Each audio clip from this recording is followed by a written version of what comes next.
Hey everyone, this video is a compilation of these 15 stories all in one place. If you're looking for a specific story, check the timestamps. Enjoy!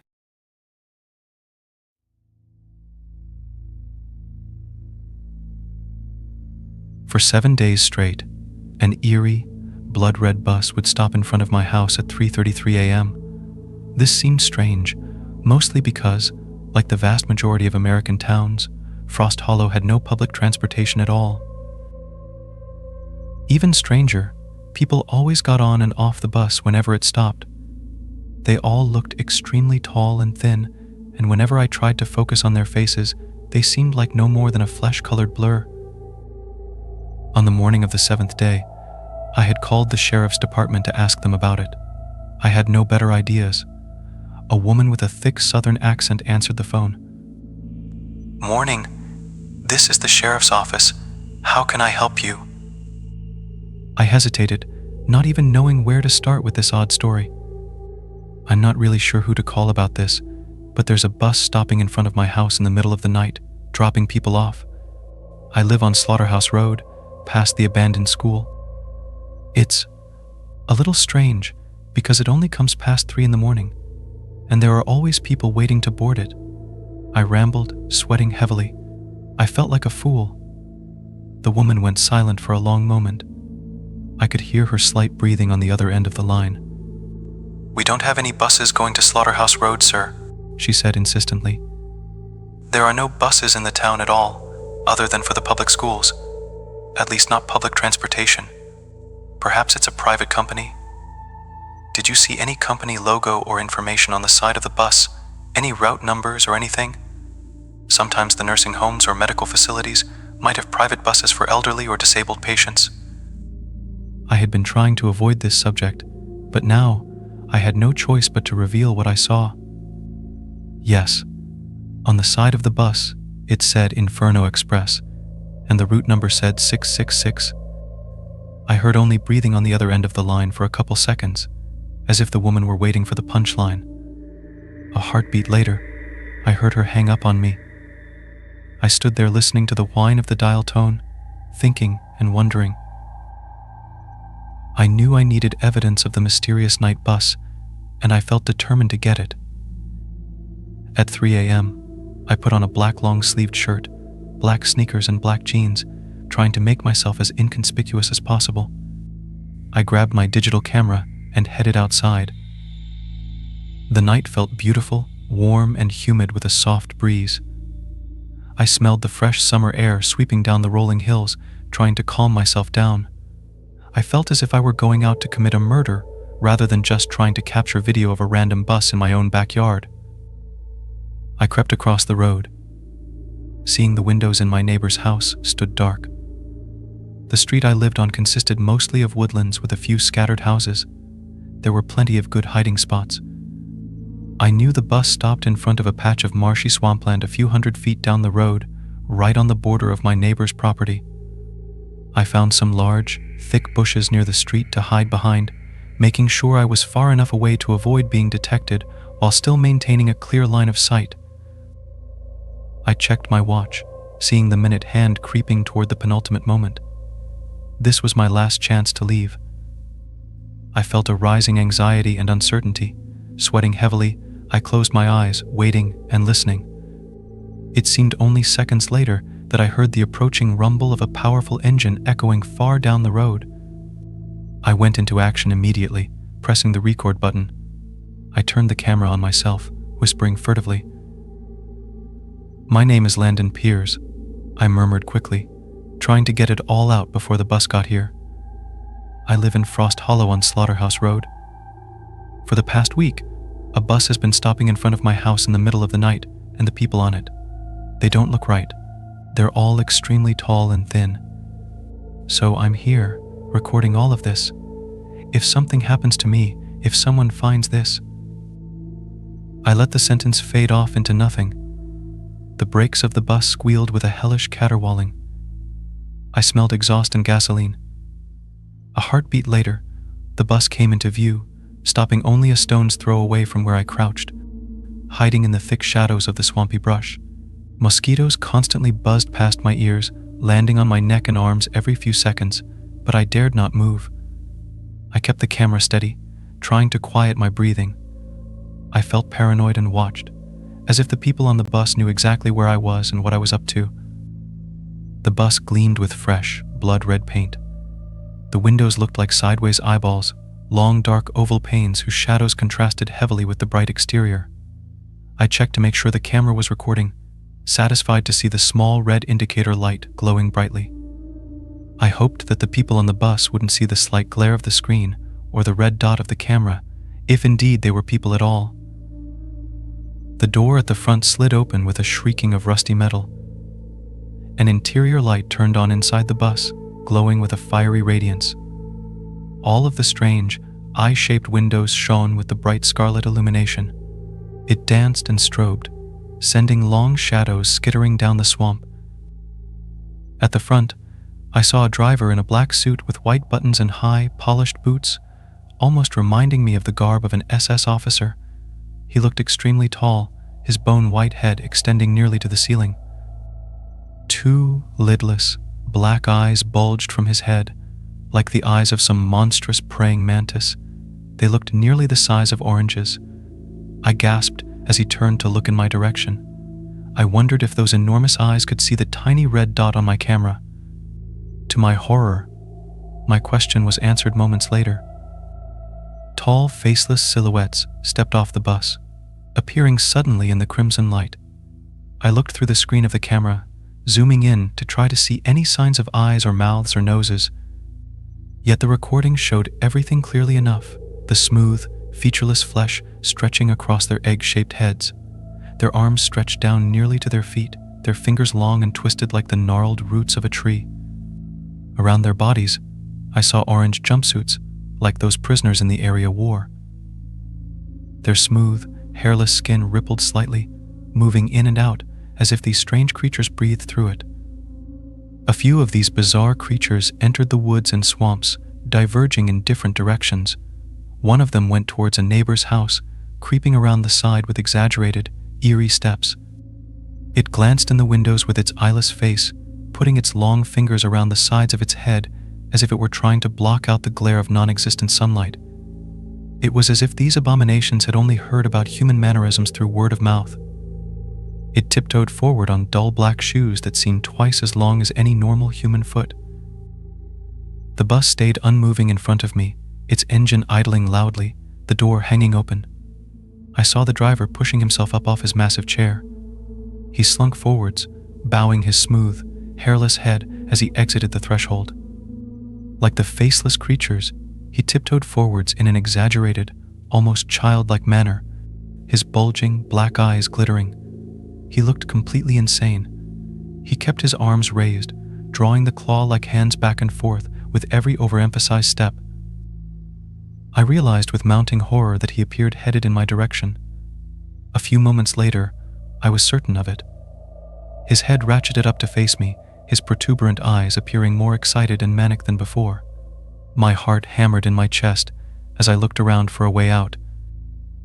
The hairless, chalk-white face grinned with a psychotic gleam as the driver quickly pushed his way through the thick bushes at the border of the road, his gaze never faltering, his eyes never leaving mine. At that moment, a fear like I had never experienced before shot through my body. I stumbled to my feet, turning to sprint blindly into the forest, but behind me lay a fetid swamp. As soon as I took a single step, my foot sunk deeply into the earth. Brown water flooded over the moss, covering the ground in a superficial layer as it collapsed under my weight. Shit, I swore, my arms windmilling as I nearly fell forward into the rank water. But a hand shot out, grabbing me by the back of the neck and yanking me back. The hand felt burning hot, as if the flesh of the owner had an extreme case of fever. My digital camera slipped out of my hands, falling into the swampy ground with a wet thud. I screamed, trying to grab at the hand holding my neck with an iron grasp. I was still facing away from the bus, but I felt myself being pulled backwards. Stumbling, I tried not to fall. My foot caught on sharp rocks and roots, but the sharp fingers of the hand never loosened. It would just pull me back up to my feet, the fingers digging into my flesh with an agonizing pain. I felt small trickles of blood running down my back and the sides of my neck. As we got back to the pavement, the driver threw me down hard in front of the bus steps. I felt skin tear along my knees and elbows, sensed the many cuts and bruises I had suffered. I raised my head, slowly blinking my eyes. Blearily, I looked up through the open door, seeing the enormous driver's seat sitting empty. It took me a few moments to realize what else I was seeing, but when I did, a sense of horror like a lightning strike smashed down upon me. The steps held human bones. Arm and leg bones placed side by side covered the entire surface of the stairs. Many looked yellowed and cracked with age, but others seemed far fresher, the bones smoother and whiter. The driver's chair was even more horrifying. Hundreds of grinning human skulls composed the guts of the chair, rising up to the ceiling. Human skin covered the front and seat, pale and leathery. Countless human teeth stuck out of the skin, their roots embedded in the supple flesh. The teeth rose up to the top of the bus in crisscrossing diagonal patterns. I glanced back at the driver, seeing his thin body looming over me. One inhumanly long arm pointed at the open door of the bus. It reminded me of the Grim Reaper, showing the way forwards to the recently dead. He stood without speaking. His eyes glittered with insanity, and he had a rictus grin plastered across his smooth, white face. I pleaded, "Don't make me get on it. I'm sorry. I'm so sorry. I should never have come out here." The driver stayed as still as a corpse with a face like a grinning death mask. I saw movement behind him, realizing two tall, faceless humanoids had appeared in bright jumpsuits to board the bus. They came up beside the driver, their blurry heads bowing down to look at me if indeed they could see at all without eyes. I wasn't sure whether these creatures were just mimicking human gestures and movements or not. Without warning, the two humanoids scuttled forwards, their rail-thin arms reaching out to me. I tried to crawl away, but moments later, I felt them wrap my wrists. Their skin felt burning hot and feverish. They lifted me up. I tried screaming, to call for help from my neighbors, but no help would arrive. They pushed me through the door into the fiery red light beyond. In every seat, I saw tall, emaciated people with smooth faces. The skin rippled and distorted when I tried to look at their heads. The two creatures holding me forced me toward the back. There, a boy of about 10 or 11 sat, looking terrified and alone. They threw me into the seat, turning and walking away immediately after. From the front of the bus, I heard the door slowly closing with a squeal of rusted joints. The driver was back in his seat. I looked up, seeing him staring into the rearview mirror at me. "How did you get here, sir?" the boy asked in a small, quavering voice. I turned to look at him in wonder. His pale skin heavily contrasted with his dark eyes and black hair. With his high cheekbones, he had a slightly vampiric look. I don't know. I was kidnapped. What's going on, kid? Who are these people? Where are they taking us? I whispered, constantly looking up to see if we were being watched. Yet the faceless humanoids stayed still in their seats. Their blurry heads pointed straight ahead, totally frozen and unmoving. Only the driver showed any signs of life as he put the bus in drive and slowly pulled forward. "They're taking us to the playpen. They showed it to me in my dreams," he said. "I used to see these people looking in my window at night, people without faces who looked really tall and skinny. I told my parents about it, but they thought I was just having nightmares. But when I fell asleep, they showed me everything." "Okay, so what is it?" I asked. His face went pale. He just shook his head. "I don't think you really want to know," he answered. "Both of us will be there soon enough, and then you'll see for yourself." I found out the boy's name was Ian, and I told him mine was Landon. He said he was from the other end of Frost Hollow, and that he had been on the bus for days without food or water. "It circles around to different towns," Ian whispered. I looked out the window, seeing a dark desert all around us. Sand dunes swirled on both sides of an endless highway. I hadn't noticed when the world outside had shifted from forest to desert. Those things without faces They come into people's houses, get inside their head and their dreams. They make you think horrible things. They used to scream at me that I needed to kill myself, to hang myself or slit my wrists. I call them the stalkers. That's a good name for them, I said listlessly, still staring out the window at the shadowy, endless dunes. We're not getting out of this, are we, Ian? I mean alive. Probably not, he said, his voice hopeless and dead. On the horizon of the dead, dark desert, a black monolith rose high in the air. In general shape, it looked like a lighthouse, but it had no windows and its outer walls looked like polished obsidian or onyx. It appeared to rise hundreds of stories into the cloudless sky. The bus started slowing down. The crimson lights lit up overhead. I looked forward, realizing that all the stalkers had turned their blurry heads now to stare straight back at me and Ian. The driver, too, continuously looked at us through the rearview mirror as the bus came to a stop. Now arriving, the playpen, a robotic voice intoned calmly through speakers built into the walls. The door at the front flew open. Except for the idling of the engine, everything had gone deathly silent. I think they want us to get out, Ian whispered nervously, slowly getting to his feet. I wanted to say no, to fight back, but with dozens of faceless stalkers staring at us in their eerie, frozen poses, my courage failed me. On unsteady legs, I got to my feet and followed Ian down the walkway. The faces of the stalkers turned to follow us, seeming to blur and ripple faster with excitement. I wondered what would happen once we got outside. But in reality, I had no inkling of the horrors ahead.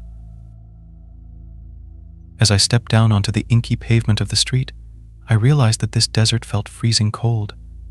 Wind swept across the dunes at a tremendous speed. Clouds of dark sand obscured the black sky. The bus door stayed open, all of its passengers watching us with interest. The driver, too, never took his eyes off of me and Ian. I wanted to get far away from these creepy stalkers. Let's go, I said over the roaring winds, putting a hand on Ian's shoulder. He flinched away, looking small and scared. Side by side, we started walking down the road. It wasn't long before we found our first body. A mummified corpse lay on the side of the street, its dried flesh sticking tightly to the bone. Its eyeless sockets stared straight up. Its open mouth looked like it was frozen in a silent scream. Ian gave a strangled cry as he saw it, falling back. Hey, buddy. It's okay, I said. It's just a body. He shook his head, pointing vigorously at the desiccated corpse. I followed the line of his finger, realizing something odd was happening. The corpse had begun to shake and rattle, its splayed-out limbs jumping up and down. The ragged strands of cloth still covering its chest and legs ripped apart with a soft tearing sound. Black tentacles covered in dozens of eyes rose up, snapping apart the remaining bones and flesh with ease.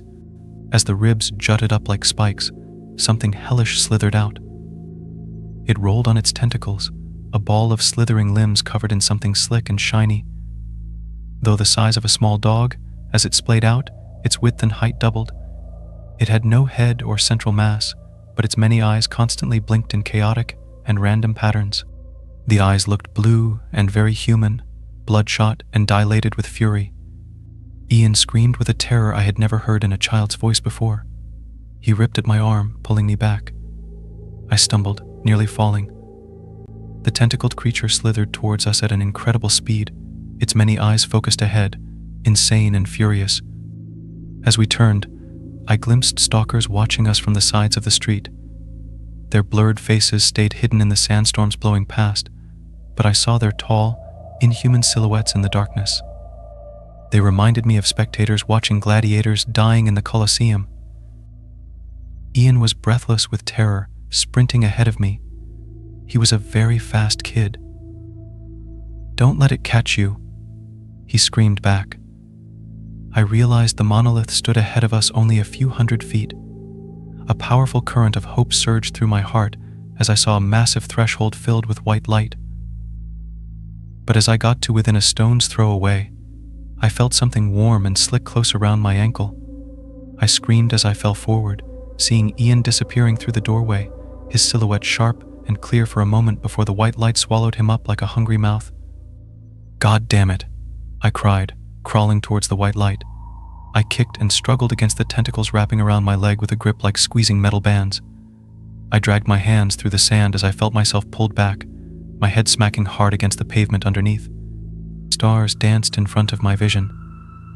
In the gloom and darkness, swimming against unconsciousness, I glimpsed more of the stalkers, always watching from a far distance, their flesh seeming to ripple with excitement at the prospect of witnessing imminent death and dismemberment.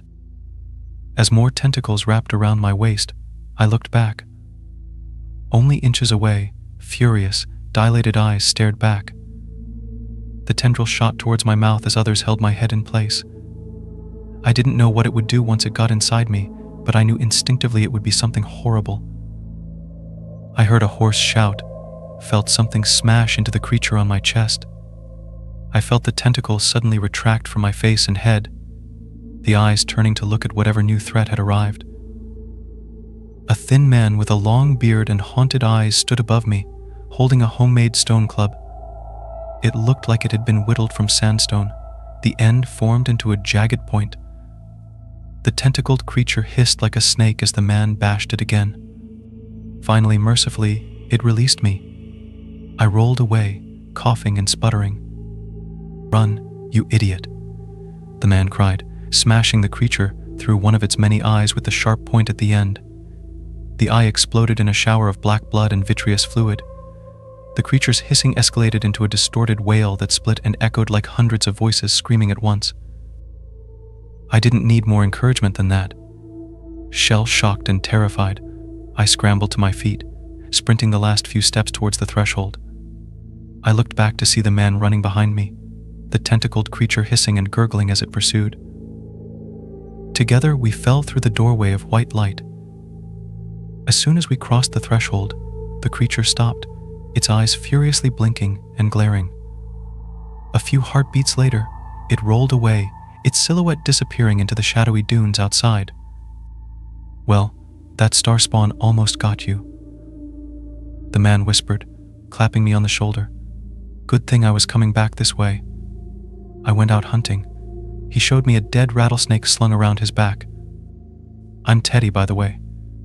He reached out his hand to me, but I only stared at it. He let it drop after a moment. "Star spawn?" I asked. He nodded eagerly, his brown eyes gleaming. He looked extremely thin and malnourished, and the clothes he wore were frayed and falling apart. I wondered how long he had been trapped here. "That's what we call them," Teddy answered. "They come off the black god. Parts of his body sometimes fall off when he's sleeping, little parts here and there, but they regrow into those things. If they get their tentacle down your throat, it's game over, buddy. A little piece of them breaks off and starts growing in your stomach, eating away at your organs and muscle until it decides to break through. It's not a fast death. You might be in excruciating pain for weeks before it kills you." I looked around the room in the black tower where we stood. A massive chamber with gleaming obsidian walls surrounded us, extending up dozens of feet to a flat, black ceiling. There, a bright spotlight pointed down at us, illuminating the room in white light. Stairs made of the same stone spiraled up the outer perimeter of the circular room, disappearing into a gap in the ceiling. "My friend came through here," I asked. "Do you know where he is?" Teddy shook his head. "What's your friend's name, stranger?" he asked. I laughed uncertainly, then introduced myself. "Well, he's got to be upstairs with the other one." "The other one?" I asked. Teddy nodded.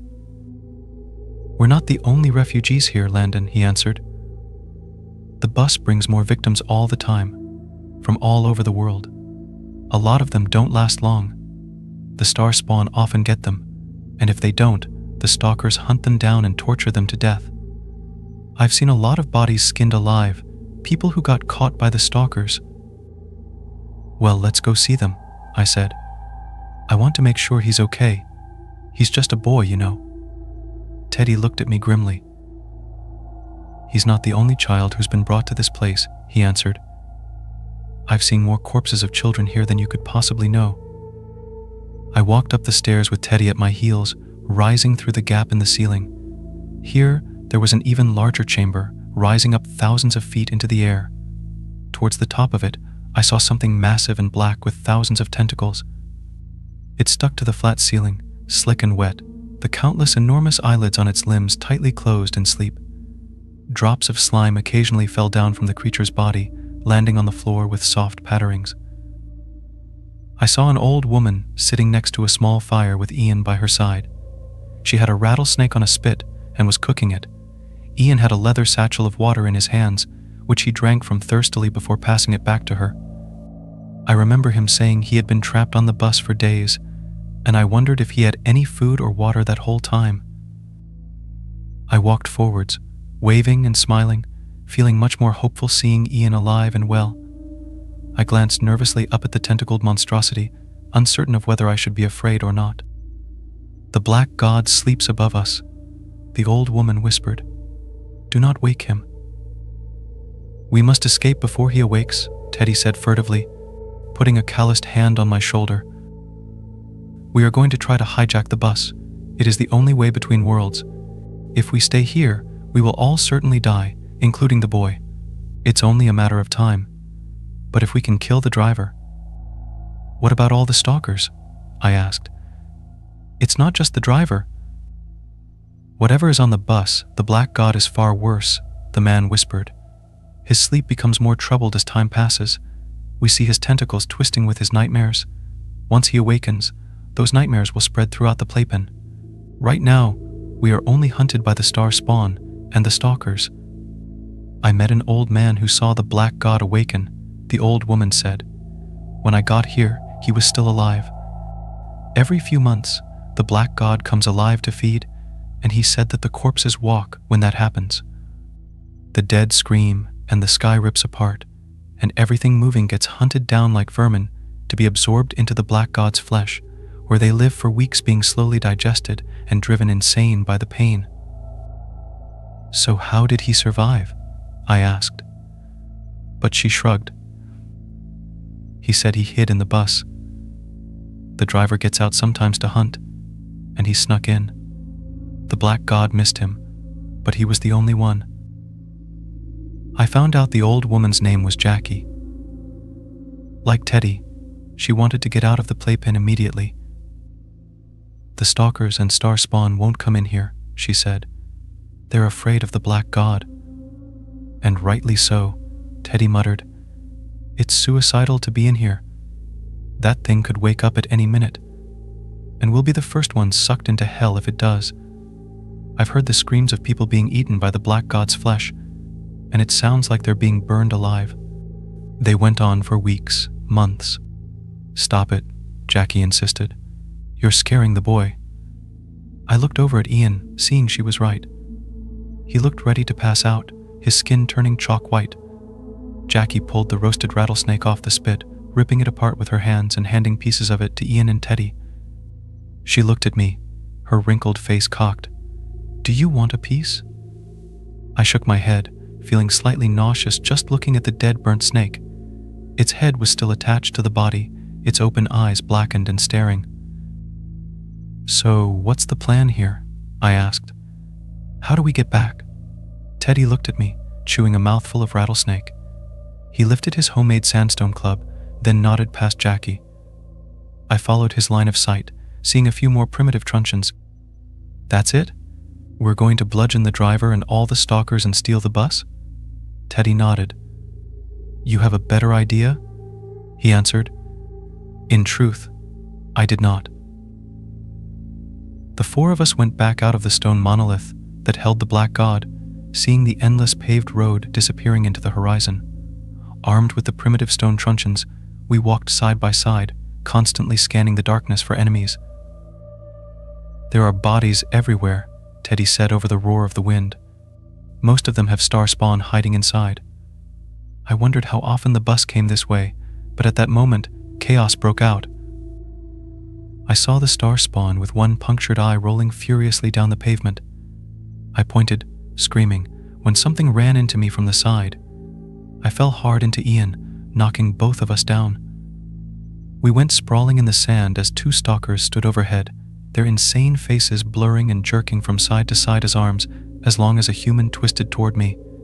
Sharp fingers jabbed down at my face, and in a blinding moment of absolute panic and agony, I felt them puncture my left eye. I screamed, jerking back as they ripped and crumpled my eye. I felt it explode with a powerful jet of blood and vitreous fluid. My vision went white with agony. At that moment, I saw headlights through the haze of pain and terror. In my shell-shocked state, I barely realized it was the bus speeding down the road. The small star spawn hissed with animal hunger before a tire ran over it, causing black blood to explode from it like a water balloon filled with sludge. Teddy came behind the stalker, bringing his heavy stone club down on the back of its head. I heard a wet crack of bone as it fell limply on top of me, its fingers still clutching my dismembered eye. I realized the optic nerve and blood vessels were still attached, running along a few inches from the mutilated socket. I pushed myself to my feet with a rush of adrenaline, feeling the vessels rip apart like snapping string. I nearly passed out, but Ian and Teddy came to my sides, each putting a steadying hand around my back. The bus stopped in front of us, the door shrieking open.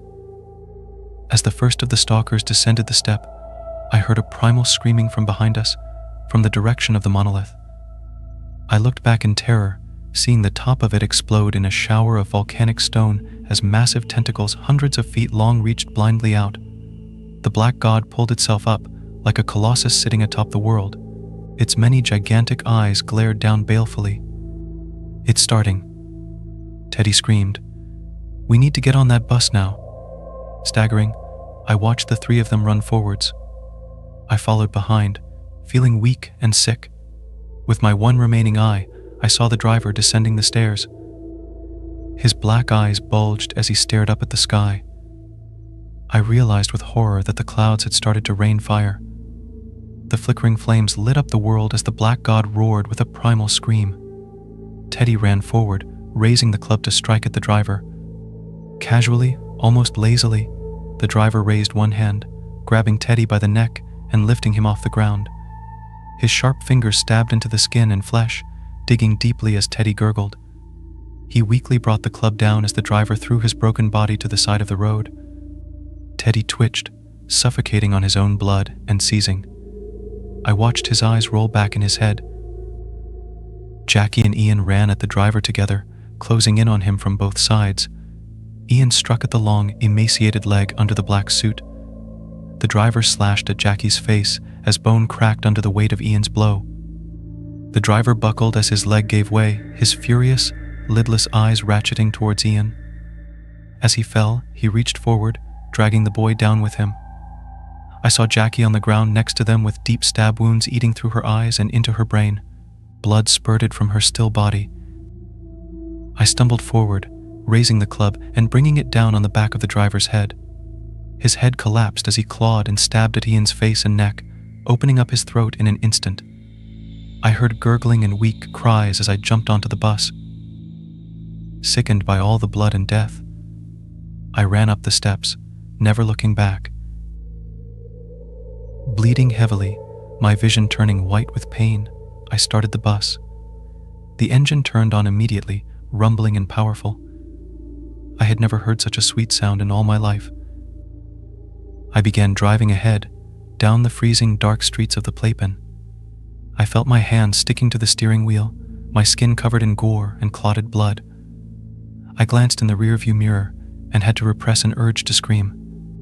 Every seat was filled with stalkers, their blurring faces looking straight ahead, their long mannequin-like bodies twisted and jerked. Like one single hive mind, they rose.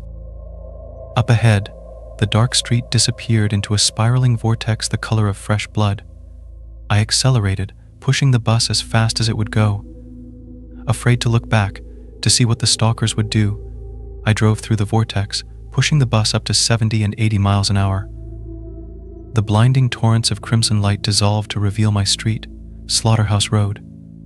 I slammed on the brakes, glancing back to see a stalker only inches behind me, its twisted fingers reaching out to grab me. Their heads jerked from side to side, blurring and jumping. Their arms seemed to vibrate with seizure-like movements. I heard a cry like one voice, a sound of anticipation and bloodlust. I opened the door and fell out of the bus as sharp fingers clawed at my head and scalp. Fresh blood ran down my face as I crawled across the pavement, screaming and crying. Thankfully, one of my neighbors heard me and came out, shining a flashlight in my bloody, mutilated face. Soon after, I lost consciousness. I remember waking up in the hospital, but my nightmares were always of Playpen and the Black God, and I think they always will be. I live alone in Alaska. The twisted man has been peeking in through my windows.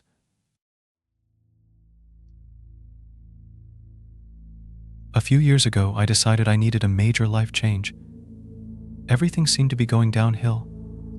My finances, my mental health, my life. I would go weeks without sleeping sometimes as the heavy traffic passed through the city streets down below. Every time I went outside, I saw more homeless people, more needles and crack pipes littering the ground, more muggings and assaults and overdoses and deaths. The city had become a wasteland, and I knew it was time to leave. I had no girlfriend, no wife, no kids. My parents had both died a few years prior, and I barely talked to my siblings anymore. I had nothing to tie me down to this place where I felt like I was dying inside a little more each day. That was when I sold nearly everything I owned, got in my car, and drove up to Alaska to try starting anew. I bought a small cabin and a plot of land in the middle of its majestic mountains and dark, enchanting forests. In the winter, the northern lights would shine through like the eyes of God, sending out divine trails of light that danced through the sky in cosmic waves. And while the move did help give me some peace of mind, in the end, the source of all my problems had ultimately followed me thousands of miles into this endless wilderness. It would take me a long time to realize the cause of all this misery was myself. Because, as a wise man once said, wherever I go, there I am. I lived in that cabin for 3 months without any major issues other than the constant threat of bears, moose, and wolves. I had a rifle and a shotgun for hunting, a small garden in the backyard, and a solar panel to generate electricity. "This is the life," I said, relaxing on a hammock I had strung across the corner of the cabin while staring at the endless beauty directly outside the window. White-capped mountains loomed like giants in front of thick clusters of evergreens. A virgin covering of fluffy snow made the entire world glisten and sparkle. There wasn't a house or road in sight. No work, no stress, no pollution, no cars honking all the time. I closed my eyes, breathing in the clean air. I ended up falling asleep for a couple hours, waking up just as the sun had started setting. Bright orange streaks mixed with the bloody smears of the fading light as it disappeared behind the mountains. I groggily arose, stumbling over to make a cup of instant coffee. As I sipped it, I wandered around the room, looking for something to pass the time. There were still quite a few random objects left behind by the last owner that I hadn't gotten rid of yet. I had moved in to find a stocked bookshelf filled with classics by Philip K., Isaac Asimov, and Robert Heinlein.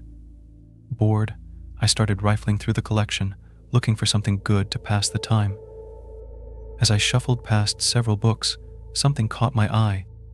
A black, leather-bound book with no title or author name stood there, its cover faded with time and wear. Curious, I pulled it out and opened it. I saw the cursive scrawled across the pages in a neat, copperplate script and realized it was a diary left behind by the previous owner. The first entry was dated January 9th, 2015, and this is what it said. "I don't know if I'm going crazy or not. I went into town to talk to my therapist yesterday, and she said I should try writing everything down. She talks to me like it's all in my head, but I know it's not. When I first moved into the cabin, it seemed like paradise. I never thought in a million years that something would be slinking around at night. I never thought it would be hiding under my bed, peeking in windows and following me like a shadow. Right now, I'm snowed in with a cup of coffee in one hand and my pistol in the other. I can't sleep anymore. I keep hearing something shuffling around under the bed.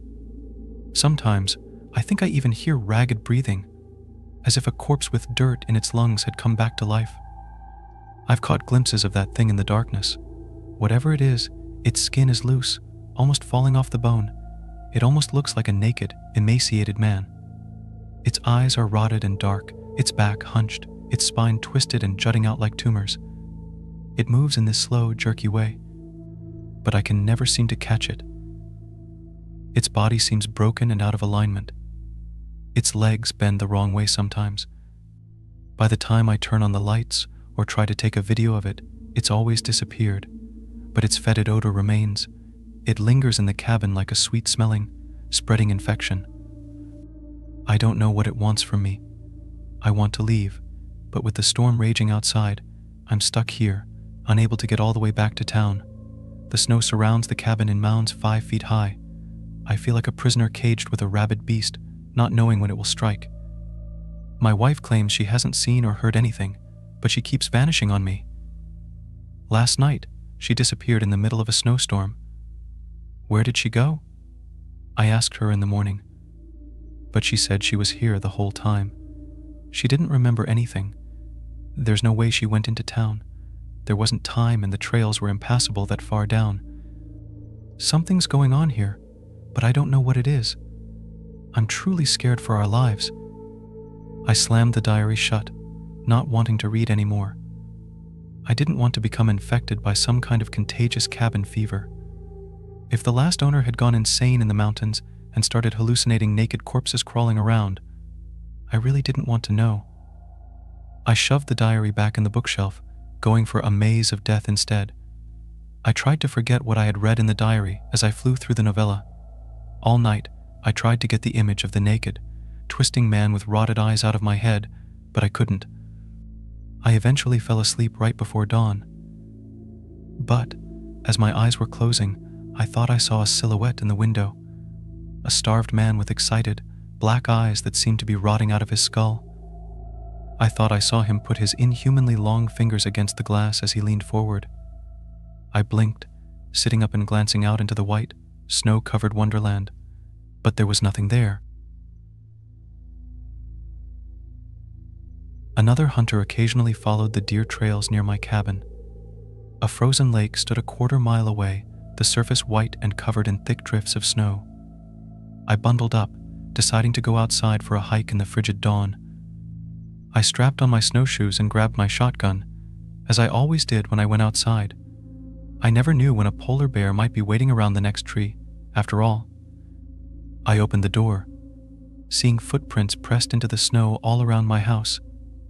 At first I thought it was that silhouette I had seen, the nightmarish thing from the diary. But the footprints didn't go over to my window. They followed the trail 20 feet away, veering off towards the frozen lake at the bottom of the hill. I glanced down in that direction, seeing a black figure plodding slowly forward. Steve. I almost cried, recognizing my only neighbor in a 4-mile radius. He had a cabin about a mile away on his own little plot of land.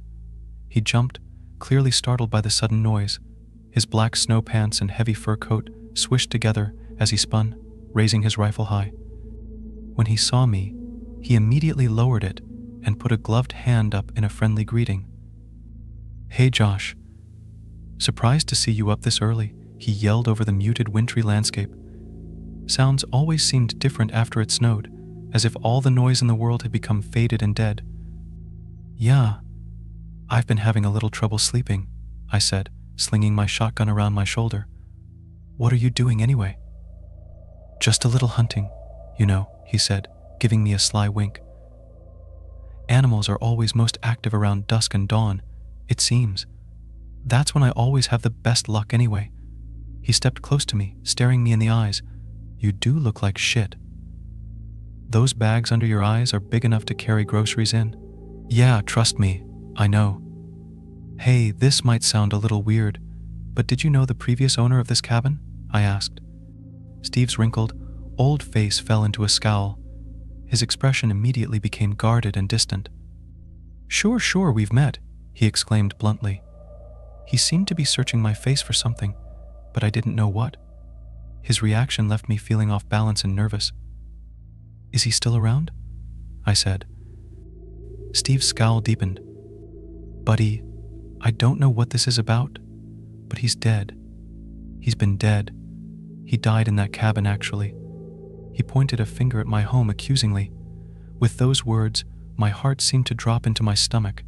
Waves of dread flowed through my body like water. But how? How did he die? Like a heart attack or something? I asked. Steve's gaze turned downwards. He didn't meet my eyes. Do you know that Alaska has the highest missing persons rate in the entire United States? It's not even close. In fact, for the population size, we have far more people who go missing and never get found than anywhere else. They even have a name for it. The Alaska Triangle, Steve said, and we're square in the middle of it. I stared blankly at him, wondering where he was going with this. It seemed like a way to avoid answering my question.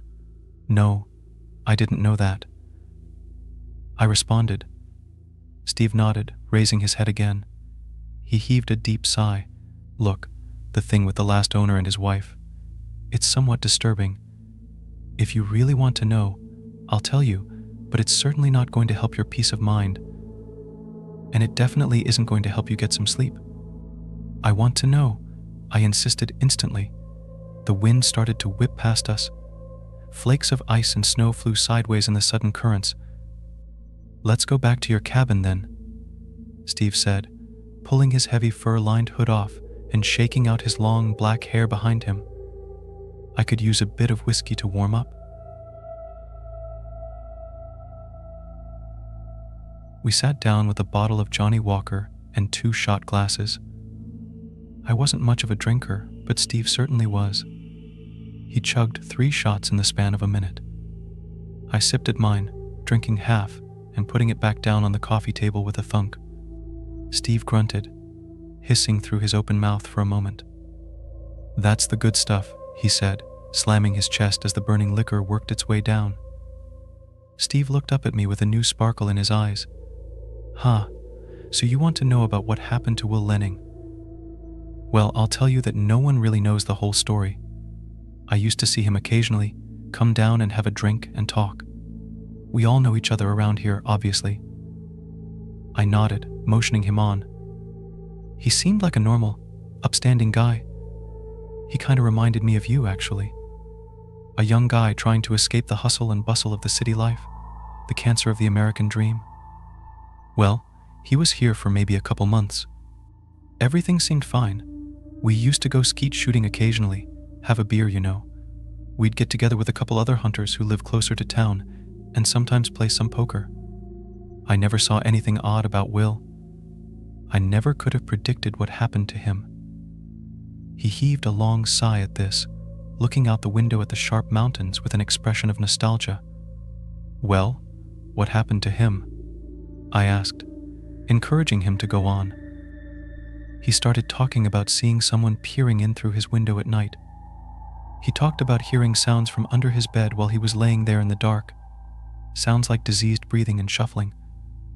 He started keeping all the lights on in his cabin 24 hours a day. Steve leaned close to me. A glimmer of fear rippled across his pale, wrinkled face. He started to lose his mind, started digging holes all over the place, looking for something. Even in the middle of snowstorms, I would occasionally see him outside digging. It seemed like he never slept anymore. It was classic cabin fever if I ever saw it. It was only a few weeks later that I came over here, concerned. I hadn't heard from him in a few days, which was fairly unusual. I found the door hanging wide open. Propped up in a chair in the exact spot where you now sit, Will lay with a blast hole showing clear through his skull, a shotgun laying at his feet. And next to him, I found a blood-stained diary open to the middle page. The last entry was stained with blood spatter, but still visible. I remember leaning down and reading it. It was only a few sentences long. I glanced over at the bookshelf with the same diary, saying nothing. It said something like, "I see now what's going on. The twisted man is leading me to the truth. Today, I will finally find it." And that was his suicide note? I asked, my heart hammering in my chest. Steve nodded. I went into town and got some rangers to come check it out. Eventually, they got cops and CSI there. They took all the stuff as evidence, including the diary, he said. Good riddance, I say. Reading something like that is never beneficial. Sometimes delusions spread like a virus, you know what I mean? I did, but I said nothing. I glanced back at the diary, its black leather cover gleaming like a crouching snake. And I wondered if the police took the diary as evidence. How did it get back here? You said he had a wife living here with him too? I asked. She went missing around the same time, he said. Pretty bizarre. The cops thought maybe she just moved away, but... He shook his head grimly. As far as I know, she was never seen again. It was like she had evaporated into thin air. After Steve left, I walked stiffly over to the bookshelf, taking down the diary. I flipped open through the pages. In the middle, I found the last entry. Spatters of old, darkened blood were scattered over the page like raindrops. I found the suicide note and read the date. January 27th, 2015. Will Lenning had not lived long after he started seeing the twisted man. I wondered if my fate would be the same. The sun had started to set outside as I sat with the diary at the small circular kitchen table, eating some stewed venison and rice as I read through the entries. At the end, Will Lenning said the twisted man had been trying to guide him somewhere, that, in fact, the twisted man had been trying to protect him from some great evil, rather than being the source of it. I scoffed, feeling a flash of anger at his stupidity. His naivety obviously led to his death. But then a flash of insight struck me like lightning. What if I was committing the same kind of stupidity? Perhaps I should just grab my gun and valuables and leave. I could take off on the snowmobile and be in town within a couple hours. But in my heart, I knew I would not. Something about the mystery of all this beckoned me to stay. Like a siren leading sailors to destruction, my curiosity called out to me, and I knew I would not be leaving that night. I needed answers. And sadly, I would find them. I had fallen asleep with an empty bottle of beer in my hand. I sat in front of the TV, which only got satellite reception. There were, of course, no cable or phone lines threading their way through the forest. All of my power came from stored solar energy. Since I rarely watched TV and really only used it to cook or heat up water for bathing, the energy produced was sufficient even in winter. Tonight, though, I needed its sound, its mindless flashing of light and colors and canned laughter. It seemed to drive away the creeping, suffocating presence like a candle. I woke suddenly. The TV flashed with static. The repetitive hissing of the white noise spit from the speakers like thousands of snakes. I glanced up at the clock. 3:33 a.m. I looked around the dark cabin, confused for a long moment. I didn't understand what had woken me so abruptly. The satellite had never gone out before, even with the howling winds and freezing hail of the Alaskan winter. The TV started flickering, as if the static were rising upwards.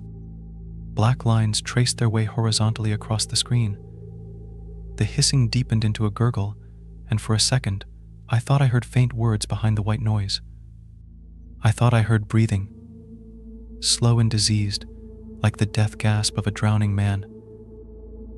A black line rose across the TV, and an image came into view. The cabin was suddenly plunged into silence, except for the shrieking, wintry wind outside.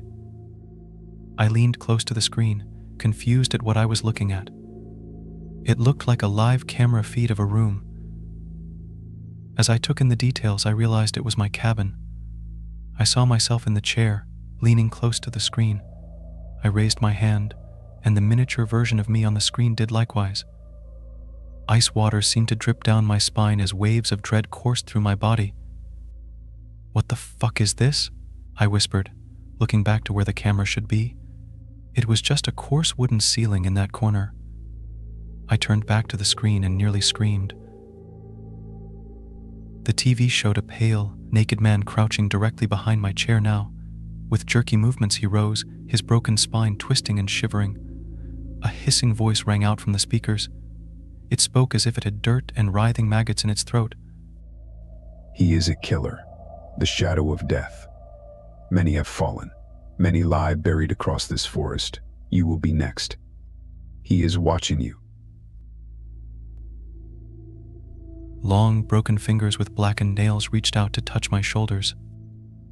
I jumped out of the chair, stumbling back as I spun around in terror. My back smashed into the TV, and it fell to the floor with a shattering of glass and an explosion of light. In those few moments before the darkness descended on me like a blanket, I thought I glimpsed a pale, sunken face with rotted, blackened eyes peeking out from behind the chair. I turned on every light in the cabin, but there was no sign of the twisted man now. I knew I had to get out of there, though. I thought about the warning that the voice had spoken. If the creature wanted to attack me, then why hadn't it just killed me while I was sleeping? None of it made sense. Who was watching me?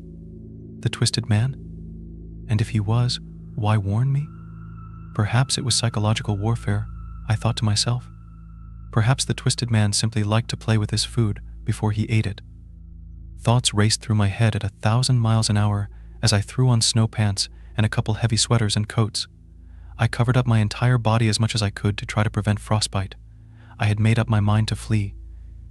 There was no snowstorm tonight, though the entire landscape was blanketed in it, and I knew the wind chill would be like an ice blade whipping against my skin.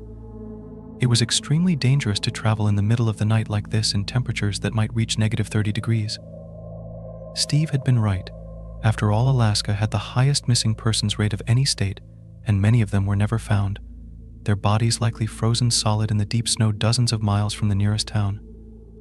I grabbed my shotgun, jumped on my snowmobile, and started heading to Steve's cabin. I hoped I could wait there until the sunrise and then figure out what to do next. But fate would take the decision out of my hands. I felt like there were eyes watching me as I drove along the narrow, winding deer trail. The boughs of the evergreens reached into the path like greedy hands, grabbing at my coat and legs. More than a couple times, I thought I saw a pale, naked figure standing in the snow, but it had always gone when I turned to look. I gave a sigh of relief when Steve's place appeared in the distance. I could see the lights twinkling through the small windows of his log cabin. I pulled up next to his door, looking down. I saw 2 pairs of footprints there, one much smaller than the other. I found it odd, but shrugged it off. The snowmobile cut out with a sucking gurgle. I knocked on the door hard a few times. Steve appeared after a few moments, groggy and half-dressed. He blinked slowly as he looked me up and down. His wrinkled face fell into a frown. "Steve, I need a favor," I said quickly. "Something weird is happening in my cabin. Can I stay here until morning, until maybe I can go to town or something? I can't stay at my place tonight. I just can't." He nodded, yawning and motioning me in. "You can sleep on the couch," Steve said. "Put that shotgun somewhere safe, though." He had a partitioned bedroom in his cabin. It was significantly larger than my little one-room cabin, though it was basically still just a joint kitchen living room, a small bedroom and a bathroom. He pointed to a well-worn couch in the corner and gave me an apathetic wave as he stumbled back into his bedroom, slamming the door. I couldn't sleep, though. I tiptoed around the room, looking at Steve's bookshelf. He had a rather strange taste in books, lots of Anne Rule and true crime there. I saw dozens of books about Ted Bundy, John Wayne Gacy, Richard Chase, Herbert Mullen, Jeffrey Dahmer, and Richard Ramirez among the collection. At the end, a large black binder stood, unlabeled and worn-looking. It reminded me of the look of that leather-bound diary for a second, and my heart dropped. But logically, I knew this was just a coincidence. Yet, still I pulled out the binder, my curiosity piqued. What I found inside filled me with dread and horror.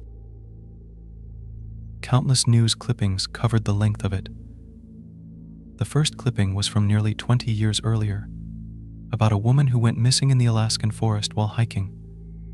A later one confirmed that her body was never found, and that her family was still hoping that she might turn up alive somewhere. A reward was offered for any information, it said. And every page after that was more of the same missing woman, murdered prostitute, missing man, no leads.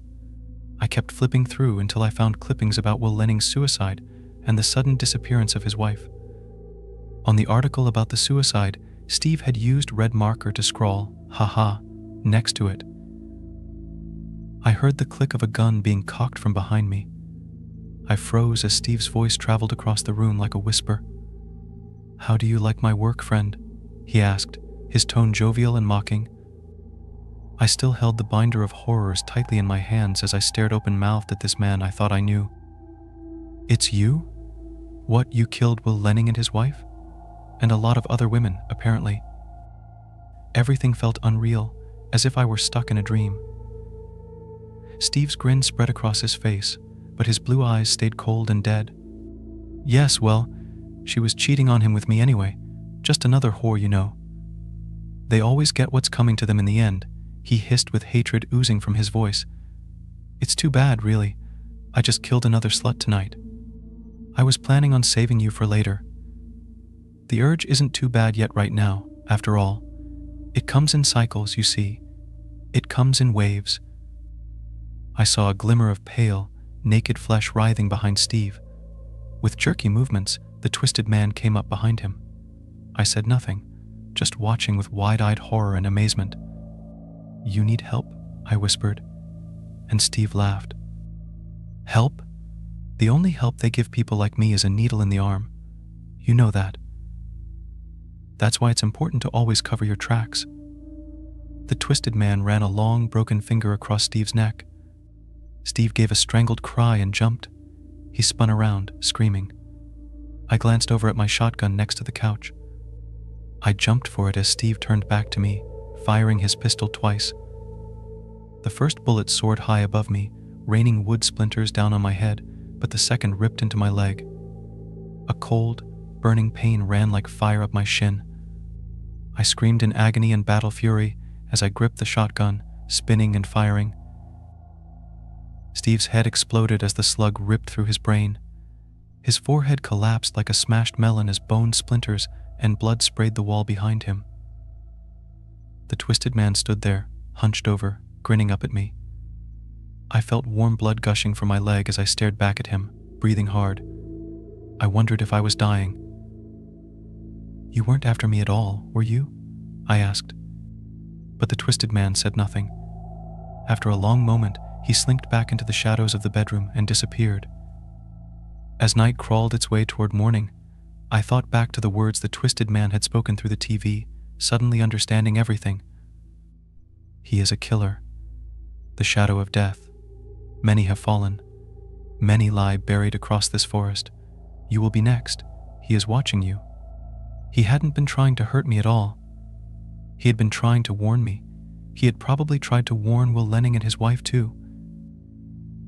I wrapped my leg in gauze, gritting my teeth. The wound looked puckered and deep, but I could still move my foot, and the bullet had gone clean through the flesh. I poured alcohol on it, screaming in pain as it burned its way through my skin. After rummaging through Steve's bathroom, I found some prescription painkillers and swallowed a handful of them with a beer. I knew I would need the opiate high to get through the pain of riding into town with a mutilated leg. As the sun finally rose, I made my way outside the blood-stained floors of the cabin to my snowmobile. Before I left, I glanced back at that horrid place, the scene of so much torment and death. In the open doorway, the twisted man stood, his back hunched, his rotted lips grinning at me, his hand lifted up into the air with jerky movements and waved. I waved back as I started the engine and headed into town.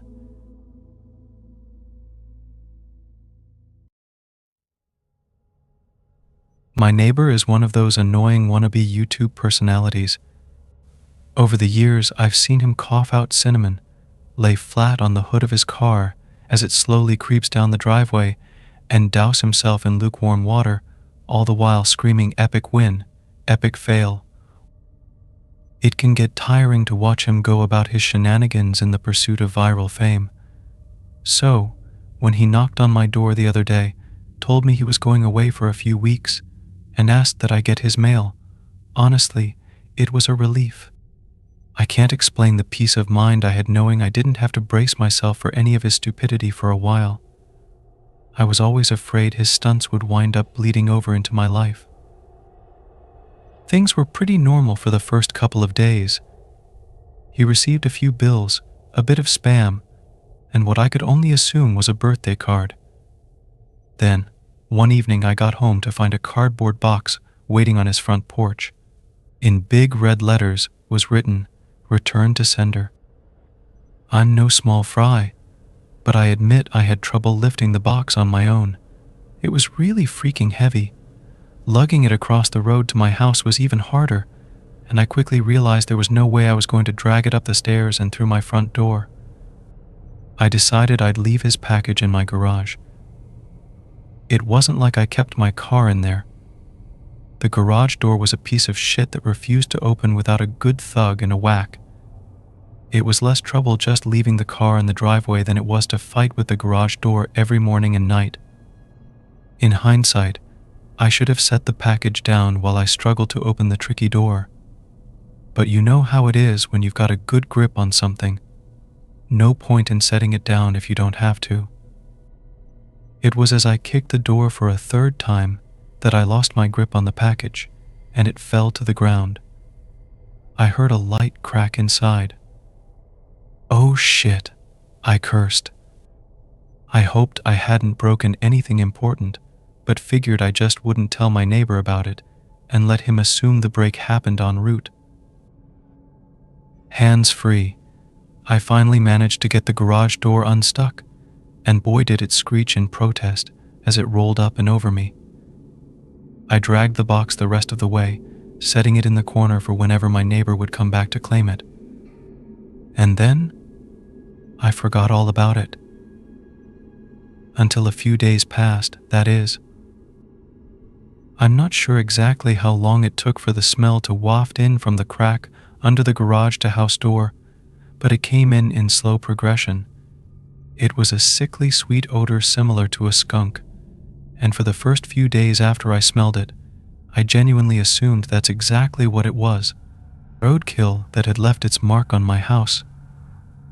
It was only when I realized the scent was growing more intense instead of fading that I went looking for a source.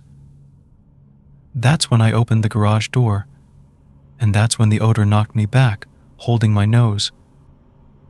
The culprit wasn't hard to identify. The only change in my garage was the box in the corner. I remember thinking it must have been one of those meat of the month subscription boxes. The meat must have gone rancid from being left out of the fridge for so long. How much meat could have been in there for the box to have been so large and heavy? An entire freaking cow? I covered my nose as I approached the box, a pair of scissors in my hands. I probably wouldn't have needed them to open it, as it had become soggy enough at the bottom to poke through with a finger, but I wasn't about to poke my finger into spoiled meat juices. That soggy bottom was the reason I had to open the box in the first place. If I tried to drag it out whole, everything would spill onto the floor.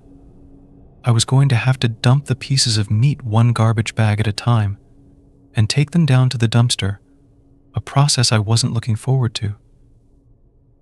My scissors tore through the tape along the top of the cardboard box. I thought the smell couldn't get any worse, but as I flipped the flaps open, I discovered a whole new gamut of stink. It was like opening a burning oven, but instead of a heat wave, I was met with waves of piss, sweat, shit, and putrefaction. It was so bad that I staggered back and had to force down the puke, begging to guzzle out of me. I don't think I could have handled that scent mingling with the horrors coming out of the box. I'm not ashamed to admit I ran out the door for a breath of fresh air, but in the short time I'd spent in the garage, the smell had become so ingrained in the fabric of my clothes that it clung to me like a shadow. Nothing I tried could keep the smell out of my nostrils. Not air fresheners, not a face mask, not 3 showers and a change of clothes. Every second that box lay open in my garage was another second the smell was allowed a foothold into my home. I had to bite the bullet. I returned to the garage, the flaps of the box still open, as though inviting me to look. I was prepared, a clothespin pinning my nostrils shut, a garbage bag in one hand, the strongest cleaner I could find in the other, and long rubber gloves to keep my skin from having to touch what was inside. But, as it turns out, I needed none of those things. I wouldn't have to touch or clean the contents of that box. I would only have to suffer the nightmares every night. You see, there was meat in that box, but it didn't come from a cow or a pig. No, it was worse than that. It was my neighbor. Dead. Still in one piece, but dead. I called the cops, and naturally, they took me in for interrogation. It's kind of hard not to suspect the man with a corpse in his garage, after all. Thankfully, they soon realized I wasn't involved. My DNA might have been all over that box, the smell might have left a mark throughout my house, but there was one piece of irrefutable evidence in my neighbor's own hands that proved my innocence: a vlogging camera. My neighbor was sitting in the box outside of a shipping facility, laughing as he told the world how he was going to mail himself across state lines. He'd brought pee bottles, food, a pillow, and a few flashlights. His friend, a guy I'd seen at his place several times to help with his stunts, closed the lid and presumably dropped him off for shipment. Throughout the next couple of hours, my neighbor recorded a few short clips about his progress. I think I'm in a truck now. I can feel it moving. Must be in a warehouse. Pretty warm here. Still got plenty of food, that kind of stuff. And then, on the last entry, the box toppled over. He broke his neck, and that was it. The camera recorded until either the memory card got too full or the battery died. There's one thing I didn't tell the police after they showed me the video. One thing I heard in the footage that will haunt me to the day I die. Just after the tumble that broke his neck, I heard the familiar screeching sound of my garage door.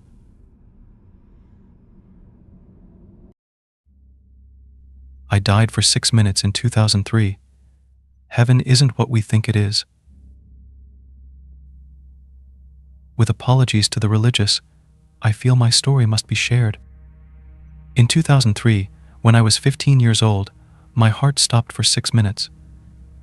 It happened on an ordinary afternoon, at the point in my daily routine when I walked home from the bus stop. In the 4 blocks between the corner where I hopped off the bus and my front door, I started to feel nauseous. It came on suddenly, without warning. I'd felt just fine all day, ate a lunch of Bosco sticks and marinara sauce, something I'd eaten hundreds of times throughout high school. Before I had an opportunity to consider alternative causes, I broke out in a cold sweat. Then I felt the curious flutter in my chest. My heart slipped into what I later learned was an episode of ventricular fibrillation. I became breathless and collapsed. What happened next has been told to me after the fact. I apparently sprawled in the road, where a woman driving a hatchback nearly crushed my skull beneath her tires. Instead, she screeched to a halt, tried to rouse me, then dialed emergency services when she failed to do so. EMS arrived to discover my heart had stopped beating. I was dead, technically. They transported my body to the hospital, and somewhere along the way managed to shock my ticker back to life. Thus began a harrowing weeks-long journey through the American healthcare system that led eventually to an ablation, pacemaker, and mountains of debt my family's still dealing with. But my heart's all right, and thank fuck it is. Because what I learned that day has taught me never to thank God for anything. Because for those 6 minutes, as my lifeless body traveled across the city accompanied by 2 paramedics working tirelessly to revive me, my soul transcended our world to visit the hereafter. During my visit, I learned things about our universe that I wish I hadn't. Perhaps in sharing my story, I might help our species prepare for what comes after we expire. It began with light. Blinding, white, pervasive. It bathed me, calmed me. It was everything they tell you about. Beatific, welcoming, the stuff of spiritual experiences. I had the distinct feeling of ascent, like the light was lifting me skyward. I passed through several sets of gates, which my dizzied consciousness hardly registered. Upon reflection, I don't believe they were physical in any sense, and yet I recall the feeling of admittance, as if they might have prevented me from rising had they remained closed. In any event, I arrived in a place without dimension, a place beyond reality. It only made sense while I occupied it. I don't believe a corporeal being can make sense of the astral plane.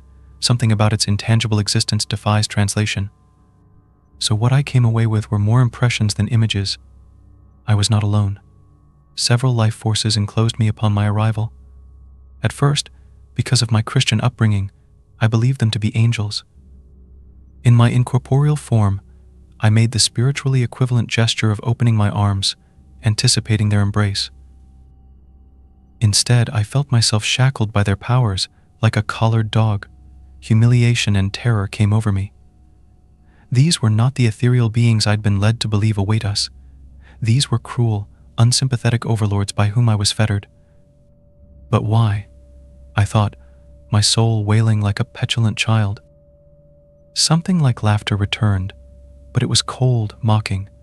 Thoughts floated into my consciousness like birds winging in and out of sight.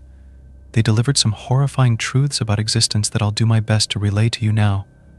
Our universe, like many others running parallel to it, contains a pittance of the total energy in existence. It is a farm used to produce souls which only arise in the precise conditions found in our cosmos. When you hear scientists talk about the improbability of the existence of our Goldilocks universe, it's because they don't actually come into being spontaneously. They're designed, and the hands that craft them are not benevolent gods, but rapacious beings with little care for the creatures they create. Our ultimate purpose, I learned in the custody of the spirits that shackled me, was to ripen until we were ready to serve them on their higher plane. The Big Bang gave birth to the universe to give rise to life to eventuate in humanity, a sufficiently conscious organism that may be harvested for use as slaves on a higher plane, where time and space dissolve into an eternity we spend in servitude. 6 minutes in heaven felt like a lifetime, which I spent amusing what I perceived to be a childlike spirit with a penchant for psychologically distressing manipulation. It batted me around like a cat with a caught mouse, reveling in the pain it produced.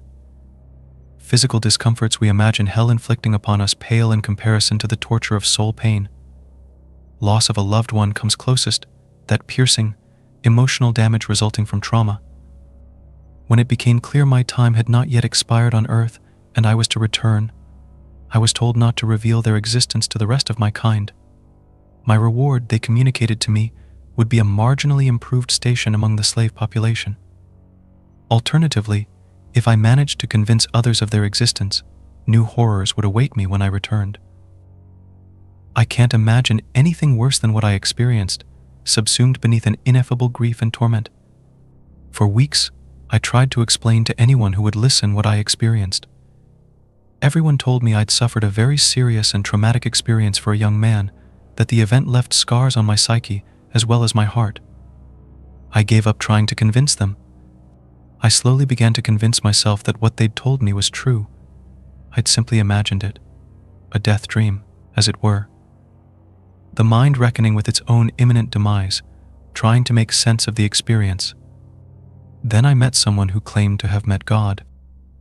This was a few years later, when the author of a non-fiction book recounting their near-death experience visited my hometown.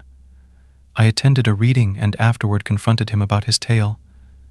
I looked him in the eye and asked if he really met God, something I'm sure he's dealt with hundreds of times. He smiled and nodded, assuring me that yes, God is real and is filled with love. On a lark, I decided to tell him that I knew the truth, that slavery awaits us all. A flicker in his gaze betrayed his knowledge of the fact. He really had died and visited the afterlife, but lied about it in his book.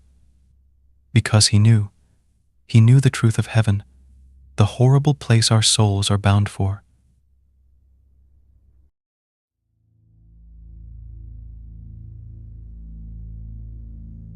When Ben died, he made very little noise. It was the computers that alerted me. Shrill alarms and flashing lights. I hadn't even gotten out of my sleeping bag before my smart watch had lit up with half a dozen messages about system failures. Astronaut 1. Heart rate monitor failure. Astronaut 1. Skin conductance monitor failure. Astronaut 1. VO2 monitor failure. The situation didn't sink in until I was shaking an unresponsive Ben, white eyes rolling back into his skull, blood pooling in his ears like red jelly. Viscosity, mass, no gravity, it made me nauseous to look at. HQ would later say Ben died from an aneurysm. 1 in a million. A freak death that just happened to occur in low Earth orbit. So what now? I asked after all the panic had died down and the reality of my situation finally settled in. HQ sent me a rarely used or discussed document that outlined what I'd have to do. Bodies pose a unique threat in microgravity, it explained. All that order becomes disordered. What is solid turns to liquid. What is liquid turns to gas. First thing I needed to do was to put Ben's body somewhere that had no oxygen and was freezing cold. Somewhere he would pose no danger to himself or me. Isolated, but easily retrievable. The conclusion was obvious. I knew what they'd suggest before I even reached that part of the booklet. It happened so fast that Ben was still warm when I put him in the special bag designed to endure the vacuum of space. I kept expecting him to protest as I pulled at stiffening limbs and manipulated swelling joints. Every step of the process, every zip, every bit of Velcro, I had to remind myself he wasn't going to complain. It felt intimate, but it wasn't. Intimacy requires two people. By that point, Ben was just meat. The spacewalk itself was something else. The bag that surrounded Ben's body inflated in the vacuum, and I instinctively felt the urge to undo what I'd done. There was a body in there, and bodies aren't meant to have so little between them and outer space. When I touched the bag, I could still feel him beneath the paper-thin material. The crease of an elbow, the bump of his nose. By the time I reached my destination, his body already felt brittle. Attaching him to the station was easy enough, on a technical level. Leaving him there went against every instinct I had. After that, there was no pretending he was coming back. A day later, and I began to pack his things away. There was a catharsis in it that I found calming.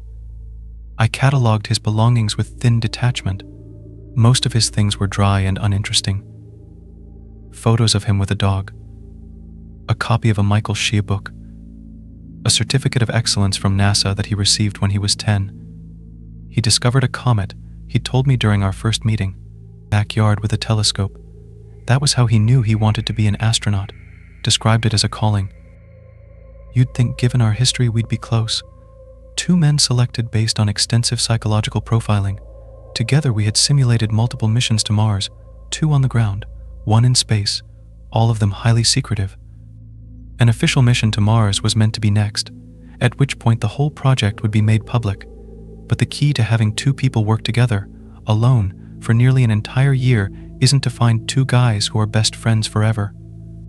It's finding people who won't grate on one another, neither hate nor love. 2 men who enjoy their own company, but don't mind one another. Ben and I had become acquainted over all that time together, but it wasn't like we were brothers in arms. We worked so well precisely because there was no meat to the friendship, no stakes, nothing to argue over. To me, Ben was a nice guy, but that was all. I figured he was plain and simple all the way down. No dark secrets. No real problems to speak of. But the journal changed that. It was taped to the inside of a panel of a computer at his workstation. He must have hidden it close to his things, somewhere out of sight but easily retrievable. Frayed leaves and yellowed pages, like some ancient artifact. Last thing I expected to find in a space station. I almost mistook its leather cover for some sort of personal Bible, the sort of well-worn tome held up by a preacher making exclamations about the devil, but its insides were handwritten and hardly in keeping with a Bible. Scribbles. Shapes. Phrases repeated and dissected. Some of it was even in binary. It seemed like the ravings of a child or a lunatic. I thought it was maybe a mindfulness exercise. Empty-headed doodling to help him get his head straight during stressful moments. But that didn't explain why he'd hidden it, and why the numbers and pages seemed strangely organized. I don't know how to describe it exactly, except to say there was the vague impression that it meant something to the person who'd made it. Every last gram on a shuttle is accounted for. What you bring up with you, it can't be some random crap you want last minute. Ben would have had to clear the journal. I'm assuming he kept the contents secret. One look at what he'd been writing, and NASA would have had him in psych evil before the end of the day. But the book's size and weight would have had to be logged and accounted for. It could not have gotten on the station by accident, so I knew immediately that Ben had wanted it for something. I studied it for over an hour trying to figure out what that was. Flicking from one page to the next, glaring at rows of numbers, strange fractals, something that looked like a cross between an eye and a textbook drawing of an atom. Given the way his writing and art skills developed throughout the book, I began to suspect he'd been adding to it since his childhood, which was just another layer to the growing mystery. I thought I was never going to get any insight into the book until, about 3/4 of the way through, I came across yet another page filled with rows and rows of numbers. Only this time one of the strings was underlined, and a single word had been scratched ragged and angry next to it. The only bit of English, or any human language, in all those pages. The only thing written in a way that could make sense to a living human. The word itself made me stop dead in my tracks, made my blood run cold. 1703, 1804, 2636, aneurysm. The suspicion that came over me felt like a kind of madness. I told myself I had to be nuts when I checked the data from Ben's biomonitor, that I had to be crazy to even entertain the notion, but the information recorded by several different machines confirmed it. Ben's exact time of death was the 17th of March 2018, 0426 hours and 36 seconds. I don't think I moved for a good 15 minutes after that, just stared at the data as my mind worked its way around a giant, impossible realization. Ben knew he was going to die. Of course I tried to rationalize this. Anyone would. I came up with half a dozen reasons he'd written what he'd written. None of them were comforting, although they at least fit in with a more rational worldview. Take, for example, the idea that Ben had killed himself at that exact moment in time to meet some sort of prophecy he'd scrawled days or even hours before. Was that a good thing? What did it mean for me? Ignore the logistical issues. What poison can be timed to the second? Let's just say that's what he did. That left the hair-raising question of why, and there was no comfortable answer that I could see. Of course I went through that book with a fine-tooth comb looking for any more clues. I wish I hadn't. I eventually found another word, this one closer to the very end of the journal. Another date and timestamp, one that lay 6 weeks in the future, and another word scratched painfully into the paper by a clumsy fist. Immolation. Permission denied. I bit my lip and took a deep breath. What about the station's integrity? I asked. No sign of any issue from external cameras, they replied. I can hear something banging on the hull, I told them. Nothing is visible on the cameras. Well, that's why I need to go take a look, I wrote. It's hard to argue with a computer. You can't shoot at a death glare. HQ could have easily arranged video calls, but really they wanted the distance. Made it easier to say no. Solo spacewalk is incredibly dangerous, they quickly wrote back. Microphones in station hull are reporting nothing of concern. Usual impact from debris, nothing that corroborates reports of external tapping. Permission for spacewalk is denied. I made no further response, but instead closed the screen and wondered if they were being entirely truthful. The tapping sound, coming and going over the last few days, was unmistakable even over all those whirring machines and motors. Space stations are loud. They even give us earplugs to handle it. But whatever was out there was somehow louder. Or perhaps, given the circumstances, I was just sensitive to the thought of something out there. There was no denying it annoyed me. Just one of those sounds I found impossible to block out, like water dripping in a bathtub at 3 a.m. There was no sense of order, not on the surface level. How could the microphones possibly miss it? Sleep was getting progressively difficult. At times I thought the station under some kind of hidden stress. Materials freezing and warming in irregular ways. No atmosphere, no conduction of heat. Things get hot in the sun's rays, objects warm and cool to both extremes. This is routine stuff for anything up in space, of course. But it didn't stop me thinking about all the ways the station was just a pile of metal that could come undone, could break and tear, bend and stretch. Like watching the wing of your plane wobble during turbulence, it's an uncomfortable reminder that you're just a monkey in a fancy toy. And what if something had come loose? At first I stuck to this notion strictly, asking myself what if some antenna or strap or bit of metal had gotten loose and was banging against the hull. That would be bad. But of course that wasn't really what I was thinking. It's what I wrote to HQ about, over and over and over, but what was really on my mind was the thought that maybe, somehow, he had gotten loose. And of course that's not so silly, right? The specially designed bag he was in, the one that would vent any gases produced by decomposition while maintaining his body's integrity, was brand spanking new. Know how many times it had been tested? Never. Never ever. Ben was the first, so of course it might come loose. Just because it's space-age technology doesn't mean it's sophisticated. He was strapped to the outside like a Christmas tree to the family sedan. Maybe, I wondered, one of the straps had broken, and now he was thumping against the side every now and again. Never mind that there wasn't anything out there to prompt that kind of buffeting. No air. No wind. If he'd come loose, he'd just float a little farther away. But something was making that noise, and I worried almost constantly that it was him. Only problem was I had cameras. Lots. And all of them, every single time, showed the same thing. The bag barely changed from when I last saw it in person, strapped firmly and securely to the station's hull. This should have reassured me. Should have, but it didn't. Something was out there tapping at the hull. On and off, no pattern, no reason, no correlation.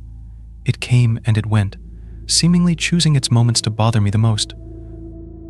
Sleep was difficult for multiple reasons. The tapping was bad enough, but lately my nightmares had taken a strange turn. Black and cold. In them I was trapped in a suffocating film. Freezing cold. Non-stop agony, fighting furiously to free myself, was this black void of a nightmare. Like all deeply terrible dreams, it colored my thoughts for the rest of the day, and each time I had it, it got harder to shake. I tried to endure, compartmentalize, take my mental turmoil and put it in a box, right unhinged across the lid, and sit rocking back and forth waiting for my rescue. And that was an option, a good one. But there was one little word that stopped me going the route of hunkering down and ignoring my own madness. Immolation. When HQ told me the date of the shuttle would reach me, I spent quite a bit of time wondering if this wasn't just some big experiment. The sheer coincidence of it all. The magnitude of it. They'd sent me the message, and the subject line had 3 exclamation points, like the communications officer on the other side couldn't wait to deliver good news for once. Let their professionalism slip. They'd finally arranged a shuttle to retrieve me after it was done dropping some guys off at the ISS. It was lucky it had come so soon. A stroke of logistical genius allowed them to sneak Ben and me back without it being too conspicuous. I should be very thankful, they told me. But I was just stunned. The date matched the one Ben had written out. Factoring in travel time, I'd be entering Earth's atmosphere at the exact time the prophesied moment would come and go. Ripe for an error, a misplaced heat pad, a mistimed thruster, something, anything, to go wrong and leave me plunging to my death in a burning metal tube. Ripe for immolation. If it wasn't Ben out there tapping away, I wanted to know. I needed to know. I was a rational man. A skeptic. I did not believe the natural world would produce a man that could predict his death down to the minute or the second, nor did I believe he could predict mine. But I am only an animal. I am made of meat.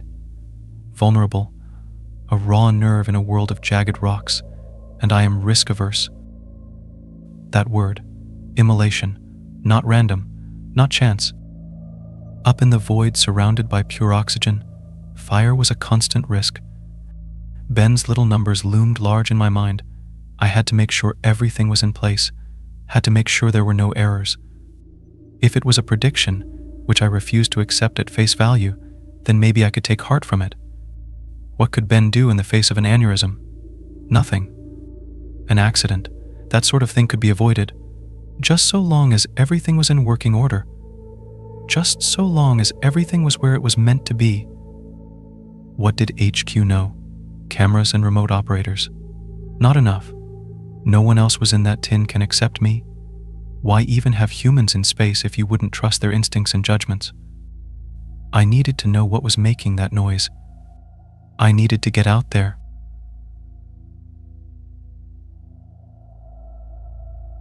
HQ caught on too late. I was inside the suit, the airlock cycling by the time they realized. I chose my timing well. Halfway through my maintenance shift, told them I was taking a look at the suit, make sure everything was in order. Meant they were slow to catch on to what I was doing. Technically, they could stop the process at any stage.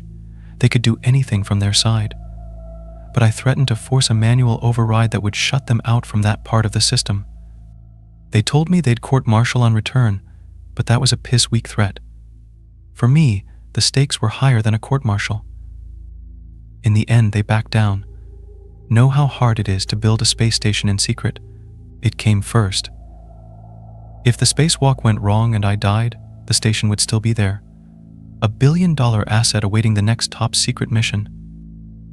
It was my neck on the line, not theirs. I accepted it. Under time pressure, HQ accepted it too. By the time the door finally opened, and I was able to gently guide myself out and around the rim so that I was clinging onto the station's exterior, they'd already tapped into the cameras and were guiding me along to my destination. But it was background noise to me at that point. Their voices and little pings, constant readouts of suit temperatures and the distance to the station hull. Meaningless. All of it. What mattered was the sound. Tap, tap, tap. I was anxious by this point, or perhaps, if I'm honest, scared. Space is all extremes, not just heat, but light too. The shadows cast are vast and strange. You move in and out of the Earth's shadow like it's a hand in front of a projector. And the ones cast by yourself and your surroundings are a special kind of black. The station, with its myriad of pipes and cables, was covered in abyssal shadows. Long, warped things with ambiguous origins. Sometimes I looked at the darkness and wondered if there was anything there at all, or if the station was simply bisected by some kind of strange cosmic force, like I might fall into it, somehow, forever lost. Normally I'd think it was beautiful. Spacewalks had for me, in the past, been an almost religious experience. This carried the same sense of weight, but for very different reasons. I felt watched. Something I tried to ignore, but it got harder and harder. Kept looking over my shoulder. Kept overthinking every little bump and vibration I felt on the station's hull. By the time I reached the place where I had strapped Ben's body, I was close to a panic attack. That whole part of the station was covered in darkness, the kind where I couldn't see a damn thing. It was only HQ's voice telling me I'd reached my destination that let me know Ben was lying just a few feet from me. Under their direction, I found him, and when my light fell upon the bag itself, I saw the metallic fabric glitter with ice. Touching it, I felt Ben's frozen body inside. Hard as rock. I gave him a nudge, and he didn't move an inch. The straps holding him in place were still there, firm as ever. But what else could be causing the sound? I asked. There is one option. The nameless voice on the other end sounded reticent, but that had been the default since Ben died. HQ always sounded like they were holding something back. Well, what is it? I asked. We are not 100% certain how corpses would respond to the changing temperatures in vacuum. Obviously, parts of the body will freeze and expand. Fluids in particular. Right now, the bag has a lot of surface contact with the metallic hull. One theory is that blood may be freezing and sublimating as the surface beneath changes temperature. I looked at the bag and grimaced. How much blood, exactly? We cannot possibly say for certain how much would have left the body, only that the bag's job is to contain it until return. We are able to confirm using instruments in the station that the panel you are standing on is well below freezing. Everything should be in a manageable state, so to speak. Solid, likely one large clump. They replied, and then after a moment they added, "You wanted this. It would be a waste of resources now that you're out here not to investigate further. You need to look inside." Of course I'd wanted this, to satisfy my morbid curiosity, to address the rabid thoughts in my mind that had kept me awake, filling what little sleep I had with nightmares. Now that I was at the threshold, I found myself so afraid that even moving my hand took a kind of effort, and yet I had no choice. I had to see this through. The bag opened with a specially designed zipper. No sound, but I could feel the click, click, click of the specialized teeth opening up. It's stupid, but as I unfurled the flap, I could have sworn a terrible fetid stench passed over me. It lasted no more than a few seconds, but was so vivid I turned and snapped my eyes shut as they watered. Power of suggestion, I told myself as I reopened them. That was all. Nothing more. No air, no sound, no smell. I took a few deep breaths, tried not to let the incident unsettle me further, and looked inside the bag. Multiple people watching my video feed gasped while I made a fairly unflattering noise somewhere between a moan and a cry. I'd expected something. God, at worst I'd expected something ghoulish. Blue skin, icicles collecting around the eyelashes, like a body found in the Arctic. But Ben had transformed. Great jagged shards of frozen blood had erupted from the eyes and ears and mouth, his jaw dislocated to an unnatural angle as an icicle the size of my forearm forced its way out. His neck was broken, his torso shredded with strips of flesh hanging off in ribbons, and his hands were clawing at his face with bizarre yellow nails. They'd even left grooves in his skin. What the fuck is this? I asked no one in particular, only to realize that HQ had been talking amongst themselves the whole time. A malfunction in the bag. Unexpected pressure. Temperature changes. No, this isn't normal. Let's not pretend this is normal. Guys, I shouted, splitting the chatter and leaving silence. Why are his arms like that? Muscle spasms, possibly caused by, well, whatever caused the unusual reaction in his circulatory system. Maybe that caused his arms to curl up towards his face. There are scratch marks on his cheeks, I replied. Skin under his nails. Are we sure he was dead when I brought him out here? A dozen urgent, alarmed voices, all desperate to avoid even the slightest hint of responsibility, told me no, that was not possible. But looking down at Ben's tortured face, I couldn't help but feel a bit of doubt. I was about to ask what I ought to do next when the sun rose across the station. Unlike Earth, this wasn't a gentle morning. It flipped like a light switch. Thankfully, the suit reacted before it had a chance to blind me, but the temperature began to rapidly climb. I watched as something beneath Ben's skin began to writhe in the new warmth. That's definitely not normal. We can offer no further insight into the situation as of this moment. The footage you're sending us is under review by a panel of experts. HQ told me, somewhat urgently and robotically, like the person on the other end was stifling panic. Current orders are to take samples, reseal the bag, and return to the station. You sure I should be taking this stuff inside? I asked. There was some mumbling before the same operator replied. Forget samples. Seal the bag. Return to the station. Gladly, sir, I replied, before pulling the zipper shut. I was keen to leave and made the journey back faster than I should have. That crawling sensation you feel when being watched, it was all over me. Made me clumsy and I knocked myself more than once on the way back, like I was suddenly unused to the suit's controls. I just couldn't escape the notion that everywhere I looked someone or something had darted back just out of view. Of course that was impossible, so I told myself, what could survive out in space? But it only made it that much worse to imagine something slinking into the shadows, tapping on the hull, stalking me every step of the way back. When I finally reached the door, the tension inside me rose, If something was going to happen, it would happen now with my back turned on infinity. I had never felt so vulnerable. "Hello, is this Reynolds?" The sound made me jump. I'd been so focused on my surroundings I'd forgotten I was being supervised by a room full of people 1,000 miles away. "Yes, it is. What do you want?" "Reynolds, we're seeing something here we're not sure of. Being told you should hold off on returning." Something about the voice on the other end made my stomach sink. They didn't just sound confused. And make no mistake, when you're clinging to the side of a station all on your own, confused would have been bad enough. But no, there was something else. It was fear. "There is an anomaly. No one down here knows how to proceed. We're currently seeking input from higher-ups. This is unprecedented." What the hell is going on? It began with, well, signals from some of the biomonitors, specifically Ben's. That last word hit like a truck. What? Yes. And the cameras. At first we thought they were malfunctioning. It appeared as if Ben's bag was empty. And then we noticed something else. I'm being told I can't say more.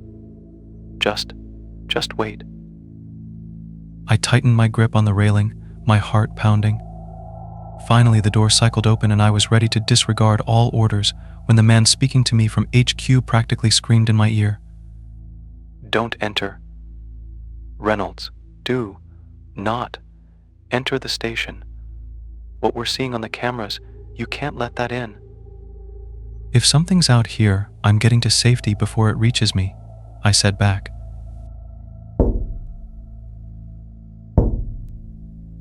I stopped. My brain processed. I'd heard that. I'd heard something in the vacuum of space. I looked around at my hands, my feet. That couldn't be possible. Not unless... Without moving my head, I turned my eyes towards the very edge of my helmet's vision and watched as a single yellow fingernail tapped gently on the glass.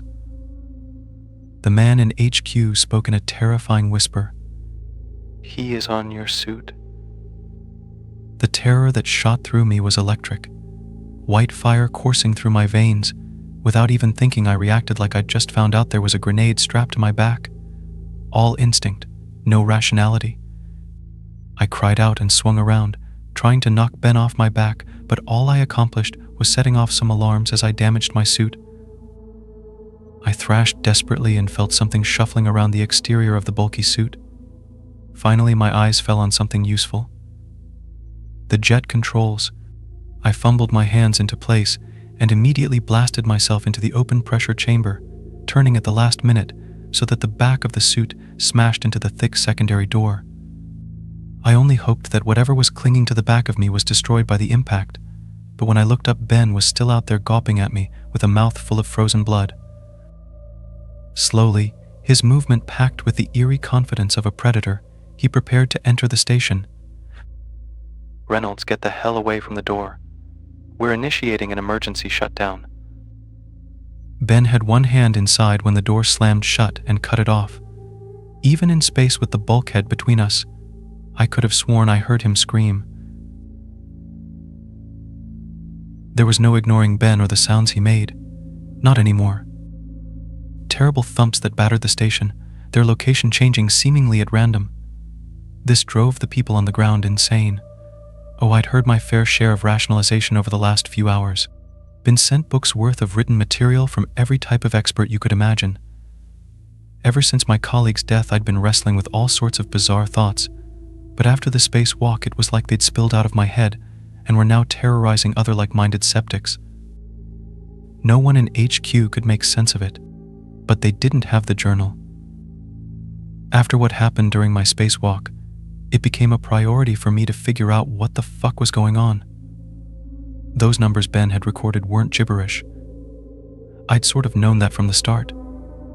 To read them was to feel like you were reading another language, something secret and hidden. And while I never cracked the code, not even now after all this time, I did figure out where Ben had found it. The trick was to dig deeper into Ben's research, specifically a pet project of his he'd spent nearly his entire life chasing. A little comet, a ball of ice, way out in the Kepler belt close to where the solar system abates and the great cosmic void begins. Something small and insignificant that rotated and shifted and occasionally caught the sun, bouncing photons right back at us. A glittering snowball so faint as to be invisible unless you happen to look at the right place at the right time. Like Ben did when he was just 10 and playing with hobbyist Dad's backyard telescope. A light in the darkness. A light that spoke to a few instruments Ben had adjusted to record each little emission. Flash on, flash off. Binary to hexadecimal, and from there. God, something else, something that spoke to him, something out there had spoken to him. I don't know what scared me more. The sound of a reanimated Ben pounding away at the station, an imminent all-too-near threat, or the thought of something in the void whispering unknown secrets to a man for the last 2 decades. An idea that occasionally rose over me like the tide, swallowing me whole if I dwelt on it for more than a few moments. I never did figure out what the transmission was saying, but I was transfixed nonetheless. Not just by Ben's little journal that contained hundreds, thousands of handwritten records, but the live transmission he had set up on his computer, the one he'd converted into a sound. It was like an earworm on steroids. Like white noise made of acid, a flood of alien ideas that left me confused and drooling if I listened for too long. All told, I spent no more than a few days with access to that transmission, and by the end I felt like I was on the verge of melting away. But Ben had been exposed to that thing since his childhood, spent years and years listening and recording and waiting, working towards something none of us could really hope to understand. I had to assume that transmission was responsible for his death, and even worse, what had happened to him afterwards. Had it always been the reason for his coming to space? Had the Ben I'd known just been a sham? The sound, the light coming from out there, it felt wrong. It wasn't a gentle lull or a siren's pull. It was dark and overpowering. Why had he given into it? Why had he done everything it wanted? How much of his life had been lived because of its needs and wants? One thing I could be sure of as I spent days listening to Ben's furious rampage on the exterior of the station, that whatever had spoken to him, it was hostile, and it couldn't be allowed to come back with me.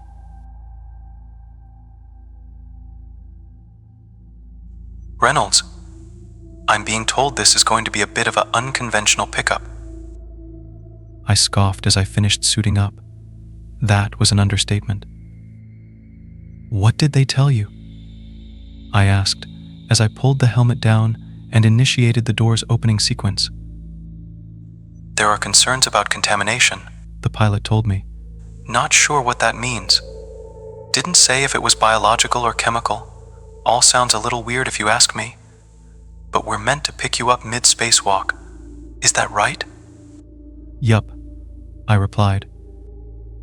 You up for that? We're told we can come about 200 meters away, but you'll have to close the rest with the suit's thrusters. Gonna be something else for you. Untethered journey from one vehicle to the next. It's never been done before. I'm well aware of the risks, I said. Just keep your eyes peeled. This time it was his turn to scoff. For what? You'll know it when you see it. I made the journey with my back to the shuttle, floating in the wrong direction at a slow but consistent speed. My eyes glued to the station, looking for some signs of Ben. There was the occasional flash of something red, a slight shimmer of movement, often obscured by some of the station's panels and antennae, that let me know he was still on the exterior, skulking around somewhere. So long as he stayed there, I knew I'd be okay.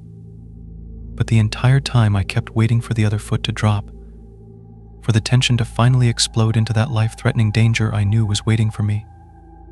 It came as a surprise when I finally approached the shuttle without incident. Pilot told me I was a few meters away and it was time to turn around, so I did, drifting around as gently as a diver returning to the surface. I had my back to the station no more than a few seconds when the pilot grunted. "Ah, that's odd." He sounded nonchalant, but the object that hit me was anything but minor. Ben, uninterested in making the journey safely, had launched himself off the station as fast as he could. And with no way of slowing down, he hit me at full speed, slamming me up against part of the door frame and sending us both tumbling out into the void before anyone had even had the time to register his attack. This time he was not letting me get a door between us. He scrambled over my suit like a deranged insect, one that I desperately tried to swat away as the great void spun around us both. Stars turned to lines, the shuttle swooping past my helmet's field of view in almost random directions. It was sickening and terrifying, and I hoped to God I'd be able to correct the spin before it got out of control, but all of that came second to the monster who was clinging to my suit. At some point he crawled around in such a way that I got a good look at him, the first in a few days. It was up close. Personal. Even with the helmet's glass between us, I could make out such stark and startling detail that I momentarily froze in terror, aware only vaguely of the pilot's panicked transmissions. I wanted to reply, but I was busy trying to get an arm between me and Ben, who was now a profusion of jagged red crystals of varying sizes, some as big as kitchen knives, others like sewing needles. A spacesuit's worst nightmare. A puncture wouldn't lead to the immediate decompression you're probably thinking of. Instead, I'd have a few moments at most before the air enveloping the suit dissipated, and after that my lungs would collapse, my blood would start to boil, and the water inside my eyes, nose, ears, and other soft tissues would vaporize and try to escape. Like frostbite on fast forward. But punctures weren't my sole concern. I knew I had to stop Ben's hands getting a grip on the helmet. I don't know if whatever had animated him had access to all his memories, but Ben sure as shit knew how to remove a helmet from the exterior, so all my focus went on keeping his nasty little fingers away from my neck. A puncture would still leave me enough time to return to the shuttle, but with no helmet I'd be doomed to a very painful death. So I fought the best I could, knowing everything hinged on me pushing him away. But Ben was lithe and insectile, constantly slipping out of reach whenever I got close to giving him a good shove. His fingers could easily find purchase on the suit and its many little greebles, while I was basically wielding oven gloves that offered no dexterity. I had no hope of shaking him off the usual way, but I did have something on my side. The whole time we'd been spinning furiously, and that rotational force was just about the only thing trying to peel the two of us apart. So far I'd been fighting it, but why?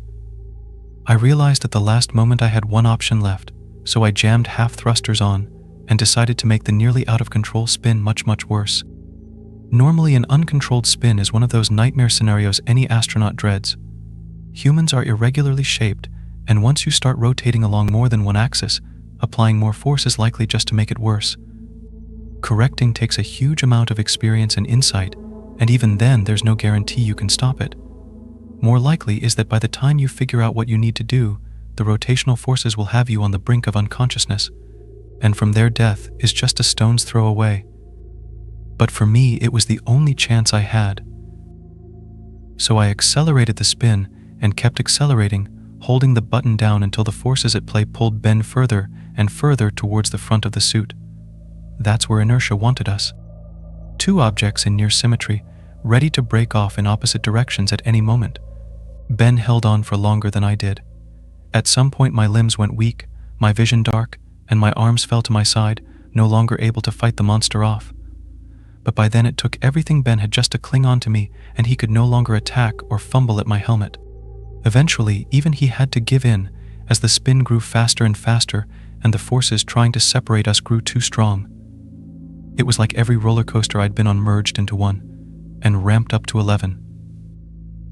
The last thing I remembered before I lost consciousness was the sight of Ben's monstrous face being flung off into the void. I came to aboard the shuttle.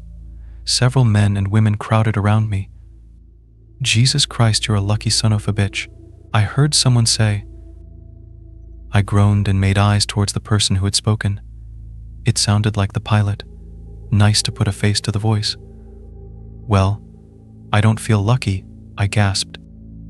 "You spun right towards us. We were already suited up and on our way, timed up well. That suit was riddled with holes. any later and we wouldn't have been around to catch you and get you into safety. As it is, pal, you're going home. Medical check shows no real issues. I think you're going to be okay. Where's Ben? I asked. The people around me shared a funny look before one of them realized. Benjamin Whatley? The other astronaut on board. Is that what? Who was attacking you? I nodded. Well, he's gone, they replied. If that really was your colleague, we're sorry. I feel like there's a story we're missing. I'll catch you up when I'm feeling better, I coughed. Well, whatever happened to him, he'll be re-entering Earth's atmosphere in the next hours, the pilot replied. What then? I asked. The pilot thought for a second, and then spoke. Human body on re-entry? He'll go up in flames. Immolation.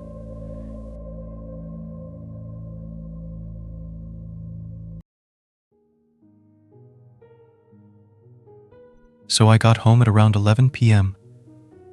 Late night at the office turned into an even later night at the bar. About 4 drinks deep at this point, and I'm tired, just about ready to fall asleep as I stumble through the doorway. I lay down on the couch and reach for my bag of joints and spark one up as I pull YouTube on my laptop. I'm in the middle of watching some luxury cruise tour, close passing out when I hear the front door open. I sit up and turn my head slightly, just enough to see my roommate coming in. He hangs his jacket in the closet and doesn't say anything and walks slowly to his room, which is normal enough. I'd been living with him for about 3 months, long enough for me to pick up on most of his tendencies. The guy really doesn't talk unless spoken to, which was far from a problem for me. He also generally kept things clean on his end, never causing much in the way of problems. I really couldn't complain. So I go back to watching YouTube, and about 5 minutes later I hear the shower in his room turning on. Once again, nothing strange. At this point, I'm watching bare knuckle boxing highlights with my eyes half open, maybe 1 or 2 minutes away from passing out. I remembering waking up in darkness, my head hurting, my throat dry as hell. I sat up slowly, waiting for the grogginess to settle into something manageable. Once it did, I grabbed my phone, checked the time. Around 3:30 a.m. from what I remember. I was starving, and so I got up, began walking towards the fridge, and then I noticed it. A soft but ever-present noise in the background. It took me a few seconds to really recognize what it was. The shower. Suddenly the events of last night began replaying in my head. Drinking at the bar, Ubering home, laptop, couch. My roommate coming home. The shower turning on. I stood there for a while, trying to make sense of it. Maybe he went to bed and forgot to turn it off? I shook my head. There's no way that happened, I thought. Maybe he slipped and fell? Realizing the implications of this, I rushed towards his room but found his bathroom door locked. I began pounding on it. Hey man, you all right? No response. I considered kicking the door down, but decided to call 911 before I did that. I took my phone out, preparing to dial when I noticed that I had an unread text. One from my roommate. Hey man, I couldn't sleep so I went over to my girlfriend's place, not sure when I'll be back. Sent 2 hours ago. I look at the bathroom door, then back down at my phone. Everything about this was wrong.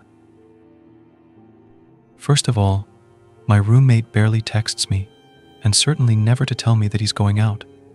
Second of all, I know for a fact that he's single and has been for a while. And third of all, who the fuck was in the shower then? I tried calling him. No answer. Sent him some texts, but no response. I walked over to his desk and saw that his keys and wallet were still beside his laptop. My head's starting to spin at this point, and I get out of there. I'm pacing around in a circle, trying to follow the plot, while also trying to ignore the shower, a noise that I never could have imagined being so dreadful in any context. Sometime later, I hear something vibrating on the kitchen counter. I move towards it and see that it's a phone. My roommate's phone. The panic begins setting in, and immediately I grab my keys and run out of the apartment. I make my way down the hall and take the stairs down to the lobby, but even that doesn't seem far enough away, and so I make my way over to the McDonald's across the street. I sit there for a while, considering calling the cops, but for some reason feeling too nervous to do so. But even though there's hardly anybody in there, the place begins to feel suffocating, and I decide to leave, walking back out onto the empty streets. Almost immediately I get this feeling that I'm being watched, and I feel my gaze drifting up and towards the apartment. Soon I'm looking at my balcony and I see somebody standing there.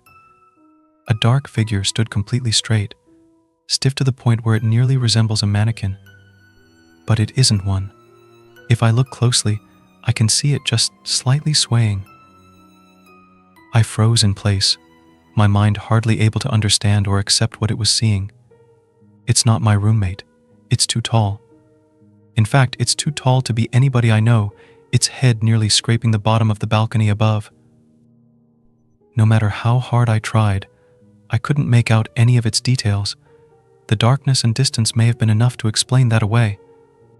But there was something about it that drove me towards a different conclusion, that this thing simply possessed no details that could have been observed, that the only element of its composition was that of unadulterated darkness. Of course, my gut instinct was to get the hell away from it. But the voice in my head was telling me that if I were to try and run, this thing would end up following me.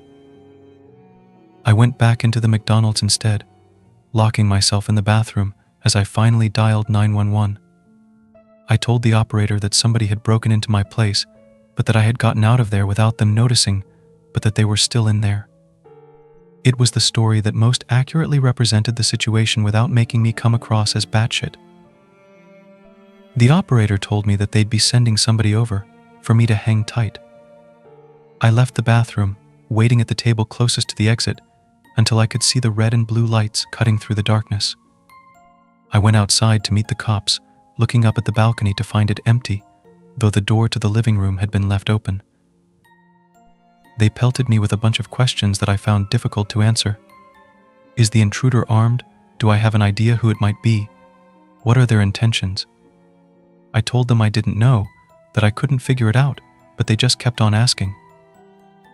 Soon I was practically yelling at them to go up there and check it out for themselves, and I suppose the terror in my voice was enough for them to begin taking this seriously. They told me to wait by the entrance, and I watched on as they entered the building. I was out there for a long time, growing increasingly anxious at the thought of what they were going to tell me when they came down. A few minutes later, the silence was broken by a single, muffled gunshot. My heart dropped into my stomach, and I continued to wait there, unsure of what to do otherwise. 20 more minutes of silence and the officers still hadn't come down. Soon I could hear more of them approaching in the distance. Before I knew it, 4 more cop cars had pulled up around me, and the scene had fallen into chaos, officers shouting over each other and into their radios, more questions being hurled my way, none of which I was able to answer. The next few sequences were mostly a blur, but I remember the building being evacuated, the tenants frightened and confused as they were ushered outside, while the officers became more and more frantic. I remembered hearing more scattered gunshots, some screaming, other noises that were difficult to make sense of. There were a few lapses in my memory after that, but I recall being pushed into the back of a police car. After being driven to the station, I was led into one of the interrogation rooms where I found 2 nondescript men in suits waiting for me. They didn't introduce themselves and immediately went into a series of questions, each one more bizarre than the last. How many different people have been inside your apartment since your roommate moved in? Have you ever heard voices inside the apartment from the hours of midnight to 3 a.m., voices that did not belong to your roommate? Have you ever seen a circle of people standing outside of the apartment from the hours of midnight to 3 a.m., people that were exceptionally tall? And the most unsettling ones they asked me were these. Have you ever seen somebody standing at the foot of your bed upon waking up between the hours of midnight to 3 a.m., only for them to disappear moments later? If so, do you remember what they looked like? Any distinct features? As they continued probing me, my mind began conjuring up some of the strange shit that had happened after my roommate had moved in. Shit that I had written off as figments of my imagination, simply because I had no other explanation for them. I did hear the voices, always coming from the room next to mine where my roommate slept. I was always so tired when I heard them, but I do remember it either sounding like a young woman or a man with an extremely deep voice. I could never make out any words. It always sounded like gibberish. And then there was that one time where I went to the bathroom in the middle of the night. Still half asleep, I didn't bother turning the lights on as I entered. But as my eyes began adjusting to the dark, I could have sworn that somebody was already sitting on the toilet. Somebody extremely tall. Of course, when I turned on the lights, nothing was there. It was easy to chalk it up as a product of late-night drowsiness at the time, and I had never really thought about it since. After doing my best to give them useful information, the suits spent a good few minutes taking notes on their phones. Once they were done, they sat up quickly, told me that they'd be in touch before leaving the room. A cop came in a few minutes later and told me that since I couldn't return to the apartment, they would set me up in a nearby hotel until they were able to get the situation under control, and that I should stay put until they gave me a call. "What the hell happened?" I asked him. "What did you guys find up there?" He stared at me for a long time, not as if he were deep in thought, but as if he held deep aversion for what he was considering telling me. Eventually, he just shook his head. "I don't know," he said. "I mean, I really don't know." I nodded, tried to smile, though I'm sure it didn't come across very well. It's the next day now and I'm in the hotel. Of course I couldn't sleep, couldn't really eat. The officer hasn't called me yet.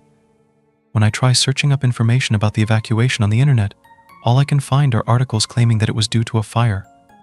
A fucking fire. I fell asleep and I just woke up. It's 1 a.m. now, and I can hear the shower. Miss Willison's home made jam. As a child, I was a picky eater like I assume most children are. As my parents tell it, my eating habits transcended normal childhood proclamations of "I don't like broccoli" and evolved into a refusal to eat absolutely anything of substance. Things other children might eat and enjoy, like chicken nuggets, spaghetti, or even a hot dog, were shunned by toddler me. It got to the point, they say, where they and my pediatrician became concerned for my health. I stopped growing properly, falling well below the typical percentiles for children's height and weight, and the rest of my development seemed stunted as a result. Phrases were tossed around like failure to thrive and tube feed. In the end, my parents were forced to feed me calorie-loaded milkshakes made with nutrient-enriched formula every night in a bid to get me to gain weight. Honestly, I don't know how they put up with it. I sound like I was a little shit. The milkshake regime extended past toddlerhood and into my childhood. At 5 years old, I was still refusing to eat food, despite the countless nights my parents sent me to bed hungry for refusing to even try my dinner. I was still small for my age and spent more than a little time in the hospital due to the starvation of my body. My parents would later tell me that they were sure I would be taken away by the state because of how emaciated I appeared. Thankfully, they were in constant contact with doctors who monitored the situation, so there was undeniable proof that my case wasn't due to neglect.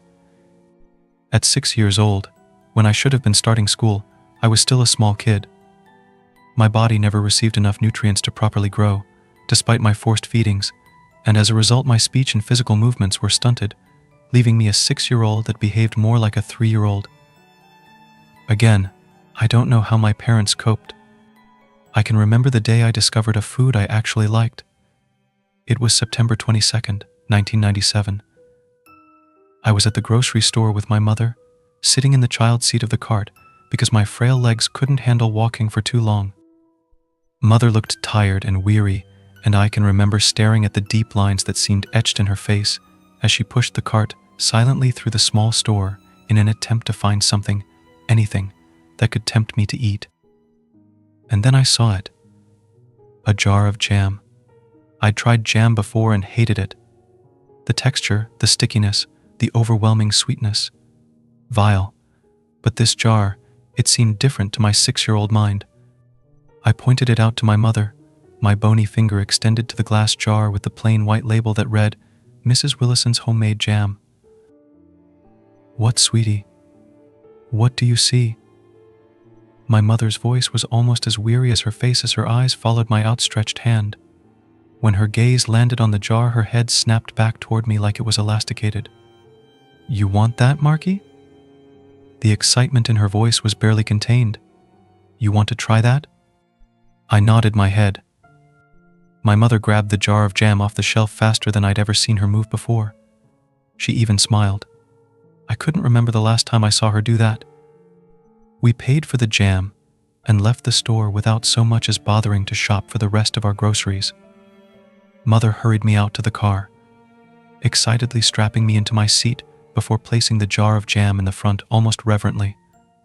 This was the first time I was actually showing interest in food. She was thrilled. The town I grew up in was small, populated by a mere 350 people. The drive from the grocery store to my house took under 5 minutes. Really, we could have walked if I wasn't so frail. When we got home, Mother excitedly ushered me into the house with the jar of jam clenched tightly in her hand. Immediately, she sat me at the table, as if she were afraid I'd suddenly change my mind and refuse to try what I had picked out. But my mind and gaze were focused on that jar. It didn't look like the other jams I had tried. It didn't seem lumpy or thick, and there were no seeds. Something about it intrigued my dull little mind, though I can't explain what it was, even now. My mother held out a spoon laden with jam. It was a deep red and seemed to glisten under the kitchen lighting. I remember taking the spoon carefully and raising it to my face, peering at it closely. Anxiously, my mother waited.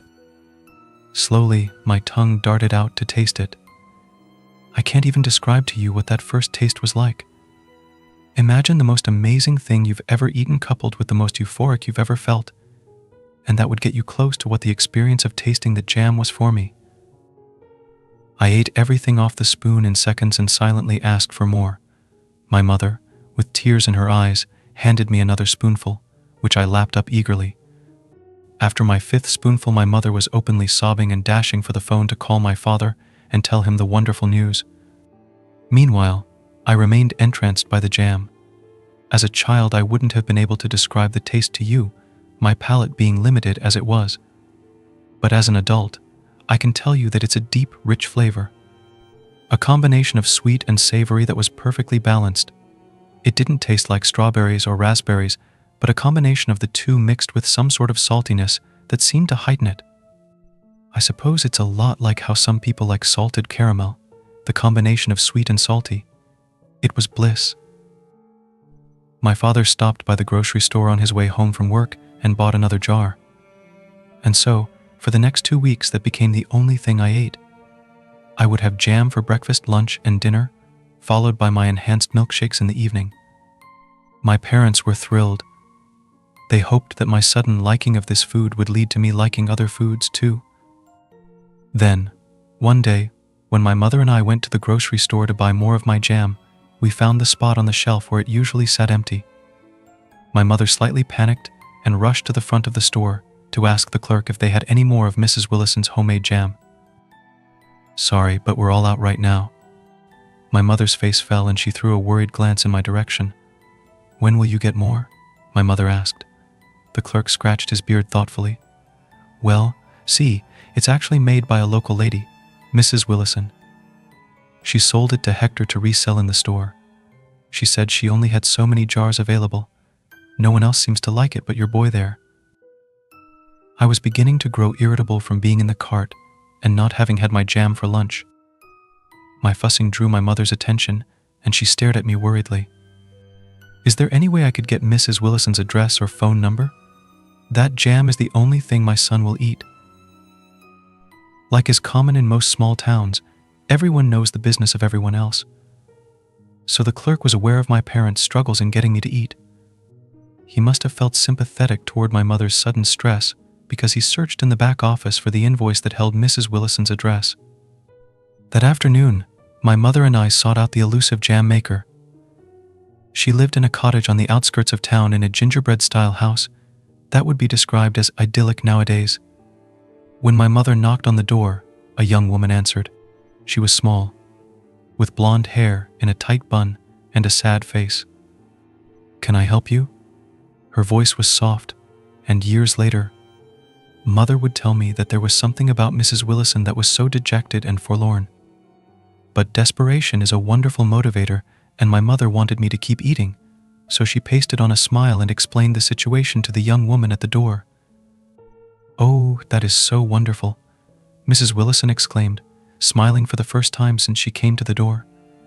"I am so happy he likes it. It's an old family recipe, and when Hector said it wasn't selling well, I thought maybe I'd messed up the batch." My mother asked if Mrs. Willison had any more jam and, with a smile, the woman retreated into her house and returned a moment later with a box. "This is the last of it. I've kept a few jars myself, but since it seemed so unpopular, I didn't think I was going to make another batch." "This is amazing," my mother said, seeming to sag under the weight of the box and the relief she felt. "I don't know what it is about this jam that he loves so much." Mrs. Willison laughed. "I'm just glad I didn't mess it up like I was thinking I had." My mother offered to pay the other woman, but she refused, saying that seeing someone enjoy her creation was payment enough. We left with a dozen jars. We managed to stretch those out for several months, though I hated having to ration my precious confection. One day, a few weeks after I had turned 7, we saw Mrs. Willison in town. She waved a cheery greeting to my mother and waddled her way over, her round, protruding stomach making her slightly off balance. "Congratulations," my mother exclaimed when they drew nearer. Mrs. Willison thanked her and rubbed her stomach, and I just stood there wondering if she had any more jam to give me. "I haven't made any recently," she said in answer to my brisk question, "but maybe soon."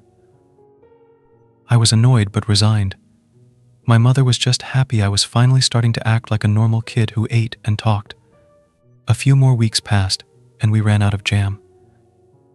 The grocery store no longer stocked it, so Mother and I made a visit to Mrs. Willison. When she answered the door, I noticed her stomach wasn't round anymore, and she once again looked sad. She invited us inside, the offer of jam having me run into the house before my mother had a chance to reply. I sat patiently at her round kitchen table while she spread jam onto slices of bread. My mother watched in earnest as I looked at the bread suspiciously before picking it up and nibbling it. To my relief, the sweet and savory taste of the jam overpowered the bread taste, and I greedily ate it down. My mother sagged in relief, seeing this as another victory in the battle of my eating habits. I ate several more pieces of bread with jam while Mrs. Willison and my mother talked. I ignored their conversation in favor of eating my treat, occasionally catching words like stillborn and devastated, but paying no mind.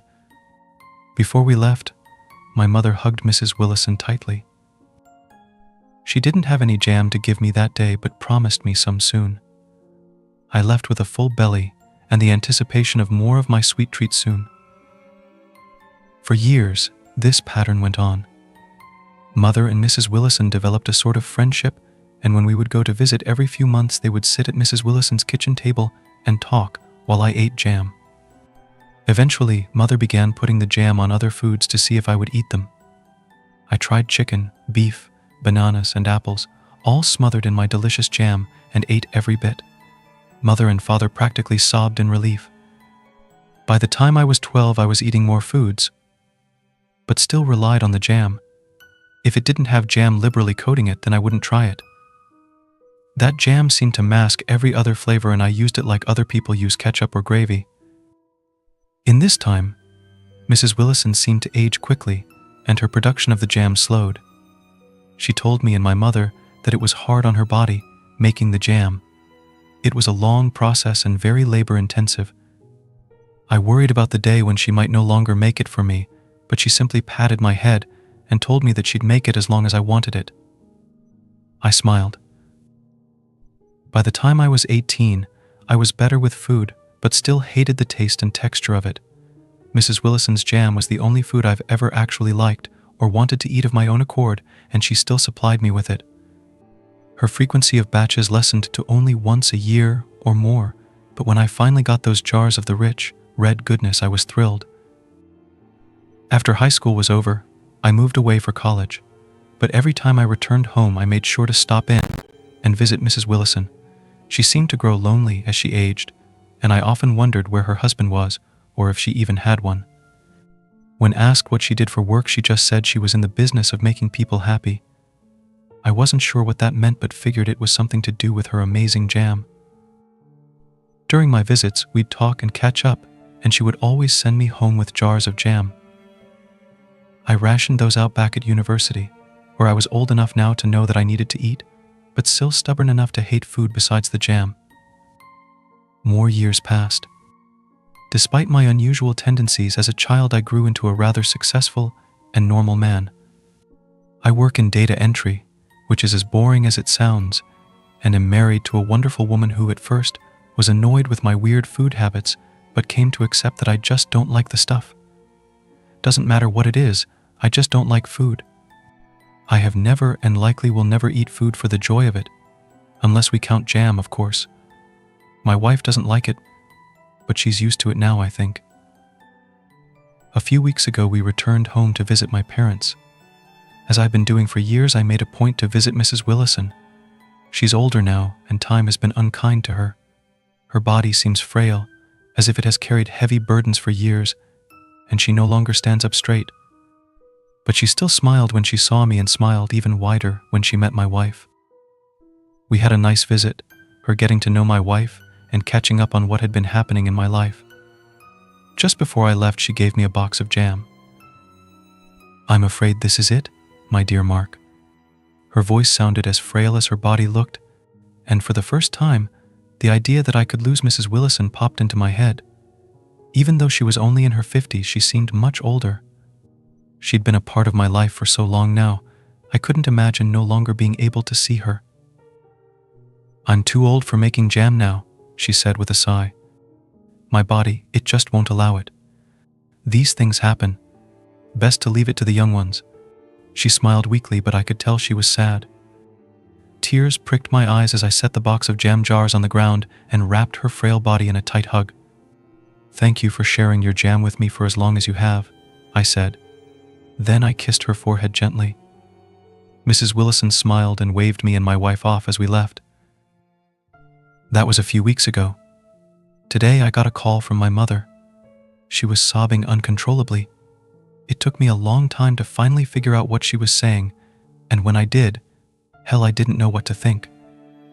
I sat there at my kitchen table, still in my pajamas, and with a plate of jam toast in front of me, while my mother told me Mrs. Willison had passed away. It appeared she had died several days ago, but no one knew until my mother went for her weekly visit and found the other woman slumped over in her chair. There was nothing they could do. I stared at my jam toast and felt numb. "But that's not the worst of it, Mark," my mother sobbed. "What?" I asked. "What, Mom?" "Oh God, Mark, what they found. God, I'm so sorry." She broke down into incoherent sobbing again. Eventually, my father took the phone from her and explained what the police had found in Mrs. Willison's house when they arrived. I'm still not sure what to think of it. "Son, I hope you're sitting down for this," my father began.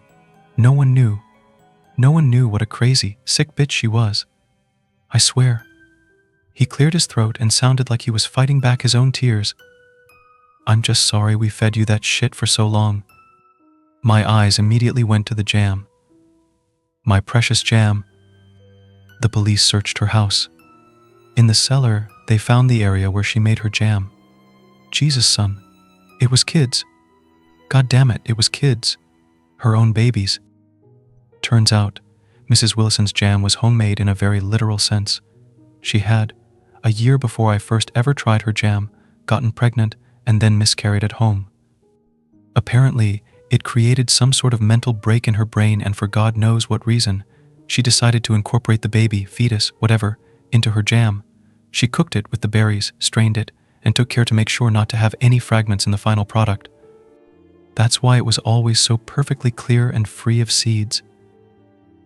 For over 20 years, Mrs. Willison lived in a cycle of getting herself pregnant, which she apparently achieved by acting as a prostitute in the larger neighboring town, and then aborting the pregnancies at home sometime between the 12th and 20th week, when the ingredient was large enough to be made into a batch. That was why she only made one batch of jam a year, and why she appeared to age so quickly and harshly. Back-to-back pregnancies will do that to a woman. In the end, when she said her body could no longer support jam making, she was telling the truth. Women in their 50s don't often get pregnant, and Mrs. Willison was no exception to that rule. My parents were horrified. For years they had been feeding me this stuff. For years they had been gleefully shoveling this jam into my system, ignorant of the fact that it was made with human remains. They had been so thrilled when I had started eating normal food, so thrilled when 6-year-old me had pointed to that jar of jam and then taken to it so eagerly. My mother apologized profusely on the phone through her sobs. When the call ended, I looked down at the plate of jam toast in front of me, studying the deep red spread with its flawlessly smooth consistency and the sweet and savory combination of it that had been the only food I had ever actually enjoyed in my life. Silently, I rose from my chair and went to the cellar where I stored my box of jams. Mrs. Willison made 12 jars out of each batch, and I had learned to stretch that very carefully over the years. I still had 11 remaining. Carefully, I looked through the box, taking out each and every jar and inspecting it, as if trying to see the tiny particles of unborn children that had been cooked into each one. At the very bottom of the box, I found an envelope. I reached for it with a shaking hand and pulled out a letter from Mrs. Willison. It was short, not saying much, but I smiled to read it all the same. I've always had issues with food. I don't know why. Most children grow out of their picky eating, and to some extent I did too. I learned over time that I need food to live, though eating it brings me no joy and often makes me sick if I find a texture or taste I can't stand. Mrs. Willison's jam saved me. It has been the first and only food I have ever liked, the only one I willingly and gladly eat. And in that envelope that I found at the bottom of my last box of jars, the last batch Mrs. Willison made, I found her legacy to me. Something she wanted me to have before she died because, she said, I was the bright spot of her life, and she had done this all for me. The sound of my wife moving around upstairs manages to reach me in the basement. She's awake late because she's had a difficult time sleeping lately. Whistling to myself, I put the index card back into the envelope and leave my box of jam in the same place as before. Then, I climb the stairs to the kitchen where I find my wife standing at the stove, scrambling eggs. She turns to me and smiles, her hair tousled from sleep and her face serene, not yet twisted up in agony due to her morning sickness. She turns and kisses me, and I feel the soft swell of her pregnant stomach against my body. Our last trip home had been to surprise my parents with the pregnancy. She's 12 weeks now, so she says it's safe to tell people the news. Of course, my parents were thrilled. So was Mrs. Willison, which is why I think she left me the recipe. I think, if I push her hard enough, I might be able to get my wife to make some jam for me.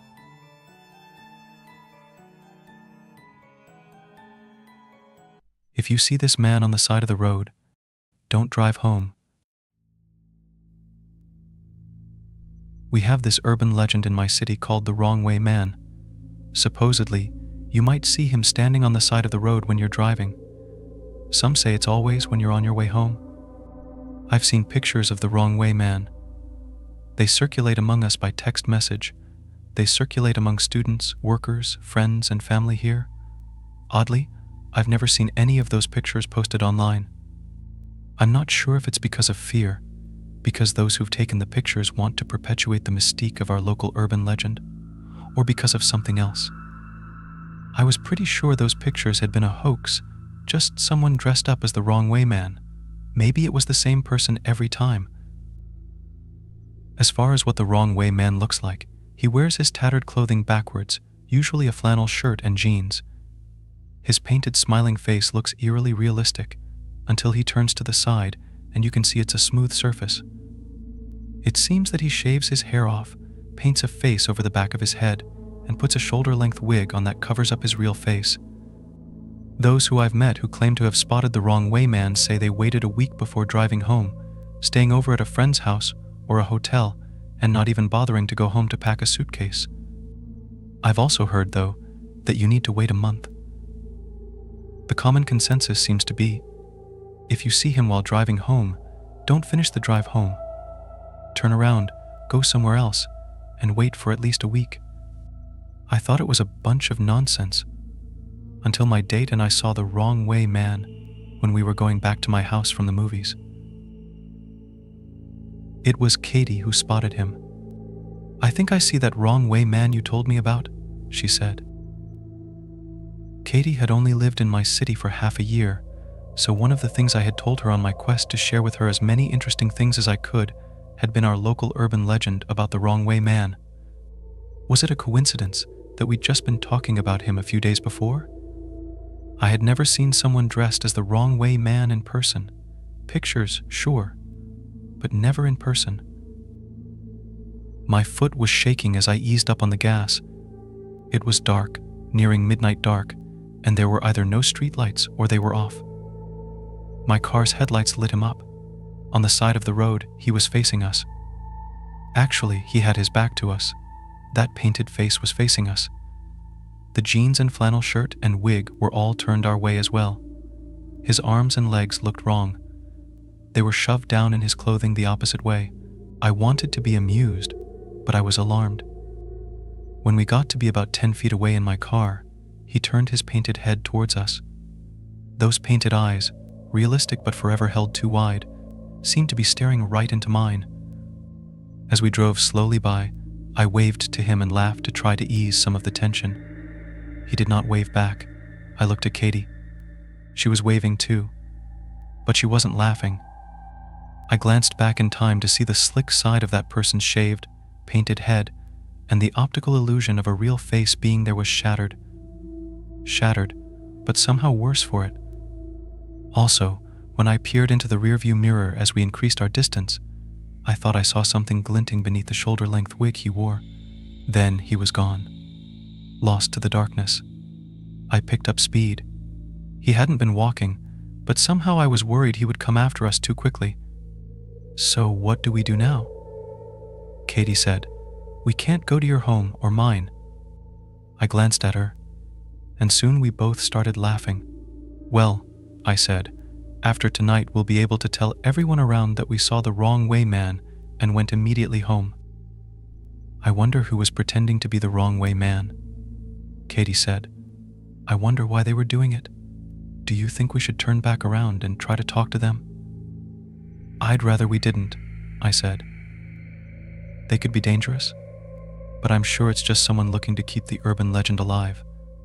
"It's your car," Katie said. "But if it was mine?" "All right," I said. "We'll turn back around. My grandpa used to say, if you're in doubt which turn to make, you can always take a U-turn until you figure things out.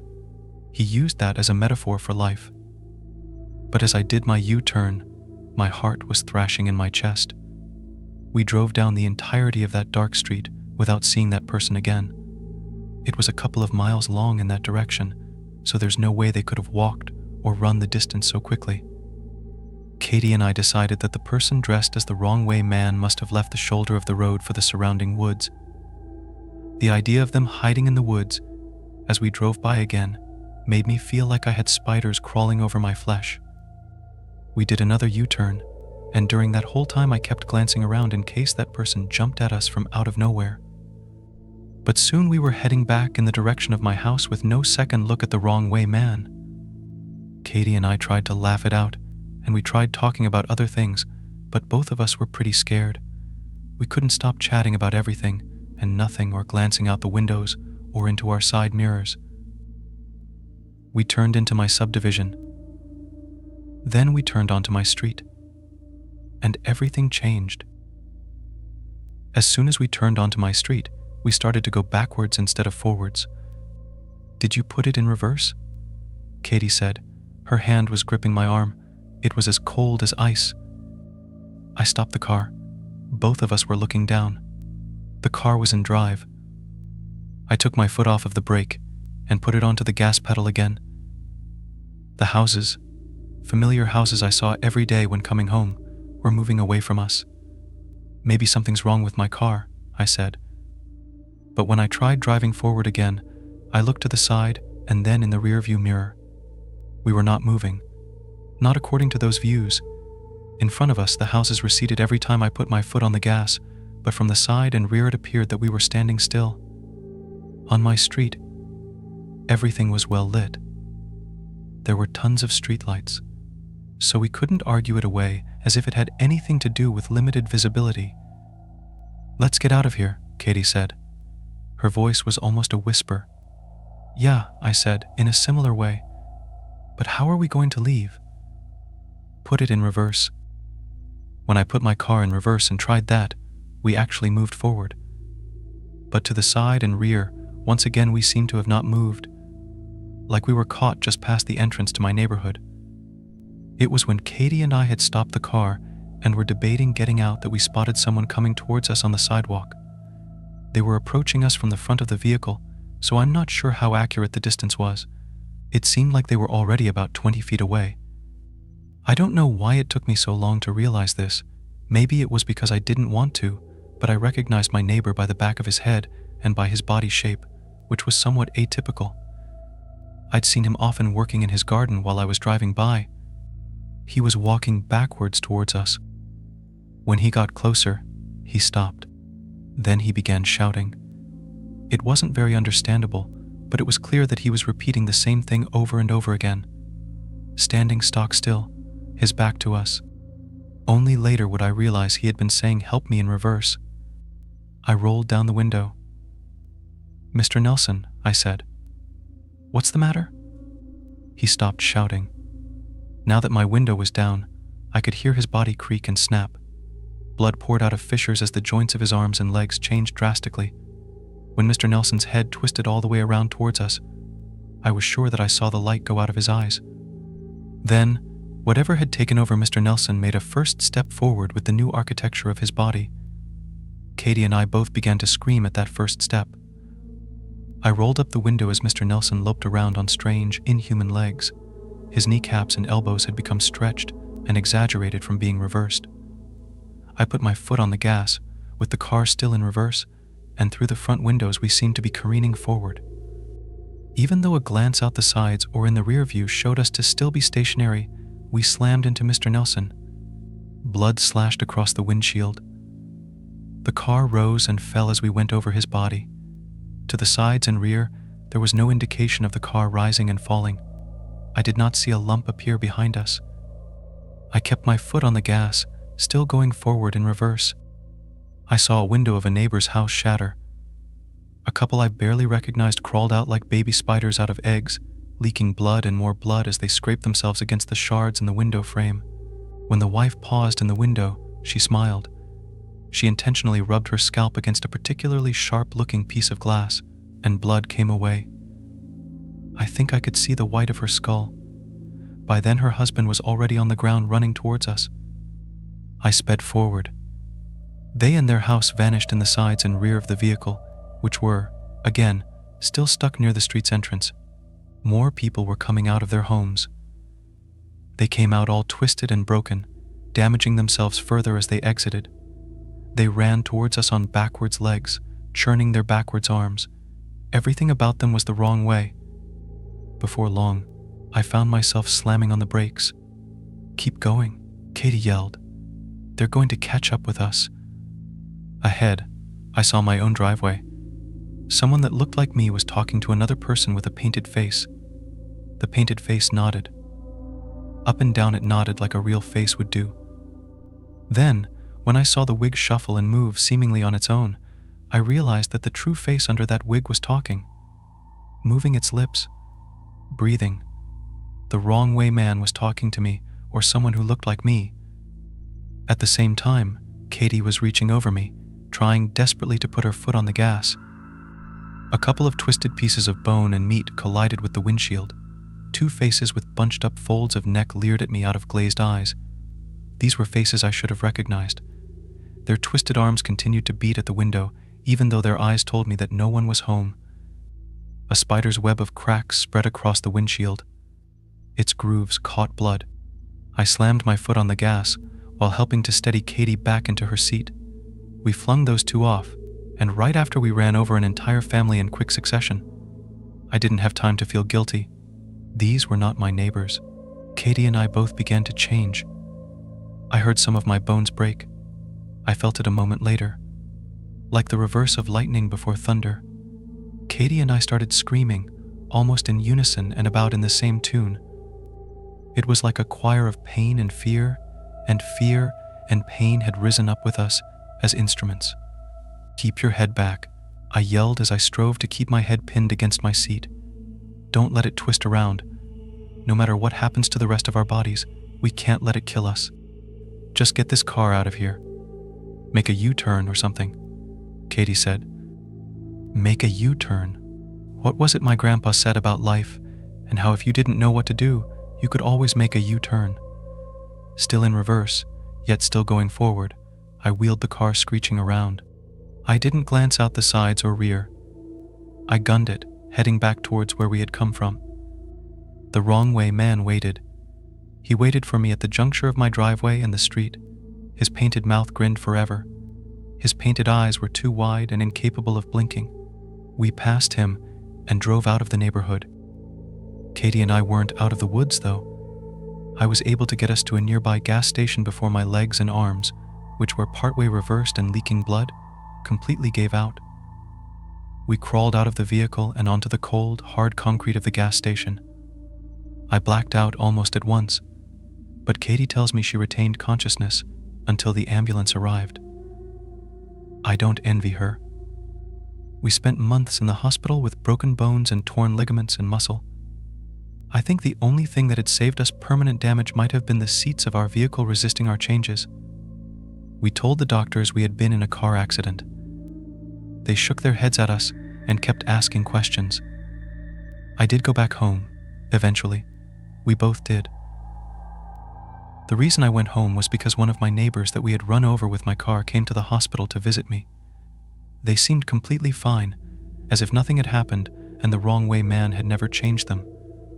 But damage was done to my vehicle and to Katie and me, both physically and psychologically, and while our bodies are on the mend, I don't think we'll ever be the same. I feel the wrong way inside. Mr. Mayhem. I got a job right out of college and had to find a new place at short notice. Using my socials, I got in touch with a landlord through a mutual contact. They had a spare apartment that was just made available. The previous tenant had been evicted a couple of weeks prior because of unpaid rent, so the apartment hadn't even been advertised yet. The apartment was nice enough, but all my attention was on my new job. I pretty much just brought a bed and a desktop computer, leaving 2 of my 3 rooms empty for the time being. I wasn't certain if I was going to stay there long term or not, but I figured time would decide. I ended up staying there several years. I settled into my job, furnished the place up, and made it into a proper home. Those first few stressful weeks became nothing but a distant memory. About 3 years after moving in, I had to stash some furniture. I contacted my landlord to see if there was some storage space I could use. He reminded me that there was storage on the bottom floor that I hadn't used. I didn't even know it was there. Not that surprising, seeing as I was really stressed out when I first moved in. Apparently the space had been used by the previous tenant, who might have left some items there. I hadn't had any use for such a space before, so I hadn't thought about asking. So imagine my surprise when I get to the storage, only to see a crash test dummy. Using a key I got from the landlord, I unlocked the padlock and got a closer look. It was a white life-sized crash test dummy with a hastily scribbled Mr. Mayhem written on the back of his head with a black Sharpie. The dummy was scuffed and worn, but still had a plastic smile on its face. Its eyes were just these little painted black dots. It looked like it'd been through hell and a half. I asked the landlord about it. Turns out, the previous tenant had used it as a sort of mascot. They brought it out for fun, for parties, pranks, that kind of thing. I saw him use it to cheat the carpool lane once, my landlord shared. It was just this funny thing he'd gotten from his job when they upgraded to newer dummies. It was probably more than 40 years old. I cleaned out the storage and stashed away my furniture. I thought about what to do with Mr. Mayhem and figured it'd be a fun piece for my upcoming Halloween party. I could dress it up in something and keep it by the entrance. It'd be the talk of the town. But still, there was something unnerving about it. The way its joints creaked and cracked, that frozen, painted-on grin. The sloppy joints, rattling haphazardly with every little movement. My yearly Halloween party is nothing extravagant. I get a couple of friends together and we dress up. Then we hit one of the local clubs for a costume party. It's like a pre-party, only with about 18 people or so. I dressed up Mr. Mayhem in a cheap pirate costume and had it stand by the door with a tray of snacks. I went as the Penguin, but everyone mistook me for the Monopoly Man. I had a lot of fun. A few drinks too many. There was a bit of drama with two friends of mine having an argument, but all in all, it was a good night. An acquaintance of mine won the costume contest with a sort of bioluminescent fish thing. It was insane. If you got a costume that you gotta charge batteries for, you've taken it to another level. In the moment, I couldn't tell anything was wrong. But if I'd listened a little closer, I would have heard a thing or two. Cracking and creaking heard from the alley out back as something moved. A bouncer mentioning a guy dressed as a crash test dummy. A dark silhouette, just outside the frosted glass of the bathroom window. By the end of the night, I made my way home and slid the keys into my door, only to notice that it was already unlocked. I could have sworn I locked it, but I figured I must have missed it in all the commotion. I did a drunken half-check around the apartment to see that nothing was stolen. There wasn't. I didn't even think about checking for Mr. Mayhem. If I had, I would have noticed there was nothing standing by the door, waiting for me with snacks. I would have noticed the bowl having rolled off to the side, spilling wrapped toffees and butter caramels across the carpet. But no, I face-planted into my bed and waited for another day. It wasn't until the next morning that I noticed it was missing. I sent a couple of texts to the others at the party, asking if they did something to it. All I got was a resounding no in response. If anything, they just thought it'd been a fun prop. I checked all over the apartment and the storage. I even asked my next-door neighbor if they'd seen anything. Nothing. Mr. Mayhem was just gone. It wasn't a big loss or anything, but I didn't like the idea of someone being in my apartment for no good reason. Things just don't disappear for nothing. If someone wanted a crash test dummy, I could have sold it for a quick $100 or so. Instead, I found myself running back and forth, growing increasingly anxious about someone being in my space. I even called the landlord about having the locks changed. The following Monday, Mr. Mayhem was still missing. While it was still on my mind, I had 100 more pressing matters at hand. It had started raining and absent-mindedly wandered across the parking lot. I was almost at the front door when something in the back of my mind asked me to stop. Like a sudden feeling of unease, it's hard to explain. A challenge to look a little closer. So I did. Turning around and looking up, I could see Mr. Mayhem. It was on the roof of my apartment building with its head aligned straight forward. Someone must have dragged it up there as a joke. It looked like someone about to jump off a building. I was going to have to bring it down. Didn't want anyone to be accidentally traumatized. I headed straight for the door to the stairwell, covering my head with a file folder. The rain was relentless. Something smashed into the pavement right in front of me. A loud plastic bang as Mr. Mayhem hit the ground. A couple of feet further, and I'd have been crushed. I just stood there for a moment, hearing the rain tapping against the file folder on my head. Mr. Mayhem was intact, but the body was just mangled. Every single extremity bent at an unnatural angle, but that didn't hamper that eerie painted-on smile. I was a bit hesitant to touch it. My heart was racing. That thing was heavy, and it had fallen far enough to do some serious damage had it hit me, which it almost did. I dragged it back down into the basement storage. I had to shuffle around some furniture and ended up tossing it on top of an old sofa. I locked the storage with a padlock, turned off the lights, and closed the door behind me. I'd get rid of that thing soon enough. I went to bed early that night. I kept getting shakes and twitches, as if my body was still recoiling from having Mr. Mayhem crash into the pavement right in front of me. I felt twitchy, as if I hadn't slowed down yet. I was stuck in high gear, and it carried over into the next morning. I stress cleaned my kitchen and bedroom before I even got breakfast. As I was cleaning in and around the fridge, I scooped out what looked like an old faded note. A post-it that must have been stuck to the fridge by the previous tenant. "Don't let it out," is what the note said. I stood there staring at the note for a good few minutes, letting my paranoia run rampant. I tried to explain it away, but every thought came circling back around to one point. There must have been a reason for Mr. Mayhem being left behind, and what happened to the previous tenant. Over the next few days, I considered how to get rid of it. I thought about just driving it to a garbage dump and dropping it off somewhere, but I didn't like the idea of it being let out. I could burn it, but I had to get a good space to do it. I could just sell it, of course, but that didn't feel responsible either. I was running out of patience and ideas, so I finally decided on sawing it up and dropping it into the river. I prepped a backpack with a saw, duct tape, a hammer, and garbage bags. The following night, I got to work. I dragged Mr. Mayhem out to my car and stuffed it into the trunk. I didn't want to do it in the daylight, as the thing still looked like a person, and I didn't want to have to explain myself. I was going to drive down to a clear spot near the river and get to work. It wasn't far, but I had to cross the highway. It was a short drive, but it was tense.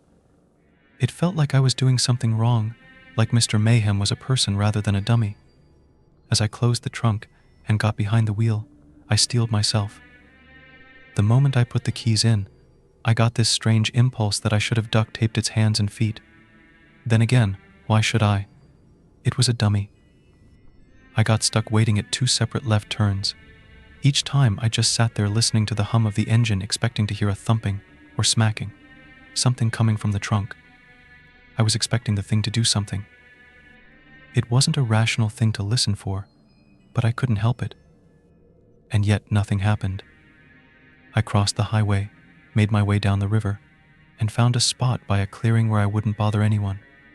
I parked my car, got out, and held my breath as I opened the trunk. For a split second, I could imagine someone lying there, a living person, screaming, pleading for help. I blinked it away as the trunk revealed Mr. Mayhem in all his inanimate splendor. There was nothing here to fear. Still, just chopping up something with the shape of a person was going to be uncomfortable. I dragged it out to the bank of the river, laid out my tools, and took a good look at it. I reached for the hammer first to break the joints.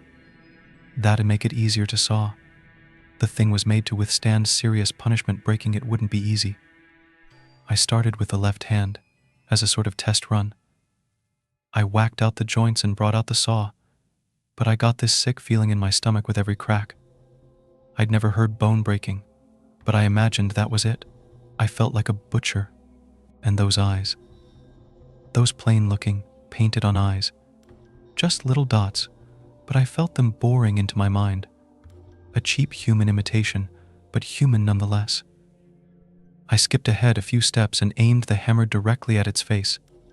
I brought the hammer down, smack after smack after smack, until the dummy cracked. The nose buckled inwards, and the cheeks split into butterfly-shaped shards. I picked out the pieces with my nails. I shuddered. There was some sort of padding on the inside that just made my skin crawl. There was something about the texture. I paused. There was a small, white growth. It was a tooth. I stepped back, looking down at the broken dummy. Just beneath the cracked surface, embedded inside, was a dead man, mummified and dry within the confines of the plastic shell. I couldn't breathe. It had been there all along, hidden in plain sight. There were so many things to do that I couldn't begin to form a coherent thought. Who did I call? What did I do? Could I be liable for some kind of damage? Who was the person inside? Were they missing? I decided I'd get back to my car and call the police. I hurried back, got into the driver's seat, and closed the door.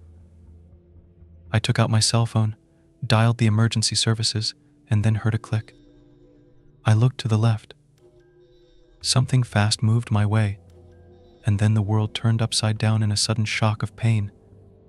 I drifted in and out of consciousness. I was somewhere dark and cramped. It must have taken me at least 10 minutes just to realize I was in the trunk of my car, and the car was moving. I could hear the radio, albeit turned down. I had a swelling over my nose and left eye, and I could feel my sense of balance being shaky at best. I reached for my cell phone, but it was still in the passenger seat. I never managed to call the emergency services. At some point, the car came to a stop. I heard the door on the driver's side open and close, then the sound of someone walking away.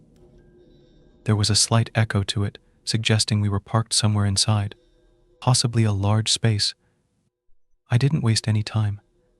Instead of trying to open the trunk, I wriggled and crawled my way into the back seat. From there, I contorted myself into the driver's seat, locked the doors, and fumbled around for my cell phone. Looking up intermittently, I could see that I was in some kind of storage facility. It was hard to tell the lights were off. As soon as I felt the cold metal of the phone, I picked it up, unlocked it, and dialed the emergency services. It didn't take long for a voice to come in on the other end. "I've been kidnapped," I stuttered. "I don't know where I am, but..." If I hadn't talked so loud, I might have heard the footsteps coming back. If I'd been more attentive, I could have seen it in the rearview mirror. But I was both loud and inattentive, and it came at a great cost. Because as the operator asked me about my name and location, the driver's side window was shattered into 1,000 pieces. Something grabbed me by the neck and shoulder. A second later, I was flung through the window and out onto the pavement, about 8 feet or so. The cell phone tumbled to the ground as a white plastic foot crushed it. Looking up, I saw it in full view. Mr. Mayhem, now revealing a death's head grin. I ran. I got to my feet and just took off. I could hear thumping plastic noises behind me as Mr. Mayhem followed. I ran straight through an abandoned workshop and a lunchroom. Finally, I slammed the door open to an unmarked space, hoping against hope it would be something useful. A small room, packed to the brim with crash test dummies. At least 50, standing shoulder to shoulder. All those painted smiles and dot-like eyes, all looking my way. I didn't have time to see if they were like Mr. Mayhem or not, so instead of turning back, which would be a certain end, I pressed forward. I pushed my way past plastic arms, hands, and torsos. Most were just empty shells, ready to be filled and used. Others were fully functional. I could have sworn a couple of heads turned my way, but I didn't stop to check. I could hear the footsteps that followed me slow, and as I turned around, I realized I had no idea where it went. Just a sea of white, featureless creatures, and one of them was something else. I was afraid to move. I could be brushing up against that thing without even knowing it. There was a sharp noise, as what sounded like broken glass being shuffled around on the floor. One clear sound of a shard being lifted. I tried to make my way to the back of the room so I could circle back. Every now and then I'd look at the dummies, only to notice more of them with scribbles on the back of their head, all made with hasty scribbles. A stray thought crossed my mind. Maybe it wasn't actually Mr. Mayhem, but Mayhew? It had been kind of hard to tell. I had yet to run into it, as I began circling the dark corners of the room, making my way back the way I came. I heard the sound of glass scraping against plastic as something was coming closer. I had to keep myself from panicking. There was no telling what would happen if I were to stumble in there. Instead, I kept a steady pace, trying to count my breaths. Brushing up against another dummy, I stopped. Something was strange. It didn't have a left hand. It slowly turned my way, revealing a dead man's face. It was Mr. Mayhem. An impromptu glass shank sliced at me, scraping the edge of my jacket and shattering against the wall. A handless left arm reached for me, but I pushed it aside.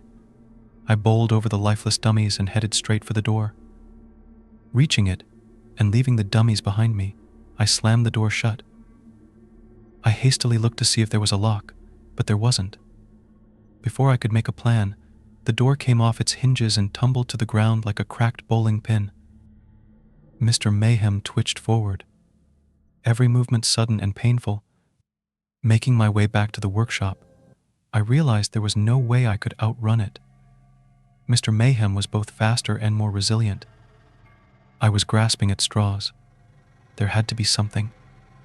Anything. I dodged a chain coming down from the ceiling and kept going towards the back, only to stop. That chain. I could use it.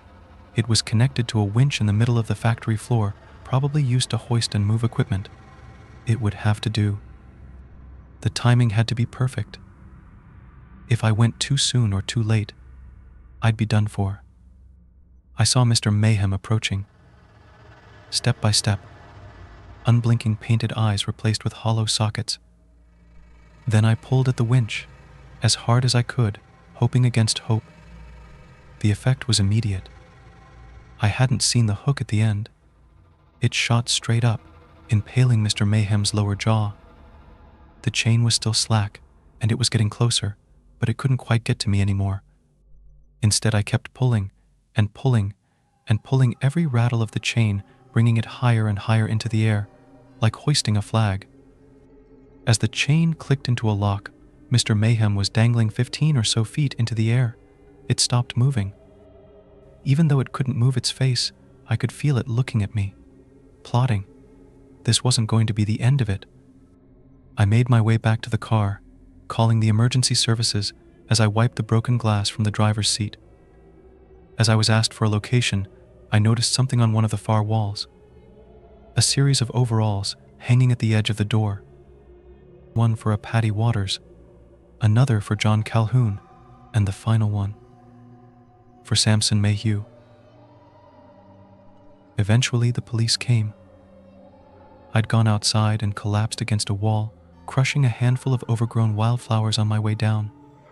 I just sat there, picking the petals of a blue sunflower when the officers came around to ask me questions. I tried to explain that I'd been kidnapped and assaulted, but there was no way for me to tell them the crash test dummy had done it. Instead, I had to lie through my teeth. I had to say that my mystery attacker had hoisted that dummy up into the air. It didn't take long for the police to find not one, but 3 bodies. 3 workers at the abandoned factory, all presumed dead and missing, stuffed within the framing of the crash test dummies they themselves had made decades ago. This was about 2 years ago, somewhere in that ballpark. I haven't seen or heard anything about those dummies since. I think they cleared out the storage, and I think they had some kind of forensic specialist on site, but there was no public announcement or accusation. I was only called in once to make a basic statement, but there was no follow-up. I've been imagining those 3 dummies sitting locked up in some storage, just biding their time. That dead face waiting to look my way again. Now, the reason I write this is because of something I read just the other month. There was an article about a break-in at the county evidence locker, resulting in 1 wounded officer and a handful of pieces of evidence going missing. The assailants were described as 2 men and a woman. They were described as bald and wearing plain white clothes. If I was a betting man, I'd say there isn't much time before we start seeing more than 3 of these Misters and Misses. If I hadn't gotten out of there, I'm pretty sure there was an empty casing that would, in time, have my name on it. Maybe there still is?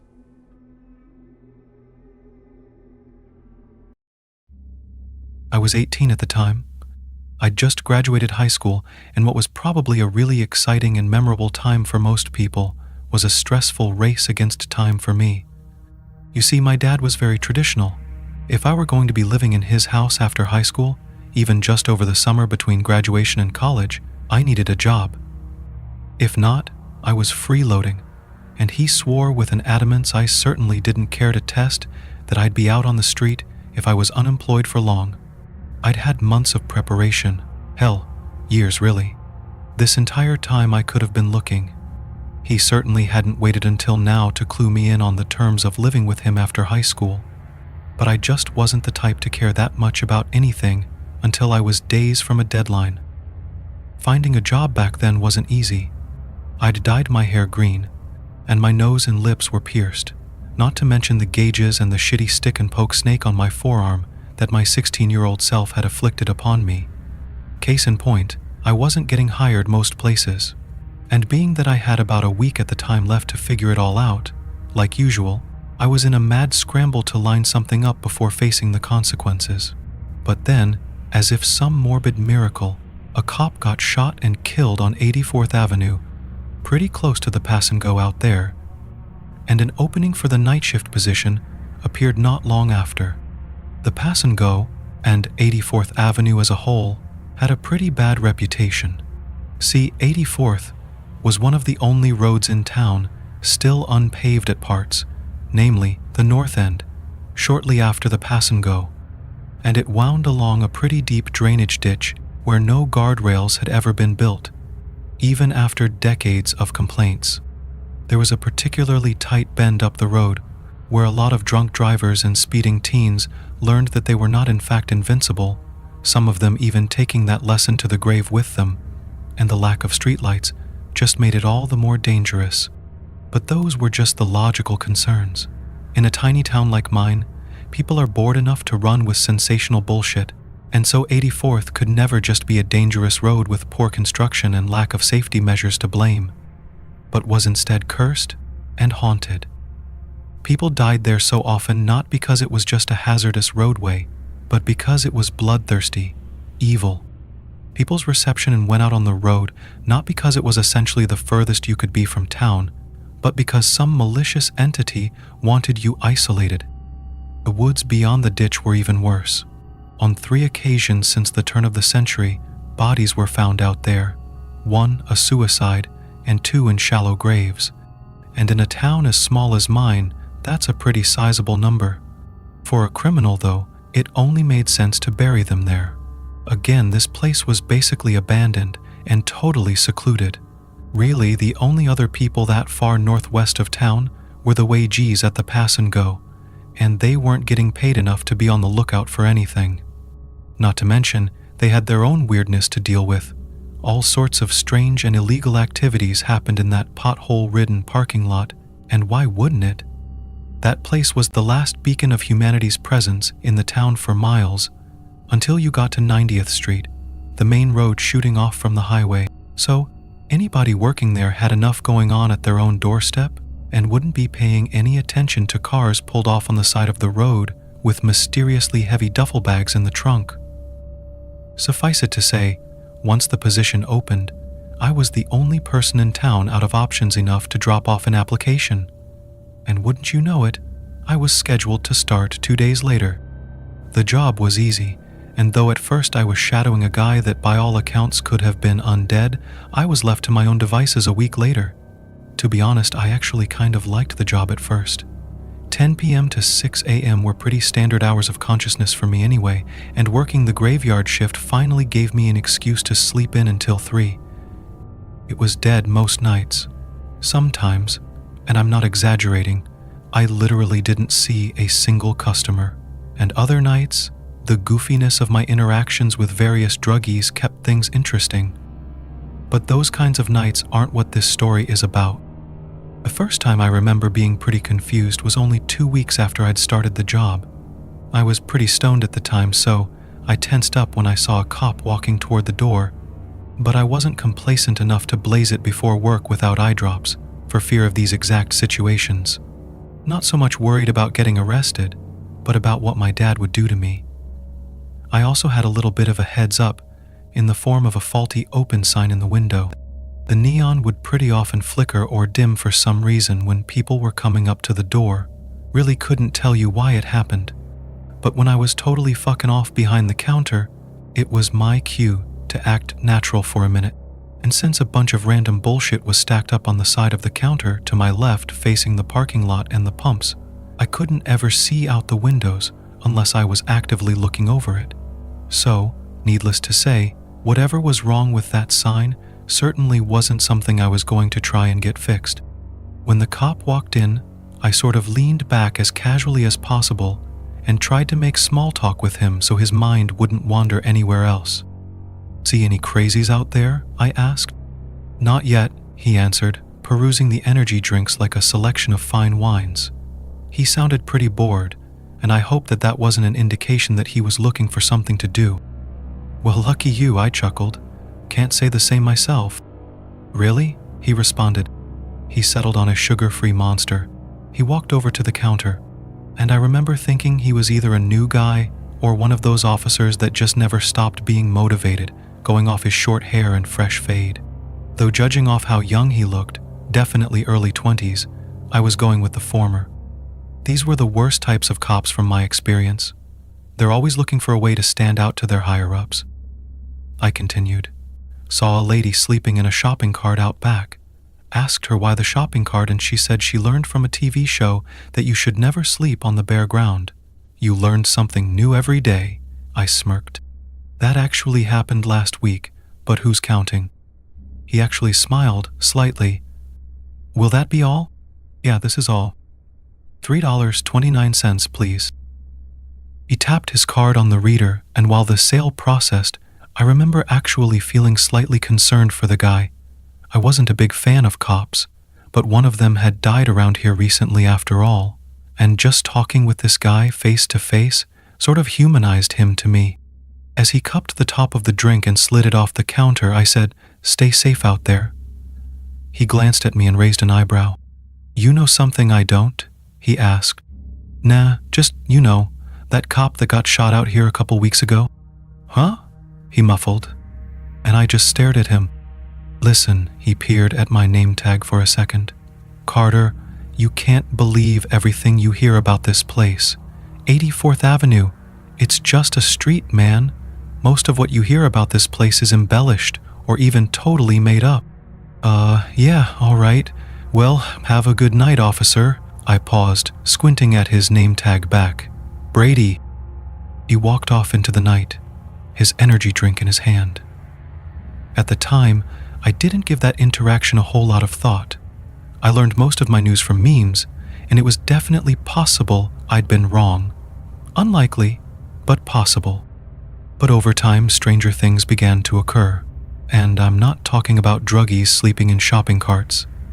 I began to pick up on an anomaly with the neon sign. See, it actually didn't flicker very often. It seemed to at first, but after getting caught off guard multiple times by random people coming in, I realized I couldn't trust it as much as I thought I could. Yet strangely, though it seemed inconsistent, I realized it always blinked and dimmed for certain people. There was this lady that would come in about once a week and buy a scratch-off ticket. I figured she had to be pretty depressed, 'cause she was always wearing the same clothes and was coming to this dingy-ass place with relative frequency. Every time she'd ask for the same ticket, cash keezer, and every time I'd slide it to her, she'd smile at me and say, "Maybe tonight's the night." Even in her voice I could hear how much she needed a break, but I guess tonight was never the night, because a week or two later, she'd always be back, always dressed the same, always buying a colorful strip of false hope that things would suddenly change for her. I tried to chat with her the more she came in, but she wasn't keen on giving away details about her life. She was mostly unresponsive, just nodding or giving me one-word answers, and then she'd head out in kind of a hurry. But her clothes weren't the only thing that stayed the same every time. Every single time she came into the pass and go, that sign would flicker. Now, I could have just been reading into things too much. I wondered if the sign was ultimately connected to a wire through the ground maybe, and maybe certain people were stepping over it, and those people just kind of came in the same way every time. I didn't really know, I'm not an electrician, but the sort of Groundhog Day that transpired every time she stopped by really did intrigue me. Then, one night in early July, I had another curious experience. I was listening to some podcast about ayahuasca and contemplating if I'd ever take the plunge when the green flicker of my inconsistent early morning system caught my attention. And when my eyes trailed from the neon sign and over the merchandise on the counter to the pumps out in the dark beyond, I saw a guy pumping gas into his truck. Probably in his mid-30s. He had this really gruff look on his face, but I wouldn't have paid it much mind except for the fact someone was with him. A girl about my age. While he was by the pump, she was heading into the store. She had black hair down to about her shoulders and these big brown eyes. Her skin was kind of pale, like she probably didn't get out much, and she wore skinny jeans and a gray top. As soon as I noticed her approaching, I stepped back from the window. I definitely didn't want to creep her out by being seen peeking over the counter through the glass. She came in, and as the chime above the door rang, I couldn't help but glance at her as she beelined to the snacks.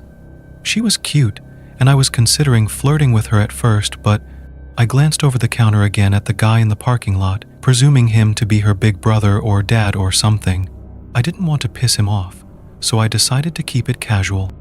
She was over by the coolers on the back wall the next time I found her, not looking my direction, while she scanned our selection of sports drinks. Then she grabbed a red Gatorade and came walking up to the front. She put the drink and a bag of classic Lays on the counter, and when I noticed it was almost 4 a.m, I couldn't help but inquire, "What's got you out so late?" I was scanning the items with muscle memory, my eyes meeting hers after she glanced at the counter for a second, as if considering a response. "Nothing, really," she responded. "Big bro?" I flicked my eyes to the guy in the parking lot, and at this, her nose wrinkled. "Yo, no." I thought that was a strange response.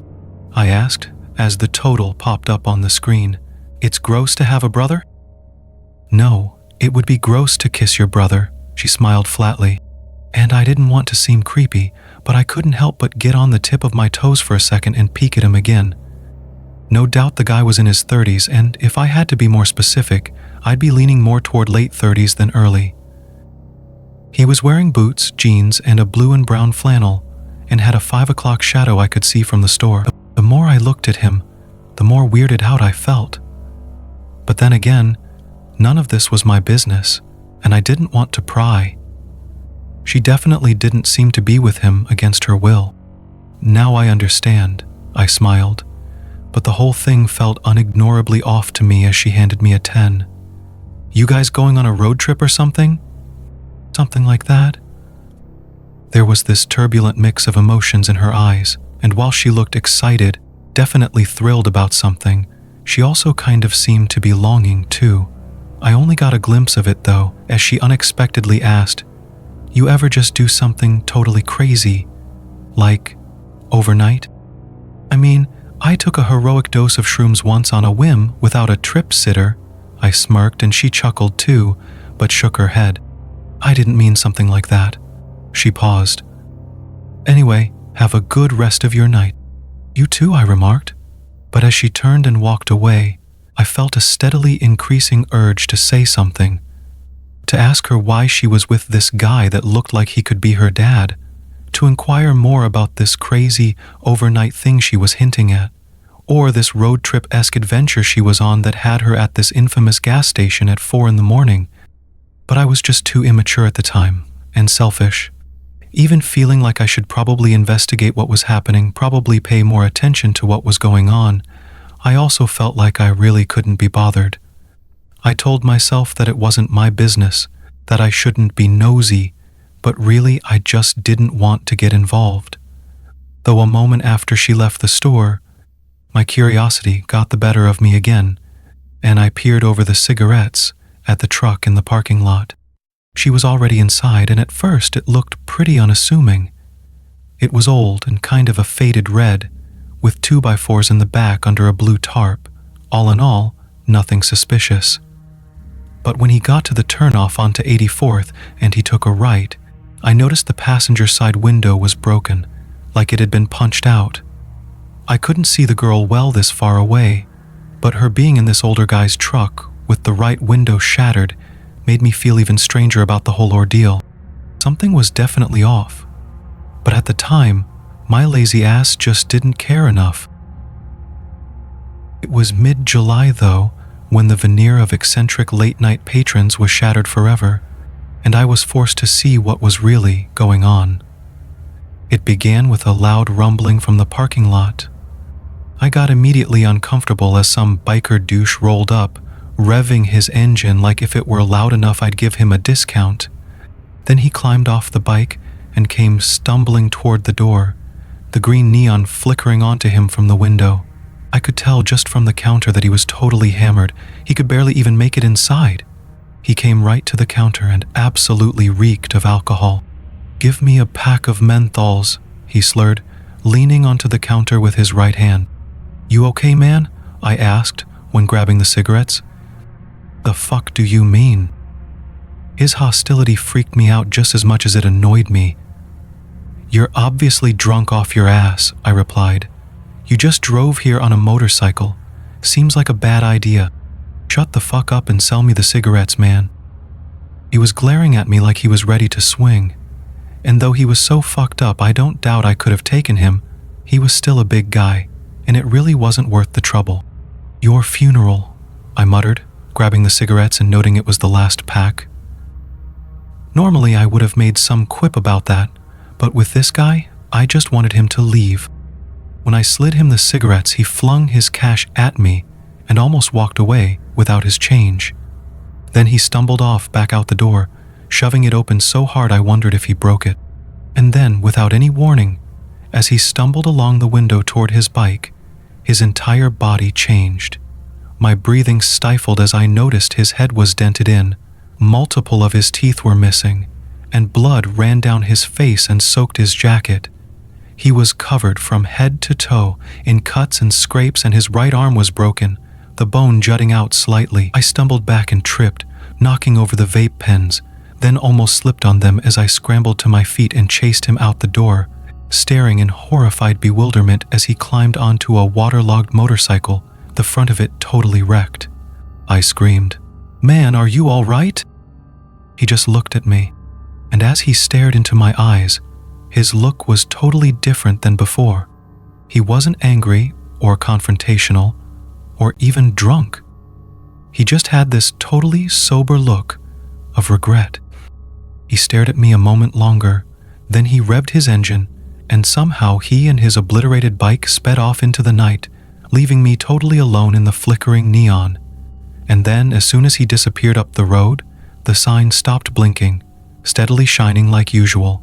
I sprinted over to the doors, yanking them open, and almost collapsing as I barreled into the back room and landed in the seat at the computer. I pulled up the security camera footage and rewound it a couple minutes, desperate to see if somehow, some inconceivable way, I'd just been seeing things. But though I was willing to believe he wasn't actually injured and it was somehow all in my head, I wasn't at all prepared for the sight of me just talking to the empty air. That's right, the guy never even came in at all.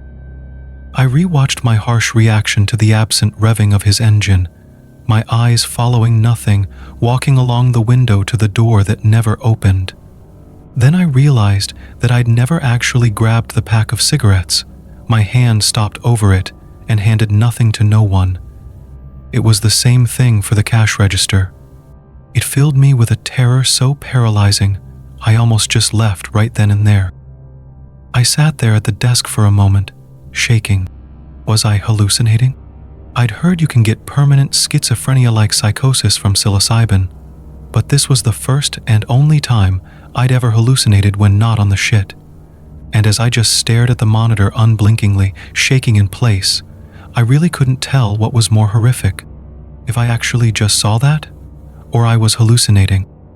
But then, my eyes gravitated to the one part of my memory that was corroborated by the cameras, the neon.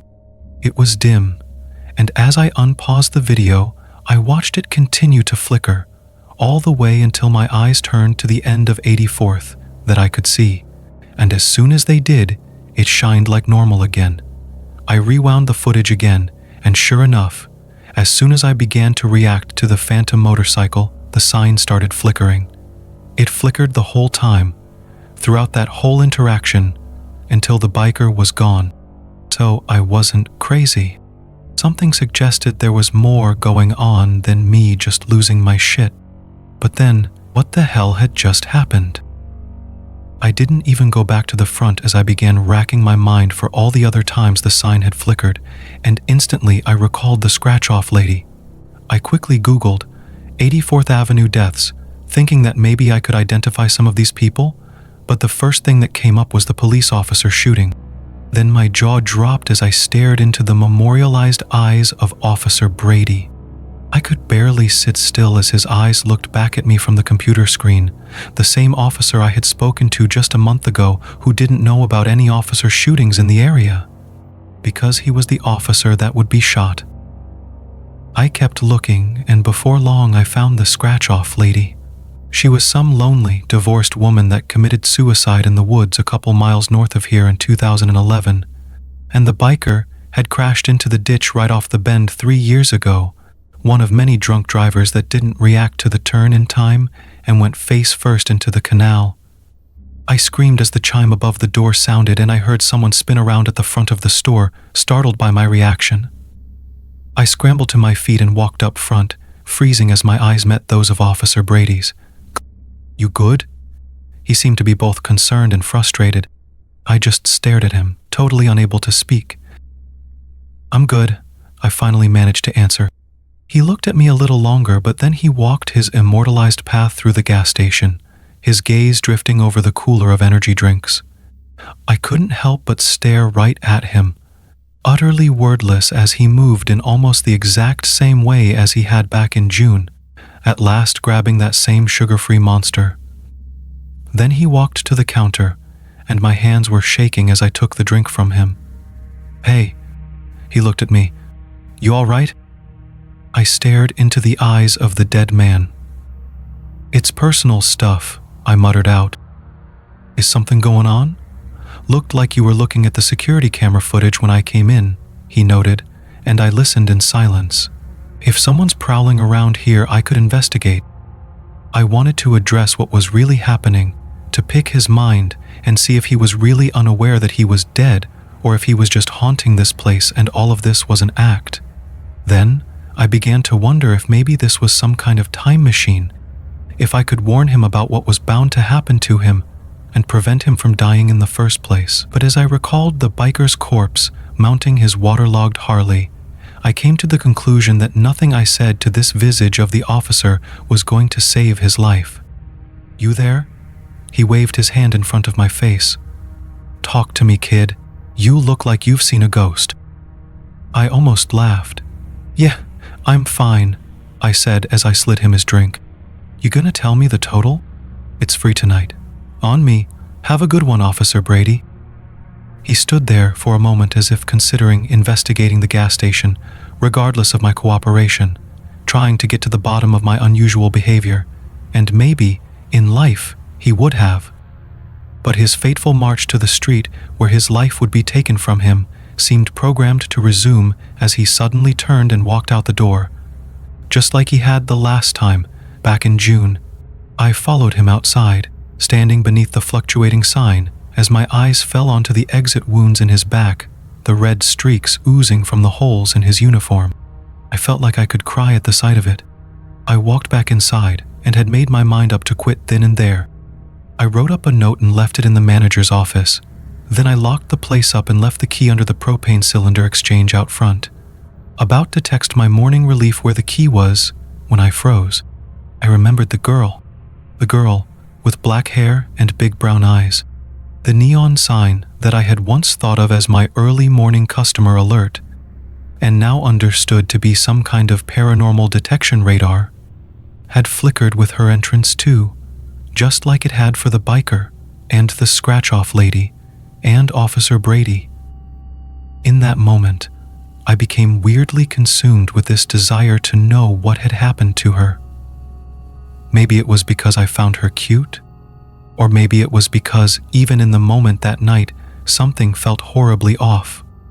But for some reason or another, I became totally invested in figuring out what had happened to her. To the point that I decided to unlock the store and stick around. I went back to the computer, but for some reason, though I was able to find information about other people that had died in the area, some of whom I'd even seen walk into this gas station's very doors in the middle of the night, I was completely unable to find her. And it really ate at me. I went back to the front at some point around 5 a.m., but still, I was just searching on my phone for the girl. Though by the time my relief came in at 6 a.m., I still hadn't found shit. And that was my obsession for the next couple days. When I'd exhausted every article about deaths on 84th, I began to wonder if anyone even knew she was dead. So I searched local missing persons, and I looked into all of them, but still, none of them were this girl. It haunted me for days. I began reliving as much of that night as I could, trying to recall every single detail. I could remember her hinting that the guy she was with was her boyfriend, which even then was a red flag, but now, as I remembered that older guy in the parking lot pumping gas in the dark, it filled me with dread. I didn't get that good of a look at him. I could tell he had some stubble and was wearing a flannel, jeans, and boots. As for his truck, I wasn't sure exactly what make or model it was, just that it was red and looked old. I could only assume the punched-out glass was like the biker's motorcycle, something that had taken place after the girl's death, or more likely during. I remembered her asking me if I had ever done something crazy and overnight. And as I mulled over the words for hours, sitting on the back porch smoking a bowl as the sun set before my shift, I ruminated on all the possibilities such a vague statement could mean. But then, when I remembered her saying she was on something like a road trip, it started to click. The guy she was with, her boyfriend, must have been taking her off somewhere, probably far from her home. Maybe they'd been talking online, probably in secret, because no parent would let their kid date a grown-ass man like that. And she seemed to be about 18 like myself. Maybe he'd driven to where she lived, and this big, crazy overnight decision she made was climbing into this stranger's vehicle that she'd been tricked into thinking was safe, driving with him for God knows how long, as he took her to God knows where, and then they stopped at the Pass and Go on 84th Avenue for gas. At first, that part didn't make sense to me. Yeah, this place was a couple miles south of 90th Street, which came right off the highway. But why wouldn't he stop for gas at one of the many gas stations out there closer to the interstate? The more I thought about it, the more I started to piece it together. If this guy really was from out of state and was trying to get her back to his place undetected, it made sense he didn't pull right off the highway to the nearest gas station, where cops could be combing through camera footage. Instead, he drove off to the most secluded road in the whole town, 84th Avenue. I started to feel overwhelmed. I had nothing to go off of to narrow my search really, and for all I knew I'd have to look at missing persons listings for people in every surrounding state, and maybe even farther than that. I mean, it was just impossible. But at last, saying a prayer to whoever was listening, I typed in the vaguest string of clues I had. Missing girl, brown eyes, black hair, red truck. And then I scrolled and scrolled and scrolled. I searched it first in various counties in Iowa. Maybe she was just from a lower part of the state. But when that didn't yield anything, I searched the same sentence with counties in Missouri, and then Kansas, and then Nebraska. And after over an hour of looking, my heart skipped a beat. I saw those big brown eyes looking back at me through my cell phone screen. I clicked on the news article, and there, in her missing persons listing, was unmistakably the girl's face, just like the one in the gas station. I immediately read the article, like it was some sort of divine revelation. Her name was Amber Wicker. She would have just turned 18. In fact, her birthday was only 2 months ago. But her disappearance was 4 months ago, which meant that on the night that she'd actually stepped into the gas station and not the memory I had cohabitated, she was only 17, making the whole thing even more disturbing to me. She was last seen on her front door's Ring camera, climbing into a red truck parked across the street, almost totally out of frame. But even in the glimpse of it available in the video, I could tell it was the same one when I saw the 2x4s and blue tarp. My stomach sank as I watched Amber hurry down the driveway, looking once over her shoulder to the safety of the house she was abandoning, then reaching the truck and climbing into the passenger seat before it took off up the road. I leaned back in the chair, letting out a beleaguered sigh. So, Amber Wicker was her name, and as far as the police knew, she was missing. But I knew she was dead. Every customer that had walked in beneath the flickering sign had been a corpse. And as much as I wanted to believe otherwise, I assumed her case wasn't any different. So as much as I wanted to stop working at that place, as much as it bothered me to see those ghosts walking the faded paths of their memories through the purgatory that was the pass and go off 84th Avenue. I had to wait until Amber came back so I could gather enough evidence to give to police. After all, though some of the dead only came in once, like the biker, others had come in twice, like Officer Brady, and even others had come in on almost a weekly basis, like the scratch-off lady. Eventually, I hoped she would come back. And so, the rest of July, I picked up more night shifts, desperately wanting to be there the night she hopefully returned. I also chatted with Justin, the guy who I'd shadowed and who worked nights when I was off. But his brain seemed constantly fried on something, and if he'd had any paranormal experiences, he hadn't noticed. I asked him about the sign flickering, and he said it did that on occasion, so I knew he'd seen at least some ghosts. But when I asked him about Amber, he wasn't sure if he'd seen her or not. Needless to say, I wasn't getting anything useful out of him. I asked him to just keep his eyes open for her, and if he saw her, to note the license plate of the truck by the pump.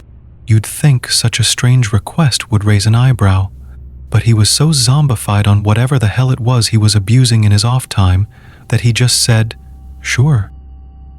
In the weeks after I'd pinned down Amber's true identity, I began to research her a bit. I could only find 2 articles about her. One was the one I first found, which just had the basic details of her disappearance, and the other was an even smaller article in which her parents had given a statement and a number to call if anyone knew anything. I really wanted to call that number, but I knew that right now, I honestly didn't have shit.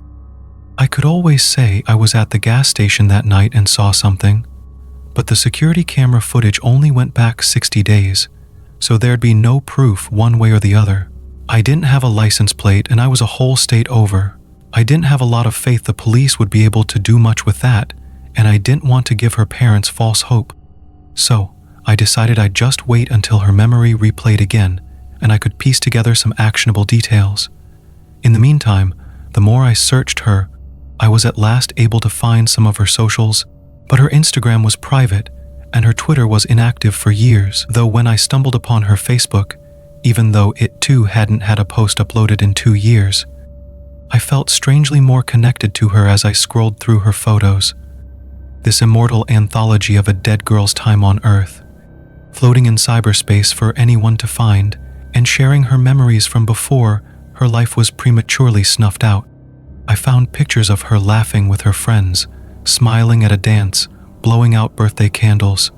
I saw random posts ranging from her excitedly proclaiming she'd gotten her learner's permit to complaining about failing some biology test. All these moments of this girl's life, both significant and insignificant, were here forever. Memories accessible to anyone that cared to find them. And really, her appearance at the gas station wasn't much different.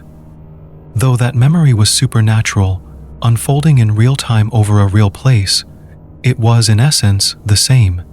Just some moment of her existence that unaffiliated people such as myself were able to witness. Though whether or not I had been the one to see it for a reason, or my witnessing of it was just as inconsequential and random as me scrolling through her Facebook page, I felt that I was a part of this girl's story now, and it was my duty to help her however I could. But by August, she still hadn't come back, and strangely, neither had Officer Brady, or the biker, or even the scratch-off lady. There was only one other occurrence of the sign flickering, and I guess it was either a no-show ghost or a fuck you from the universe, 'cause no one ended up coming in.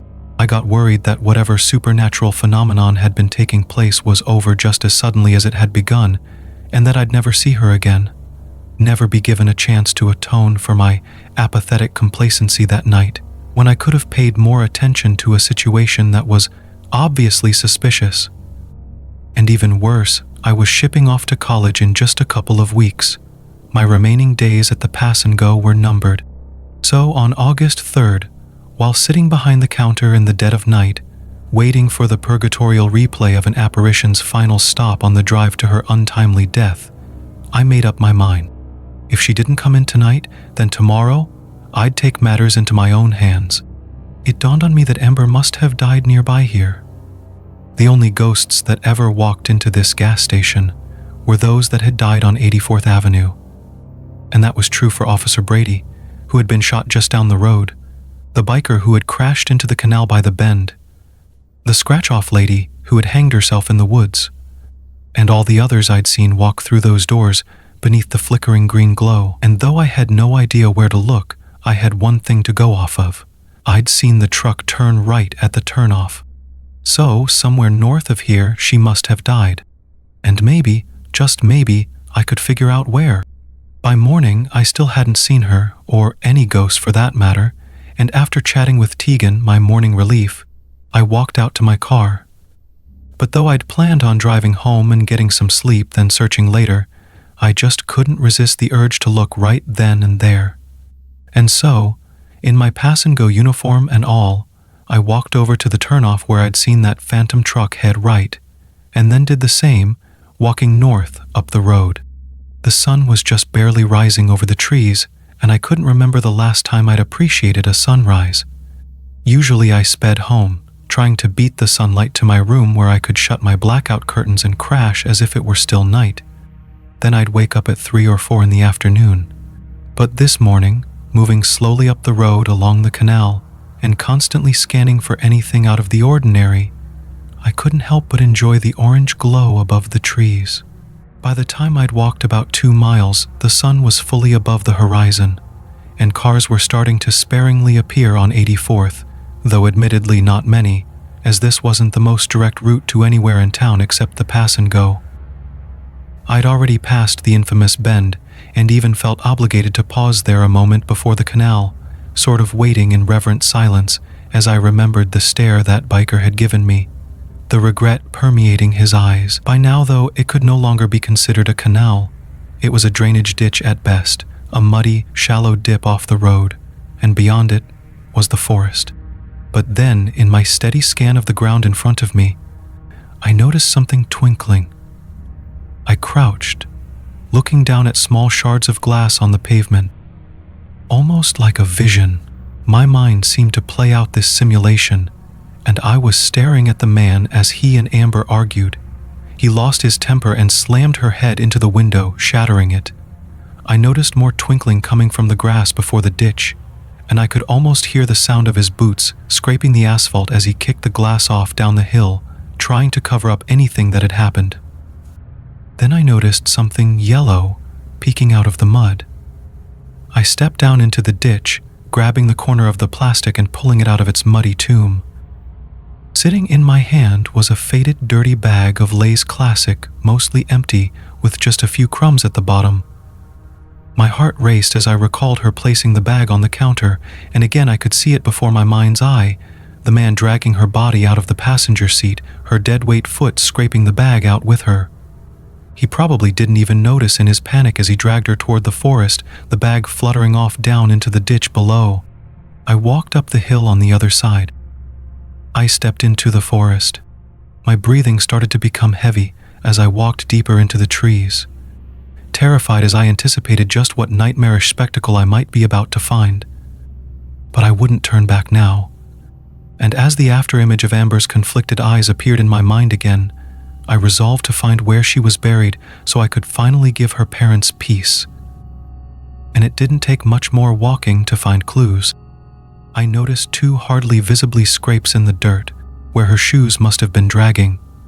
I carefully followed them, stepping off toward a cluster of trees as they suddenly turned, at last freezing before what I could immediately ascertain was a shallow grave. The grass all around it was undisturbed, but here, in just this plot, was a clump of uneven earth. Some grass and leaves had been precariously scattered on top in the man's frantic attempt to conceal it, but it wasn't convincing. And as I crouched before the plot, my heart began to thump out of my chest. But I gulped and steeled myself, knowing I had to see this all the way through, for Amber. I wished I had a shovel, but with nothing else I just dug with my hands, scraping the dirt away and trying not to consider the possibility of my fingers abruptly touching her corpse. I jerked as I felt something that wasn't soil, didn't feel like rotting flesh, so I brushed the sand away and my eyes centered upon a filthy blue tarp immured in the ground. It was all I needed to see. I stayed right there, pulling out my phone and calling the police. And when they arrived within the hour, I told them I'd gone on a morning walk after getting off the graveyard shift, but noticed the broken glass and trash on the side of the road. They applauded me on my intuition, saying they probably wouldn't have found that suspicious at all. And hell, I certainly wouldn't have either if I hadn't known the context. From there, I said I walked into the forest out of curiosity, but when I found what looked to be a trail left by dragging feet, I became convinced I'd actually found something serious. And after a little bit of digging where the ground looked abnormal, I'd seen the tarp and assumed the worst. They were kinder than cops had ever been with me as they thanked me. And in just a couple of days, it was confirmed in a news story that wrapped in that tarp and left to rot in the woods off 84th Avenue for the last half a year was none other than the body of Amber Wicker. I was glad I had been able to help her family get some closure, and hell, even lead to the arrest of the bastard that killed her, whose DNA was recovered at the scene of the crime. But even still, at the end of the day, none of that would bring her back. I just felt hollow.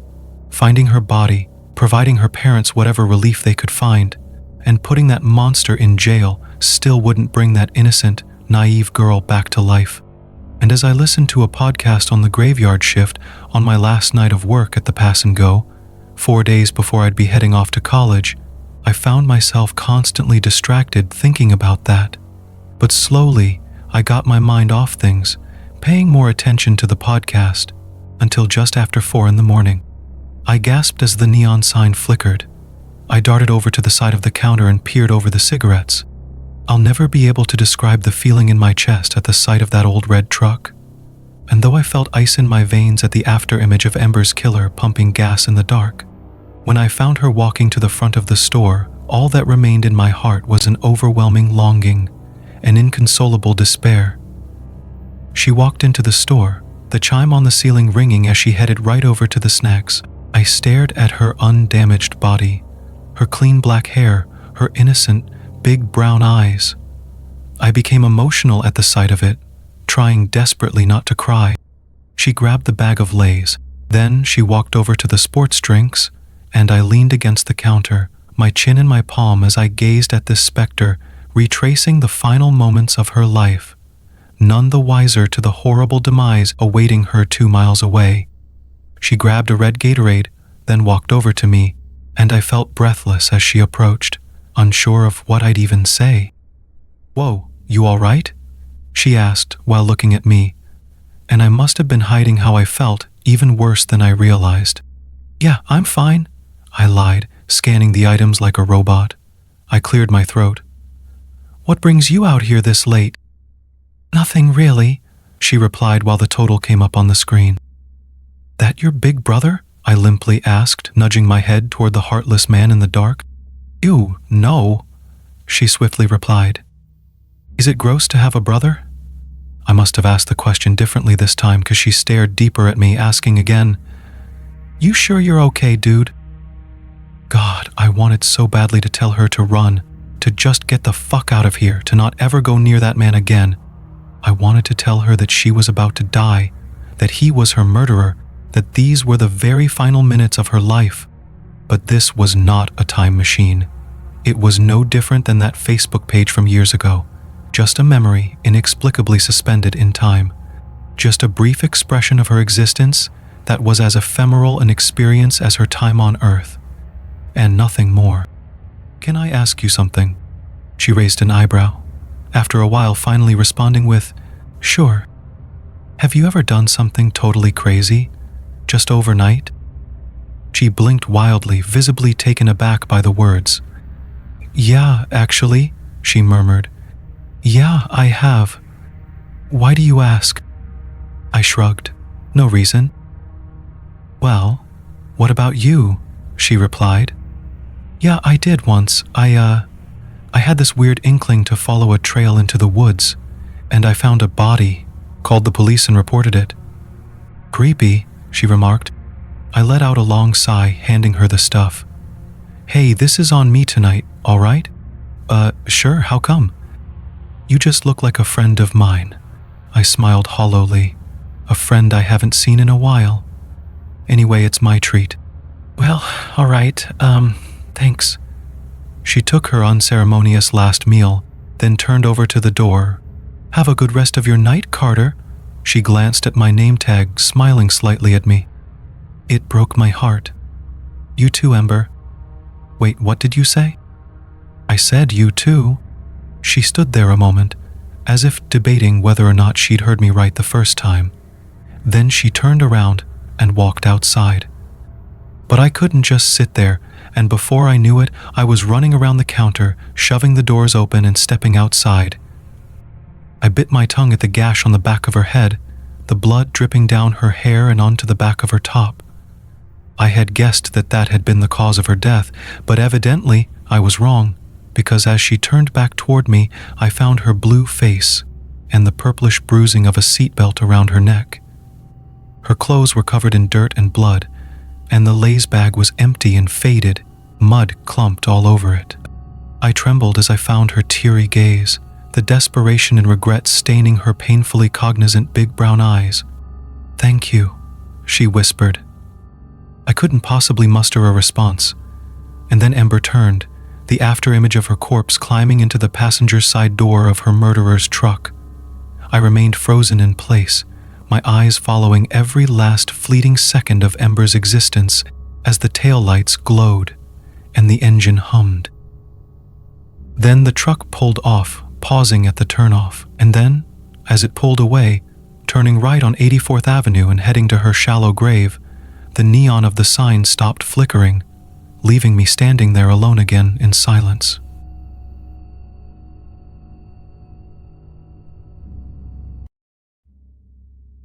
When I was a child, I lived with my parents in a beautiful mountaintop cottage in Chattanooga, Tennessee. It wasn't a big house, but it was a paradise for a small child who loved the outdoors. I spent all my time out in the hills. The mountaintop was a small, tight-knit community, and my parents wouldn't bat an eyelash if I would leave the house at first light and not come home until after dark. They knew I was safe, and frankly, were probably glad to have some peace and quiet in the house. My childhood days of adventuring came to a sudden end a week after my 11th birthday. That morning, over our breakfast cereal, my dad had told me the circus had come to town, and overnight had erected a massive red and yellow tent just outside of the baseball field in the valley below. My mouth hung slack-jacked over my Rice Krispies. Chattanooga was a decently sized town, but outside of the baseball field, the aquarium, and the great outdoors, there wasn't much for a kid to do back then. So when my dad offered to take the family to the circus that weekend as part of my birthday celebration, I couldn't believe it. I made sure the hug I gave to my dad every morning lingered a few seconds longer that day before I ventured out onto the mountaintop forest. I ran through the forest, legs pumping like pistons. I was so excited. The circus. How lucky was I to have such a good dad? I finally reached my destination, a tall pine that rested on an overlook that jutted out over the valley below. I was going to get a glimpse of that circus tent. I don't remember anything else that day. I still wonder if I ever got a brief glimpse of that tent. From what I was told, a branch snapped and I fell about 35 feet onto the rock outcrop below, knocking me unconscious. When I didn't come home that night, my parents called the police. Eventually, they found me broken and bloodied and still unconscious. A few days after that, I woke up in the hospital, and a few moments after waking up, I realized I was blind. I hit my head on that rock outcropping in just the right way to knock loose something in my brain, and, just like flicking a switch, I lost my vision. My world that was once filled with green trees, brown dirt, and blue skies was now enveloped in a complete and utter blackness. The next few years were hard, very hard, but like all things, you get used to it. You adapt, you learn new things, you find new passions, and carry on with life. I say all of that to tell you, I'm 40 now. I've been blind now for most of my life. I've grown and adapted, and after several years, I finally feel like I'm able to be happy with my life. I have a job, working at a school for the blind, several friends, and I live alone in a house that I have finally been able to buy after years of saving. Things have been going well for me, really well actually. After all these years in the dark, I finally feel like my feet are back up under me. I finally feel at peace with my life and the circumstances I've found myself in.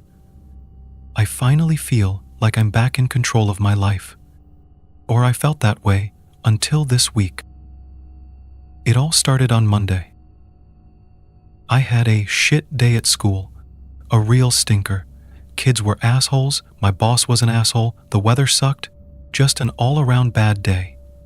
We all have them. As soon as I got home that day, I was going to get into bed and go to sleep just to put this day behind me. And that is what I started to do. I walked in, drank a glass of water, and crawled into bed, but it didn't feel right. Something was off. I laid there for a few minutes when it hit me. My bed was warm when I crawled in, only on one side, as if someone had just gotten out of bed moments before I walked in the room. My mouth went dry, and I laid in silence for several more minutes, listening.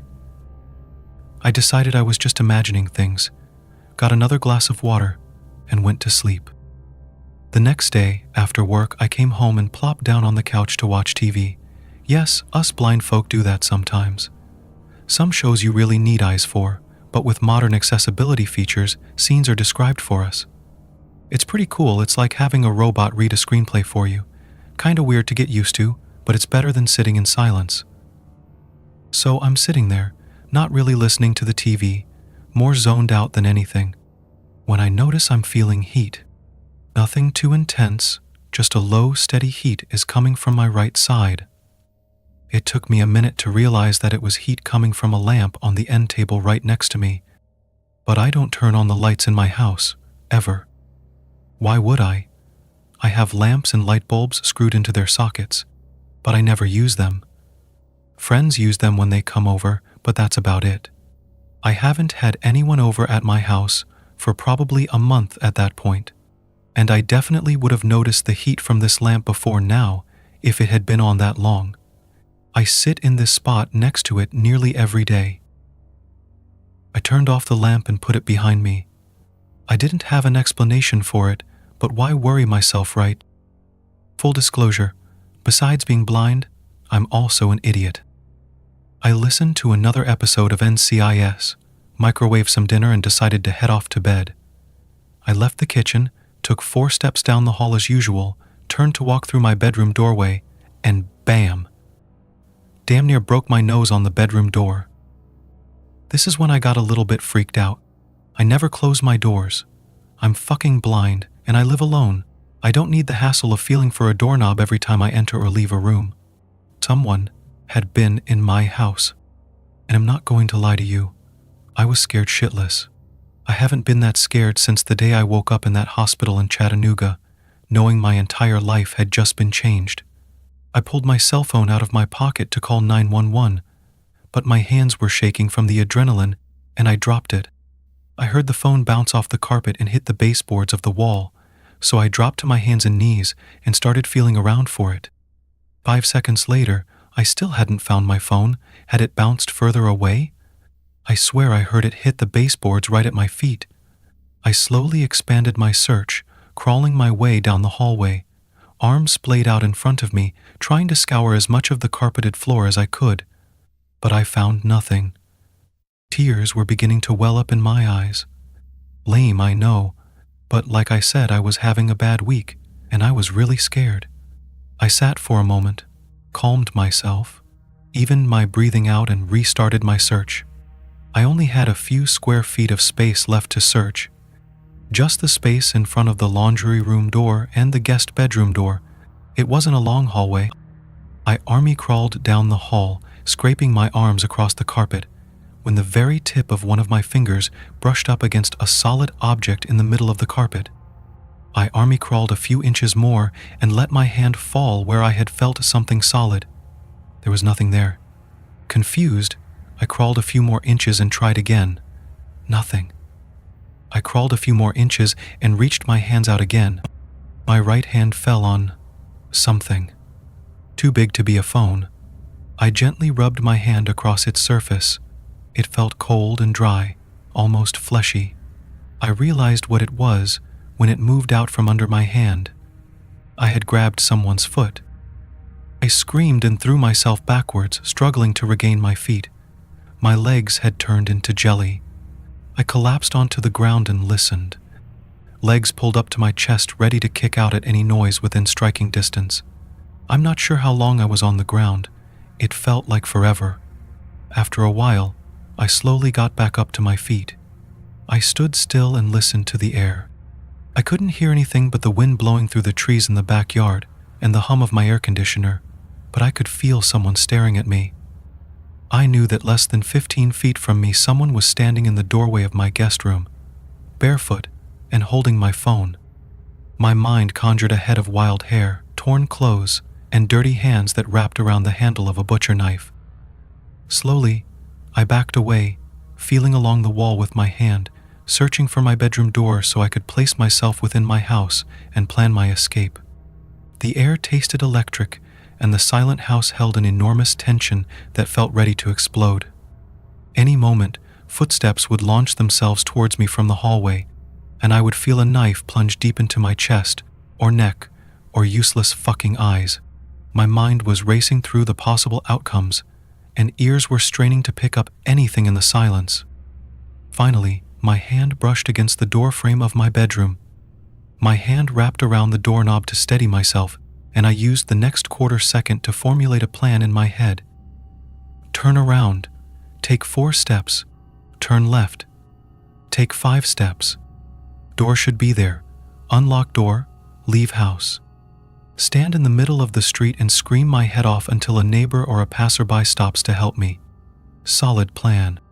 Just as I was about to turn around to put my plan into action, I felt the doorknob to my room rotate under my hand and pull itself away from me.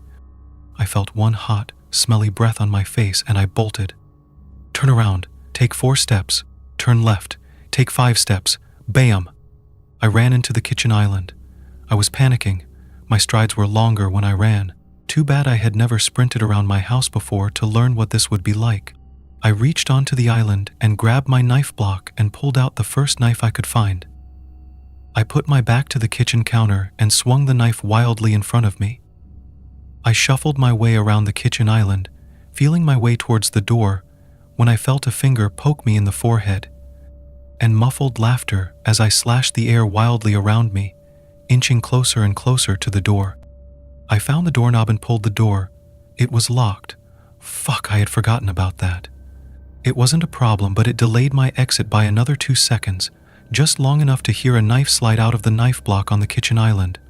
I exploded out of the house and ran into the street screaming. I can't remember if I was screaming for help or if I was just plain screaming, but it wasn't even a minute before a woman's voice called out to me. "Sweetie, it's okay, drop the knife." "It's okay, I can help you." The woman sounded like she had just smoked about 3 packs of Marlboros, or her throat was filled with gravel. I lowered the knife and listened to the woman as she approached. I've been blind for nearly 30 years. I know what things sound like. I can tell what kind of cars are on the road by the sound of their tires. I can pick out and isolate specific sounds in a loud room. I know what it sounds like when people walk with shoes or sandals or boots or bare feet. This woman walking towards me had bare feet. In the end, one of my neighbors called the police, not about my situation, but because there was a total psycho screaming and waving a knife wildly in the street outside her house. I don't blame her. Either way, it got the police here. They found 2 people in my house. They had been living in the guest room. I probably would have found them in there if I ever went in there. The police said they had probably been in there for about 2 weeks. A couple of meth heads looking for a place to squat and figured they could just live in the house of a blind guy, and as long as they were quiet, they wouldn't have any issues. I guess they just figured I would think my house was haunted or something. It makes me sick knowing these people were in there for so long, watching me from dark corners and laying in my bed. I'd probably walked right past them a few times or cooked myself dinner while they sat on my couch and watched me. But I swear to God, in the times that my house returns to that deathly silence of a few nights ago, I swear I can hear someone breathing in the room with me. I think the police might have missed one. I still don't think I'm alone in this house.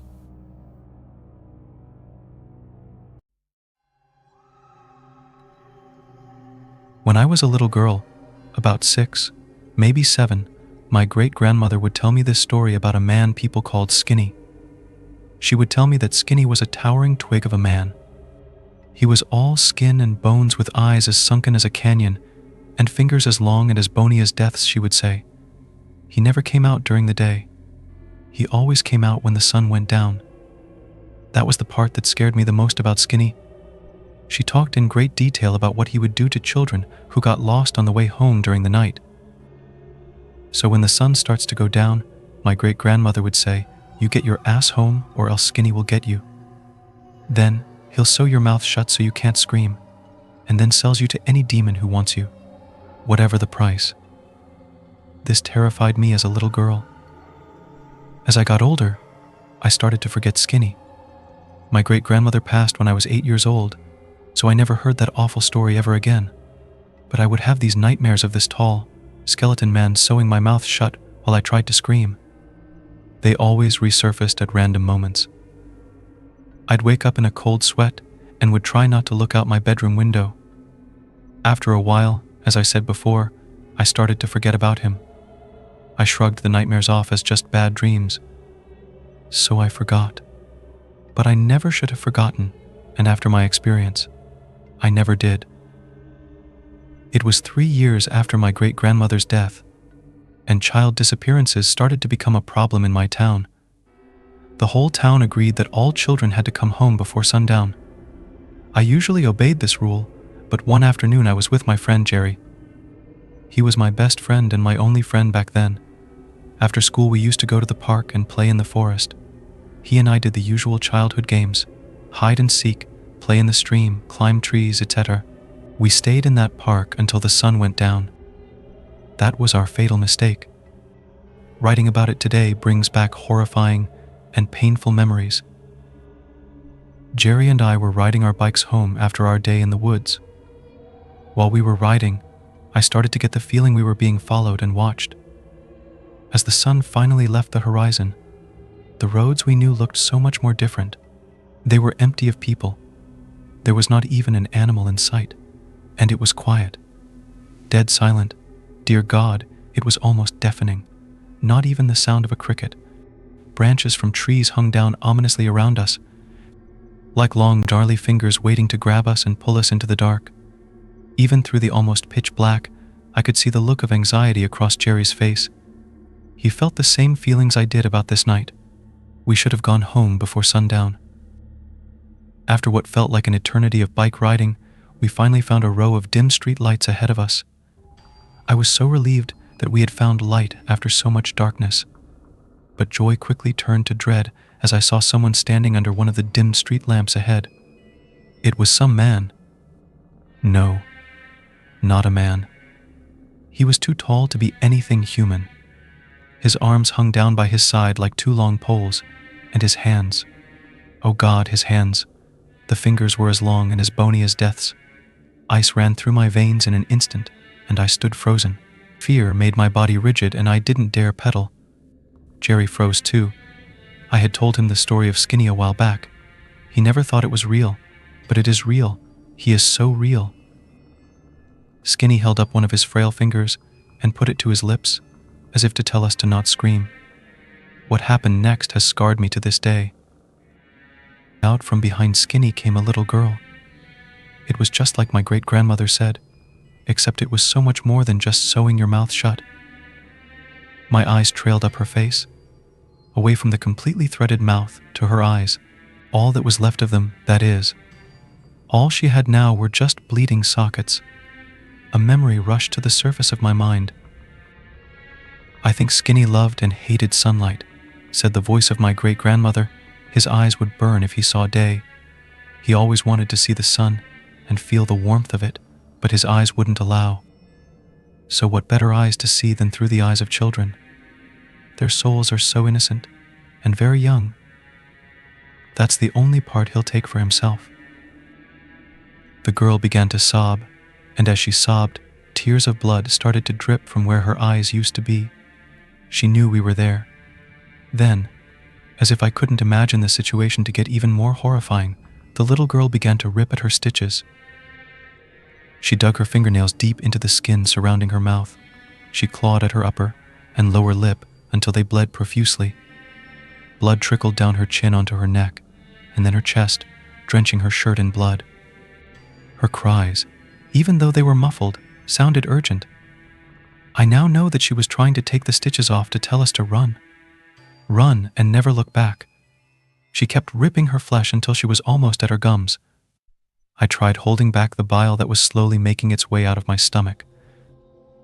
Then, the cries stopped. Everything went silent again. The girl fell to the pavement. A pool of crimson formed around her tiny body. It just oozed out of her face like a slow waterfall. I could see that sick bastard just standing there smiling. Smiling. After what he just witnessed, he just smiled in approval. That poor girl. She never deserved that. I looked at her lifeless body once more. She laid there on the sidewalk. The bleeding holes looked off into nothing. I looked up at the towering man standing before us. His smile stretched from cheek to cheek as he lifted a frail finger. It pointed straight at Jerry. That's when we bolted. My heart was pounding so loud I couldn't hear wind in my ear. When we got to my house, we dropped our bikes and ran in as fast as we could. Jerry and I came in hyperventilating with tears streaming down our cheeks. When my mom asked what was wrong, we told her everything. The girl, what she did, even told her about how we saw Skinny. She called the police thinking that we had found the man who was taking children. We went with them to the place where we saw him. I expected to see that girl still laying there, her black holes looking off into nowhere with a pool of blood around her, and her lips almost torn off, but there was nothing. No Skinny. No girl. No blood. All they found was a needle and a string of black thread attached. We begged to the police that what we saw was real, but they wrote it off as wild imaginations and scolded us for lying to the police about something that should be taken seriously. Our mom scolded us too, told us that we should be ashamed of ourselves. We knew what we saw, though. After that, Jerry never wanted to come outside and play anymore. I didn't blame him.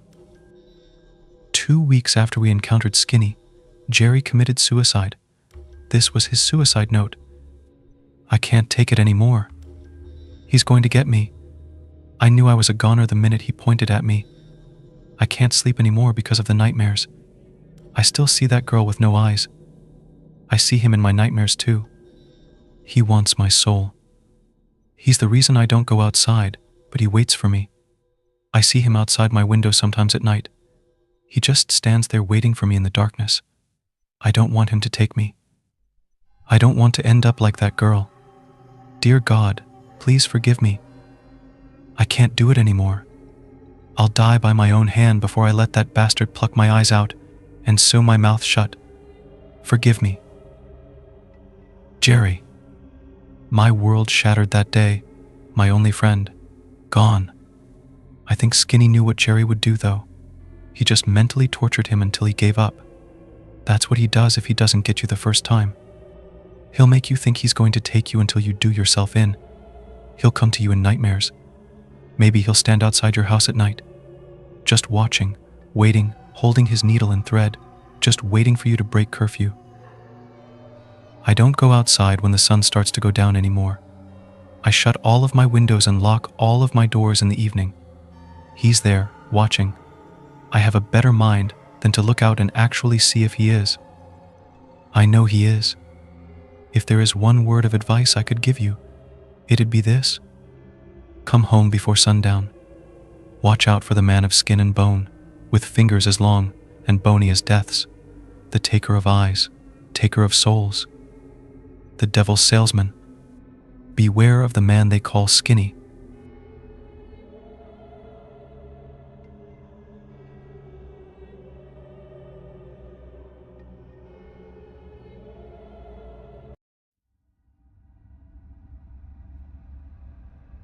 Have you ever been driving out late one night?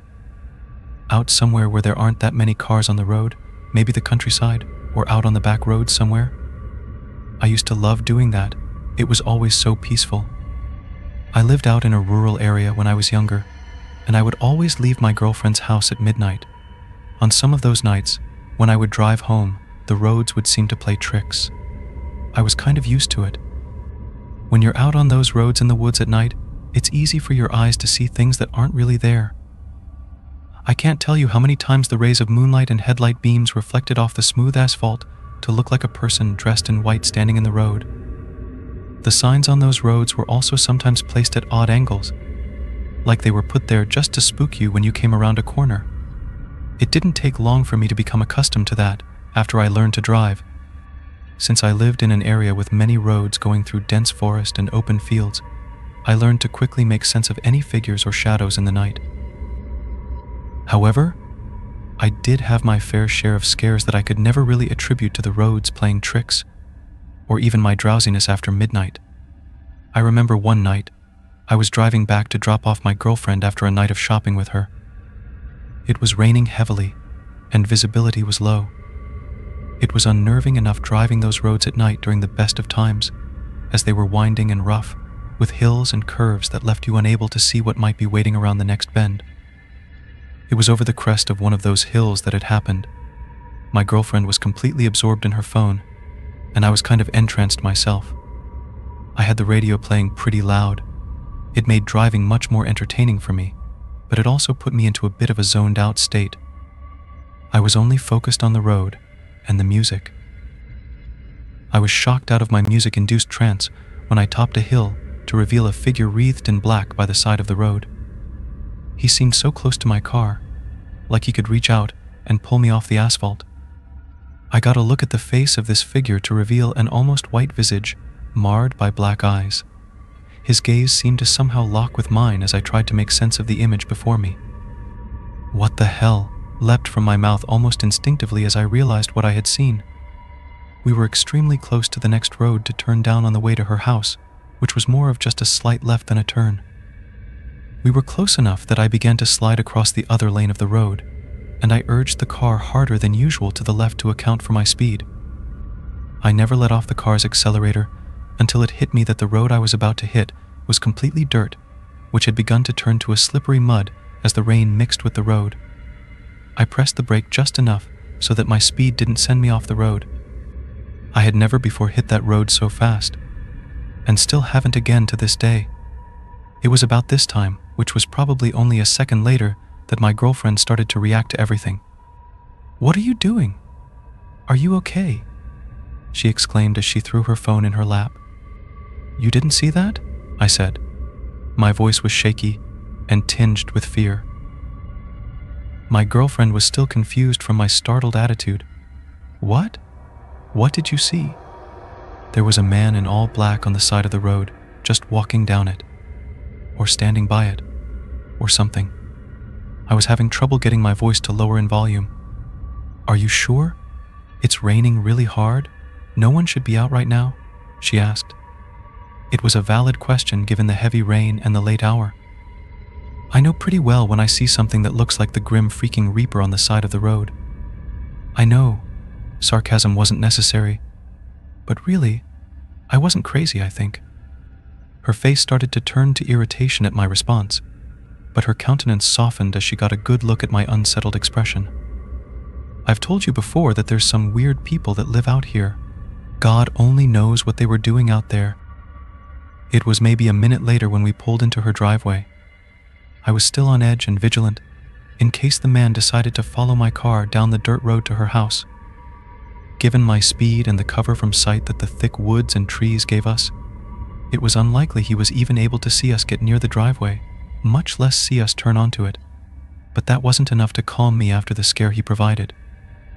I got her inside, and we sat for a few minutes until midnight struck. By then I was calm again, but my girlfriend did watch me all the way to my car, just in case. That wasn't the last time I saw the man. I even saw him in the daylight once.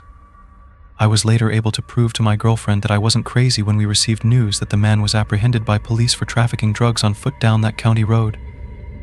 I guess things could have always been worse. He didn't ever decide to follow me as he walked down that old road. At least I think he never did. Still, that wasn't the worst thing that ever happened, though I never stopped going down that county road at night. Maybe it was love, or just a stupid curiosity for the unknown and unnatural that kept me driving after my next encounter. I should add that it wasn't a long drive between my house and my girlfriend's house at that time. It was only about 10 minutes, even less if I sped, which I did often, given the rarity of police in the area. One of those midnights, I was leaving her house for the evening when things got a little out of my control. It started out as normal, except for some feeling I couldn't shake as I got in my car. I was definitely tired, that much was certain, but I've been tired for one reason or another many of the times I left there. I got in the car and let my phone connect through Bluetooth. I was always careful to put the car in drive before I started messing around with my phone. I was a bit paranoid, and taking the car out of park locked all the doors automatically. I let that all happen, and then I looked for what music to play. I opened my playlist and just picked something. I'm partial to the hard rock and metal end of the musical spectrum, so having something dark and occasionally foreboding come out of my speakers wouldn't have bothered me at all on any other night. Tonight was different though. I just couldn't tell why. It was as if there was a charge within the night. Some electric feeling had my hair standing on end. I tried to tell myself that the feeling was brought on by the drastic drop in temperature that seemed to have occurred as I passed my time with her.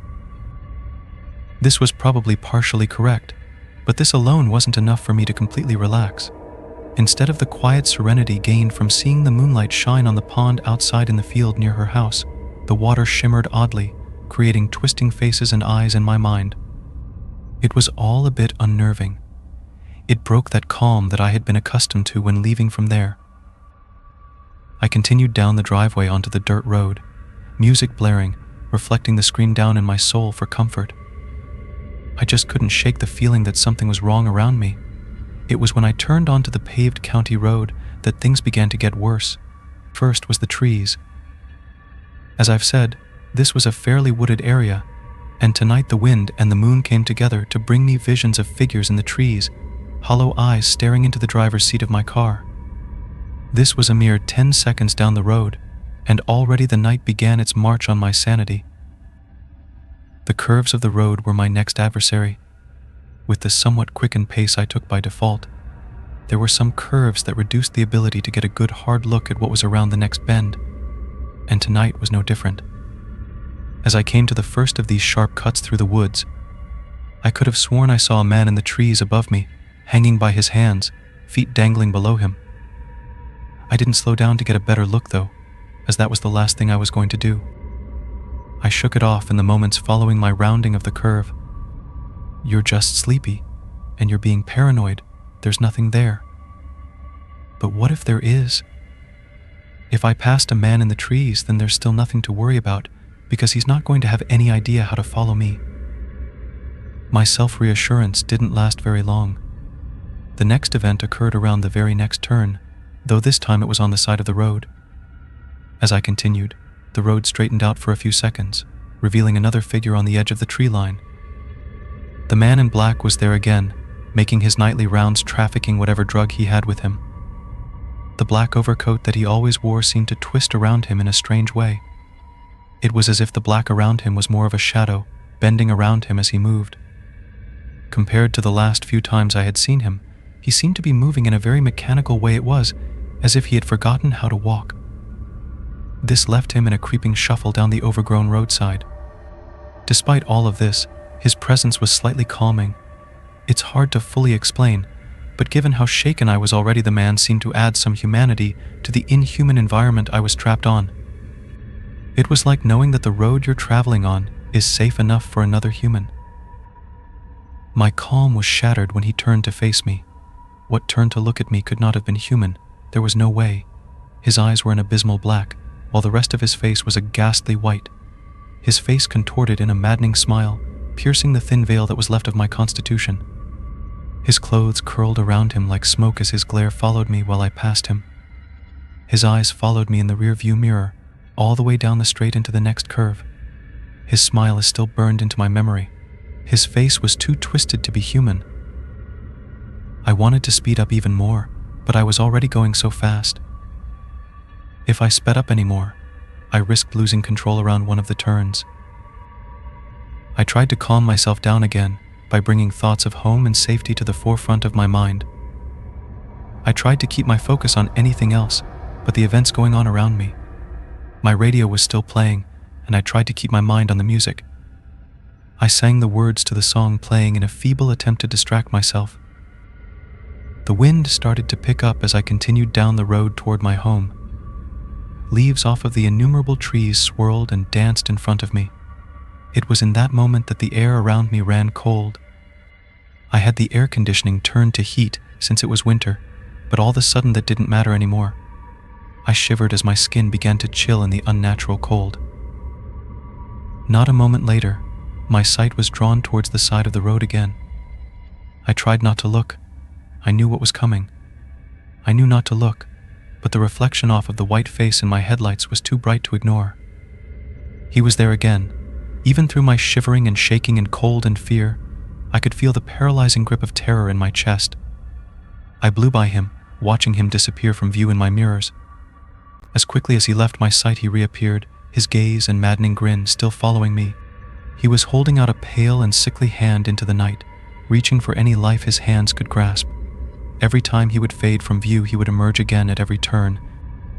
His eyes never blinked, and his sickening grin never changed. I saw him fade one more time when I exited the woods and saw the dim lights of a church appear. There was a four-way stop right at the church, and as I pulled up to the stop sign, my pulse began to slow. It was only a little farther until I was home. The part of my trip after the four-way stop should have been easier. It was better lit, and the forest thinned into more houses and some fields. My spirits were lifted as I calmly accelerated away from the four-way stop and past the church and its graveyard. I gazed at the 3 crosses in the empty lot of the churchyard as I passed by. Electric lights were unable to prevent what happened next. The road continued after the church in a long, straight path between fields of lifeless peach trees. On one side of the road, a few small houses sat, some with porch lights illuminating their front stoops. I knew my road well. It felt like home in itself to be driving along it. It was as I passed by the tiny local fire station that my home was invaded. The air chilled again, making my skin crawl with fear and cold. I started to speed up. I was getting home as fast as I could go without crashing into something. My radio began to act up now. Songs were being skipped and paused without warning. Songs would start in the middle and play in reverse. I felt as if my entire world had collapsed. My car was like a barrier to the madness occurring around me, and the walls were breached. It was soon that my radio was playing sounds that were not on my phone, sounds of screaming and wailing that could only be attributed to the dead. I prayed to God that I would make it home safely, that through whatever means necessary I would survive with my body and mind intact. My radio responded. The voice came across my ears. It spoke in a sickly low tone. It sounded like a whisper of wind was breathing voices through my car speakers. It wailed against the speakers as I sped along the road home, crying in voices ethereal and ancient. The man appeared one more time in front of me, this time in the center of the road. He was still reaching his hand out toward me, his face still locked in its grimace. I didn't even slow down. I ran through him as fast I could. I felt a slight resistance as the car made impact, despite his seemingly incorporeal nature. The radio returned to normal. The air began to warm up again. I had won. Home was only a moment away. I looked in my rear-view mirror. The eyes were still there. I looked back towards the road as I passed the second and final church before I got home. I looked in the mirror again. There he was. This demonic man sat in the rear passenger seat. His face never changed, his murderous grin etched in stone across the glowing white visage. The air froze and the speakers blasted static. He began to move, slowly. I was going up the last hill before my driveway as I saw his hand start to move in my direction. I slammed the brake and swerved onto my gravel drive. His hand was still moving. My car slid into its place near my home, and I pulled the keys from the ignition. I heard the sounds die as I slammed the door behind me. As I ran away, I slipped a glance towards the back seat of the car. It was empty. I ran up the stairs to the front door. As I fumbled the keys in my shaking hands, I saw it out of the corner of my eye. He was standing at the base of the stairs, unmoving. I unlocked my door and threw myself into the house, locking the door behind me. I stared out the window to see if there was even a trace of the figure left, but there was none. I couldn't sleep that night, afraid that if I turned my head away from my door for even a moment, he would appear again. Nothing came to me that night, and I eventually calmed down enough to drive at night again.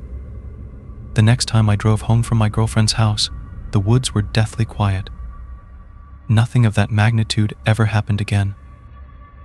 But on certain nights, when the night is charged with energy and a cold wind blows through the dark, my eyes will glance into my rearview mirror.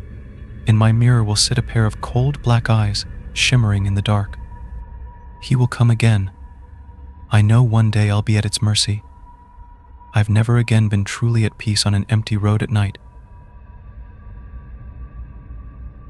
My brother went missing 30 years ago. I just found him in my basement. When someone you love just disappears, it messes with your entire life. For me, it was my 13-year-old brother David. I loved my older brother so much. We were living in a small farm town in the Pennsylvania countryside. At that time, we were living in one of the oldest houses in town. Our house was built sometime in the late 1700s. On the night he went missing, I remember my parents weren't home that night for whatever reason, but back in the 80s it was considered okay to leave your kids home alone. Me and my brother were both sitting on the floor in the living room, listening to the radio broadcast. My brother asked me to fill him a glass of Hawaiian punch. After I went to the kitchen and poured him a glass, he had completely vanished from the living room. I remember that exact moment as clear as day. I thought he was playing a trick on me. I played along, but when I searched every room in that damn house, not a hair was out of place. He couldn't have gone outside because I was by the front door the whole time, and the windows were sealed shut since by the previous owner. The basement door in the living room was wide open. The only place he could have gone. When I left to fill up his drink, it was shut. I was horrified of the basement as a kid because there's no electricity down there, and it literally looked like a dungeon. I yelled his name from the top of the stairs countless times, but he never answered.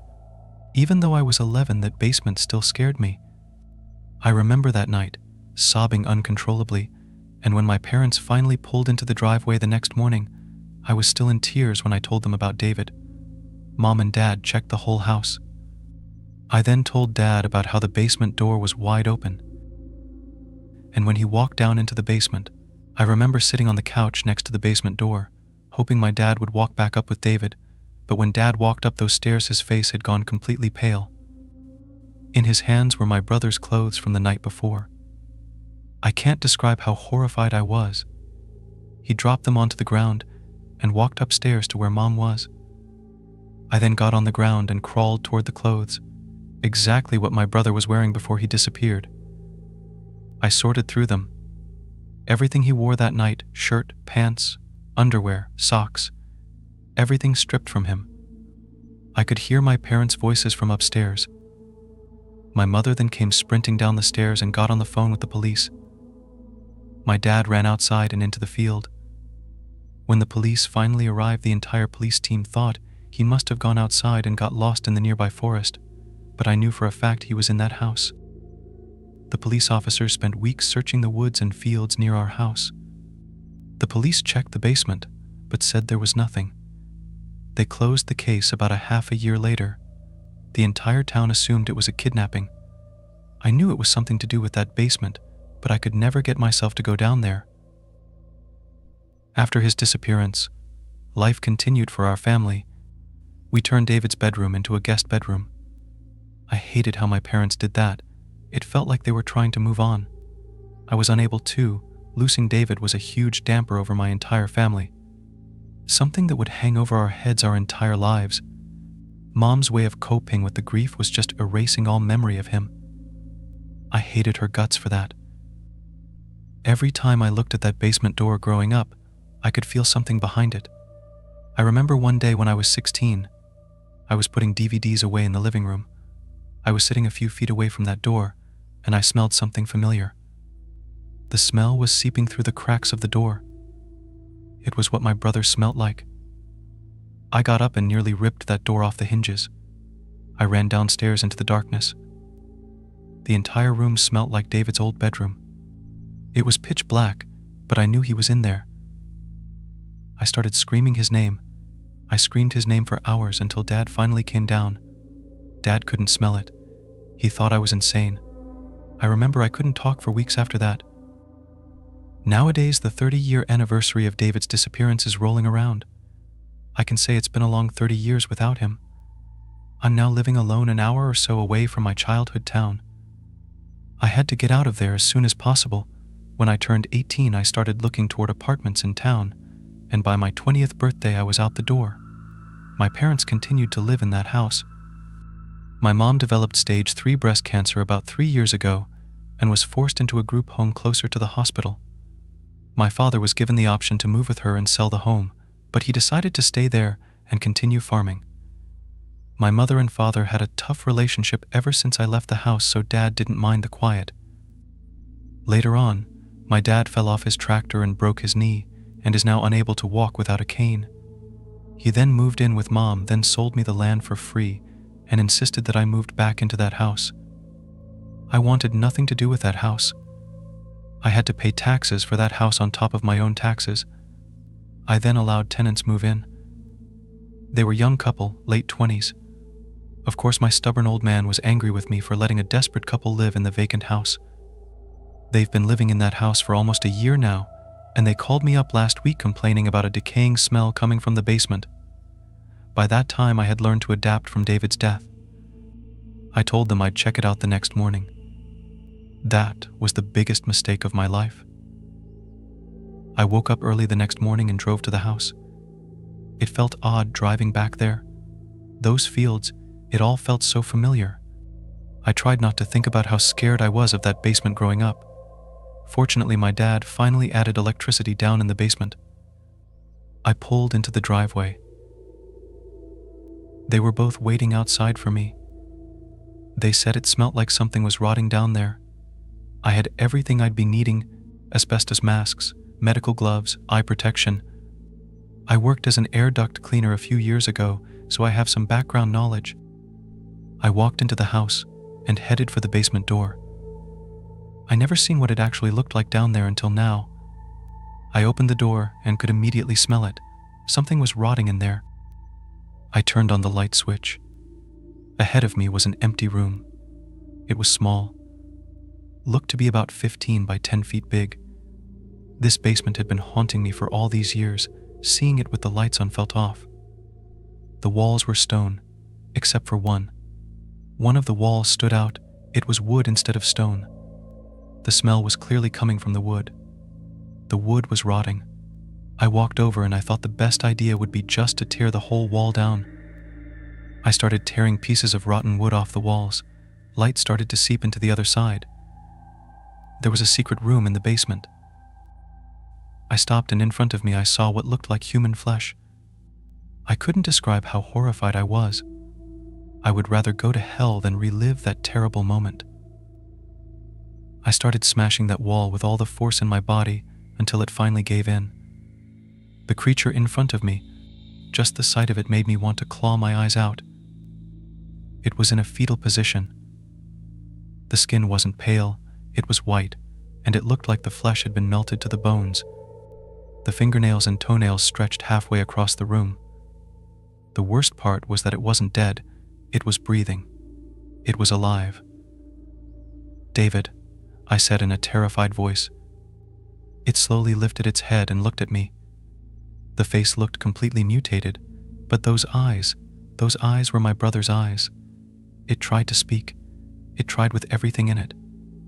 That thing was my brother David. I had so many questions. How was he alive? What did he eat? How could he breathe? What the fuck happened? I kept the questions to myself. That was my brother in that basement. This whole time he's been in that fucking basement. I didn't say another word to him. I ran upstairs and out to my car. I opened up my glove box and grabbed my gun. By the time I got downstairs, David had stood up, dragging his long nails behind him. "Julian," he growled. I then shot him in the head. At the top of the stairs were the tenants questioning the gunshot. They walked down the stairs to investigate. By the time I heard them scream, I was already out the door and backing out of their driveway. I didn't shoot David because I was scared of him. I shot him because of how awful the situation was. That was 2 days ago. I've been driving ever since. The only time I stopped was to fill my gas tank. I don't know where the hell I am. Last time I checked, it said I was in Kansas. I don't know what to do. Should I join Davis in the afterlife, or should I try to move on? The most sickening thing is not knowing what happened. What the fuck happened? I keep asking myself, what the hell happened?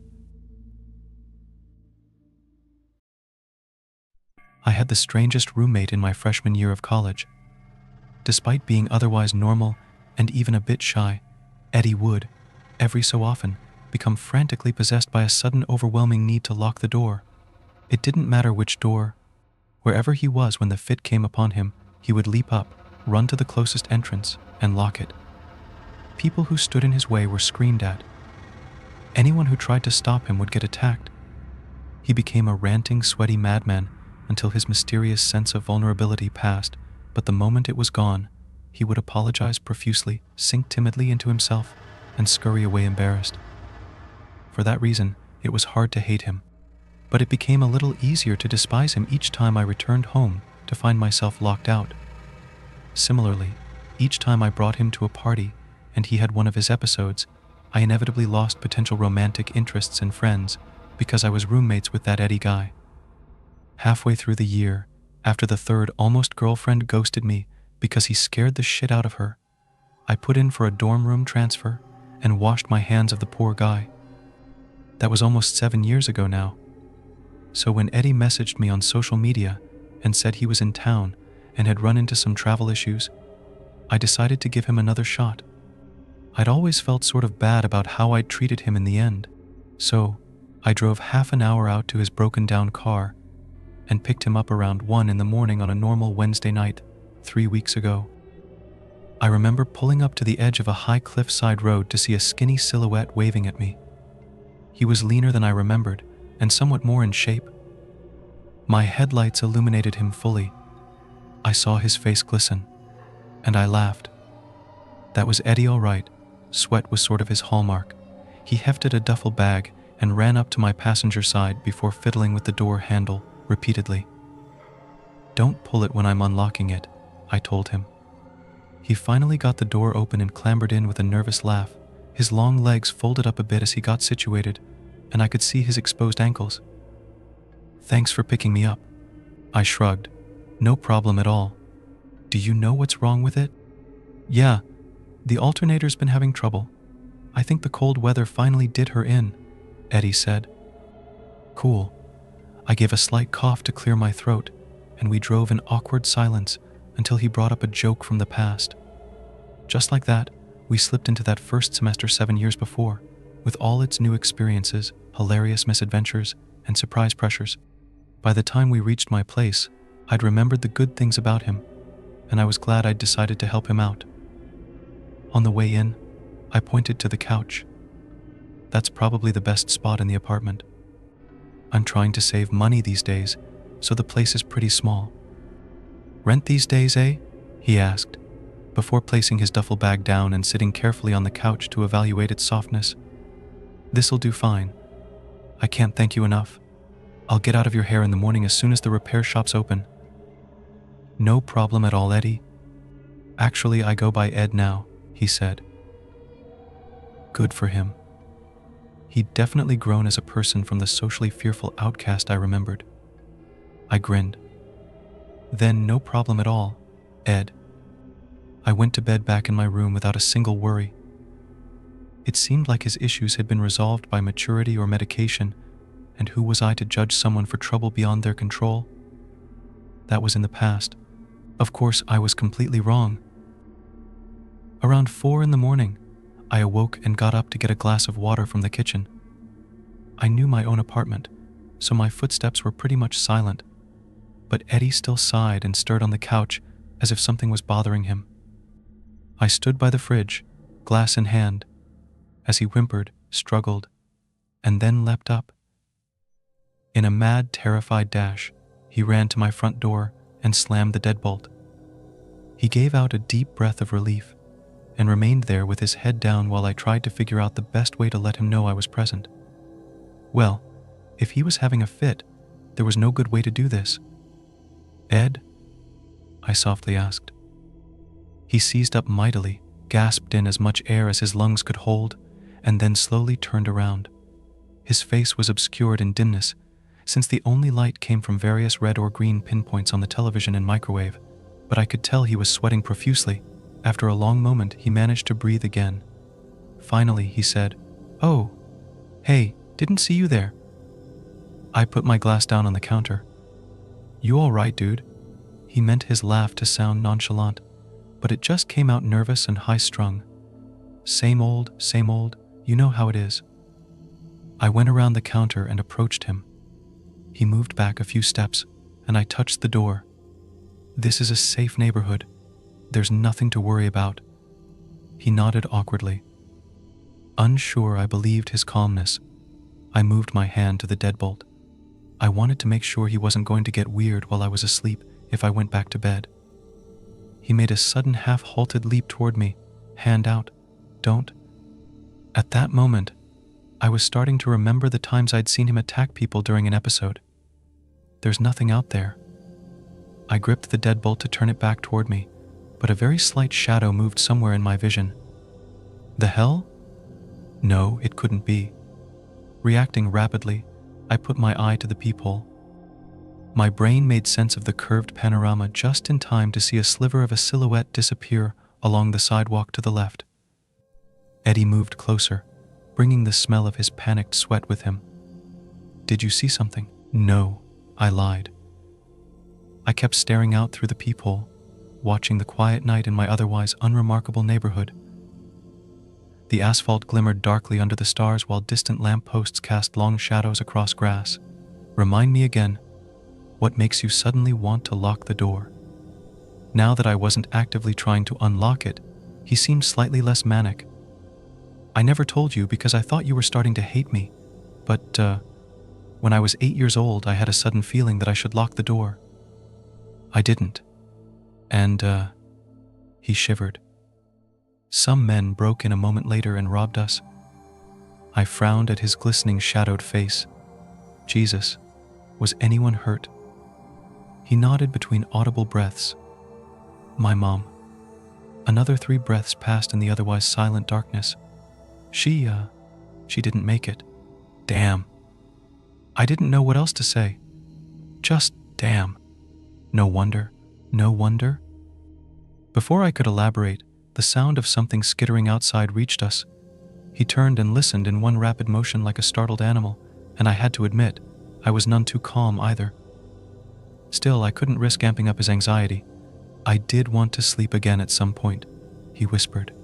"Where was that?" It sounded like it came from the back. I whispered too, "I'm sure it's nothing. Let's go." I led the way, and we crept through my apartment. He made sure to mimic my steps, but he was still louder than me, and I nearly winced at every creak. By the time we entered my bedroom and reached a rear window, my nerves were raw. The window was fitted with stops that prevented it opening all the way. I usually left it open for the breeze, even in the winter. We sat in total darkness in front of that thin rectangle of cool air. Looking and listening, we sought any sign of what had made the noise. Have you ever actually listened to the sounds of the city at night? What I'd gotten used to as silence was actually anything but. Soft wind stirred a rustling in the nearby bushes. A train blew a horn in the unknown distance. A dog barked twice. Briefly, an ambulance siren trekked across the horizon. Under it all, a constant low haunting wail emanated across the world from the nearby highway. I'd always hated that noise whenever I'd accidentally become aware of it, because I thought it sounded like 1,000 ghosts screaming from very far away. but I wasn't about to tell Eddie that. It was about that time that my gaze landed upon something among the trees. When I'd first seen the closely bunched collection of white pinpoints, I'd assumed they were reflections from somewhere. Now, though, as I watched them carefully, I was nearly certain I was seeing them rotate upward. It was as if someone was spinning a wheel of lights whose narrow side was facing us.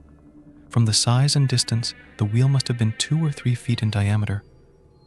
I whispered, "What is that?" After finding it with help from my pointing finger, Eddie's stare deepened. "I've never seen anything like it. What could that possibly be?" I couldn't make sense of it. While I watched, it grew slightly dimmer, then slightly brighter. It's definitely casting light around it. I think I saw some leaves above it. Is it changing? Eddie clutched my wrist as he stared at those strange upwheeling lights. Is it getting bigger? I couldn't be sure, but how could it be getting bigger unless? Jumping up, I placed my fingers on either side of the window and brought it down swiftly and quietly. Then, I turned the latch and locked it before pulling the nearby cord and sliding the blinds down. Whatever it is, we're secure in here. We'll be fine. It's probably just some kids playing with light toys or something. He sighed and opened his mouth to speak, but a visible change came over the silhouetted contours of his head. An instant later, he leapt over and slammed my bedroom door shut. The boom echoed loudly in my ears. I demanded to know what he was doing as he locked my door. Eddie turned around and put his back to it. I could tell he was wild-eyed from the way he whispered, "Be quiet. It's in your apartment." The adrenaline spike from the slammed door made me a little angrier than I wanted to be. What? What is in my apartment? His frantic whisper was nearly a hiss. I don't know. I just know that we have to keep this door locked.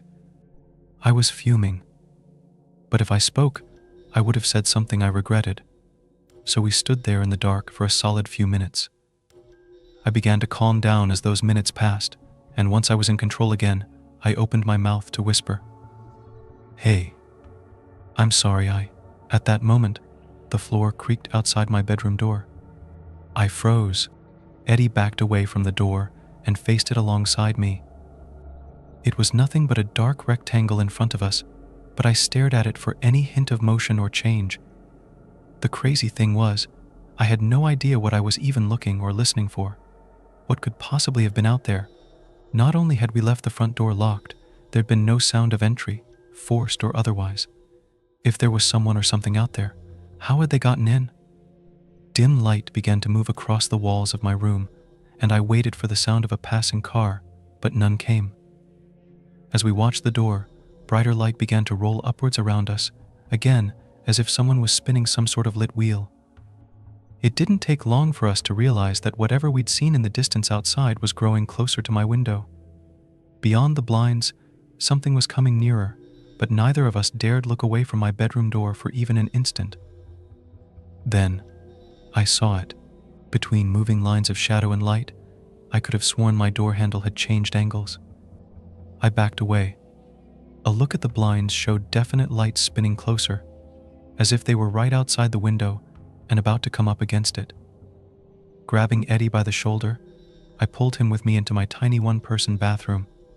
He closed and locked the door the instant we were inside. My heart was hammering in my chest to the point of actual pain. Grunting my whisper, I asked, "What the hell is happening?" Eddie shook his head. "I have no idea." "Are you sure?" I asked him, squeezing his wrists. "This all started with that robbery and attack on your mom, right?"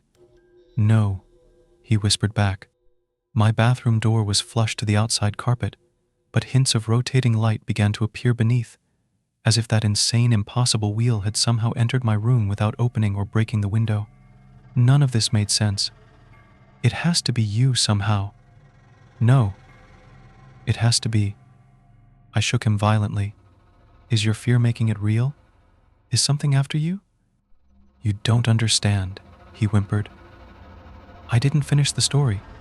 It didn't start with that incident. I'd been getting the urge to lock doors for years before that. The first time I didn't, That's when they came. I couldn't understand exactly what he meant. The robbers. He shook his head. Oh God. They weren't robbers, were they? He shook his head again. My voice dropped to a razor hiss. What is out there, Eddie? All he could say was, they want in. Something about the way he said it finally made me understand. It's not about the bathroom door, is it? I looked out through it, thinking of my bedroom door and my apartment door beyond that. It's not about the literal entrance to the room you're in. The rotating light below began intensifying as whatever was out there approached our hiding spot. His panicked grip on my hands told me I was right. Then why do you lock real doors, Eddie? I shook him until he looked at me despite his fear. Is it a metaphor? Does it make you feel better? Does it close them off somehow? Why isn't it working this time? He began to cry, sending mixed drops of tears and sweat onto my forearms. I couldn't take it anymore.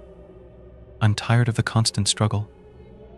The high cliffside curb where I'd picked him up flashed through my mind clear as crystal, and the fear that had been building since the moment I saw him wake suddenly left me. He'd gone to that cliff for a reason, and he'd probably had second thoughts as he stood there alone in the dark. Completely calm, I asked, "Your car didn't break down, did it?" He shook his head. "You messaged everyone, didn't you?" He nodded. And I was the only one that responded. He rocked back and forth in front of me. I just couldn't take it anymore. They want in.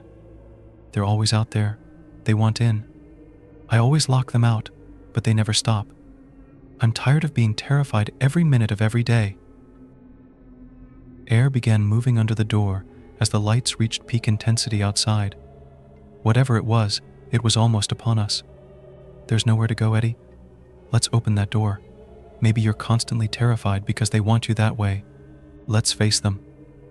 Let's be unafraid. And it might just work. He didn't respond, but I dragged him to his feet. I had never wanted to do anything less in my entire life, but there was nowhere else to go. With a firm grip on his wrist, I reached forward with my free hand, unlocked the door, and flung it open. I don't care if you believe me. That's not the point. But I'll tell you what I saw. The lights were eyes. They were bright enough to obscure the grotesque moving body beneath. I still can't understand how it was spinning like that. Snake-like curves connected things in shadow. Every blazing pinpoint swung up, flashed us with images of hatred and fear and paranoia, and then continued past, moving on too fast to process. That was the thing, the images were lies. My girlfriend was cheating on me. My teachers at school had thought of me as a failure. My boss hated me and only put up with me because he hadn't found a replacement yet. But each individual lie raced past too quickly to pick apart and resist. I knew they weren't true, but they just kept coming. At the heart of this creature, I sensed a hunger for fear. I kicked a wide, grasping mouth away and jerked Eddie out with me, getting a few feet past whatever the hell that thing was. It turned toward us again as I flung the bedroom door open. I'd been right about the door handle turning. That much I knew in that instant. The madly spinning shadows and light failed to illuminate the beast that lay beyond that door. Immediately, I knew the thing behind us was just a servant to this, because this was so much worse. The only thing I truly registered was a melted face. Its misshapen gaze seized the beating heart muscles in my chest and filled me with absolute terror, as if it had the power to reach inside me and dredge out all the blackness and animal fear in the corners of my human soul. I knew these things didn't want into my apartment or my bedroom. It wasn't so simple as that. They wanted into our world, and Eddie was some sort of conduit for that nightmarish goal. He always had been. I had the knife-keen, vicious sense that I needed to kill him immediately. But maybe that urge came from the emotions those creatures were giving off. As the sludge specter with the melted face began a rising scream that threatened to deafen me, I did what I had to do. I grabbed the heavy lamp from my nightstand and smashed my window clean through. I threw Eddie out a moment after, and then pulled my arm from a burning grip of caustic acid to escape. I could only lay on the ground screaming as Eddie did the rest by dragging me away from that place. That was 3 weeks ago. The burn from the grasping hand of that sludge creature refused to heal. The doctors at the emergency room couldn't make heads or tails of it.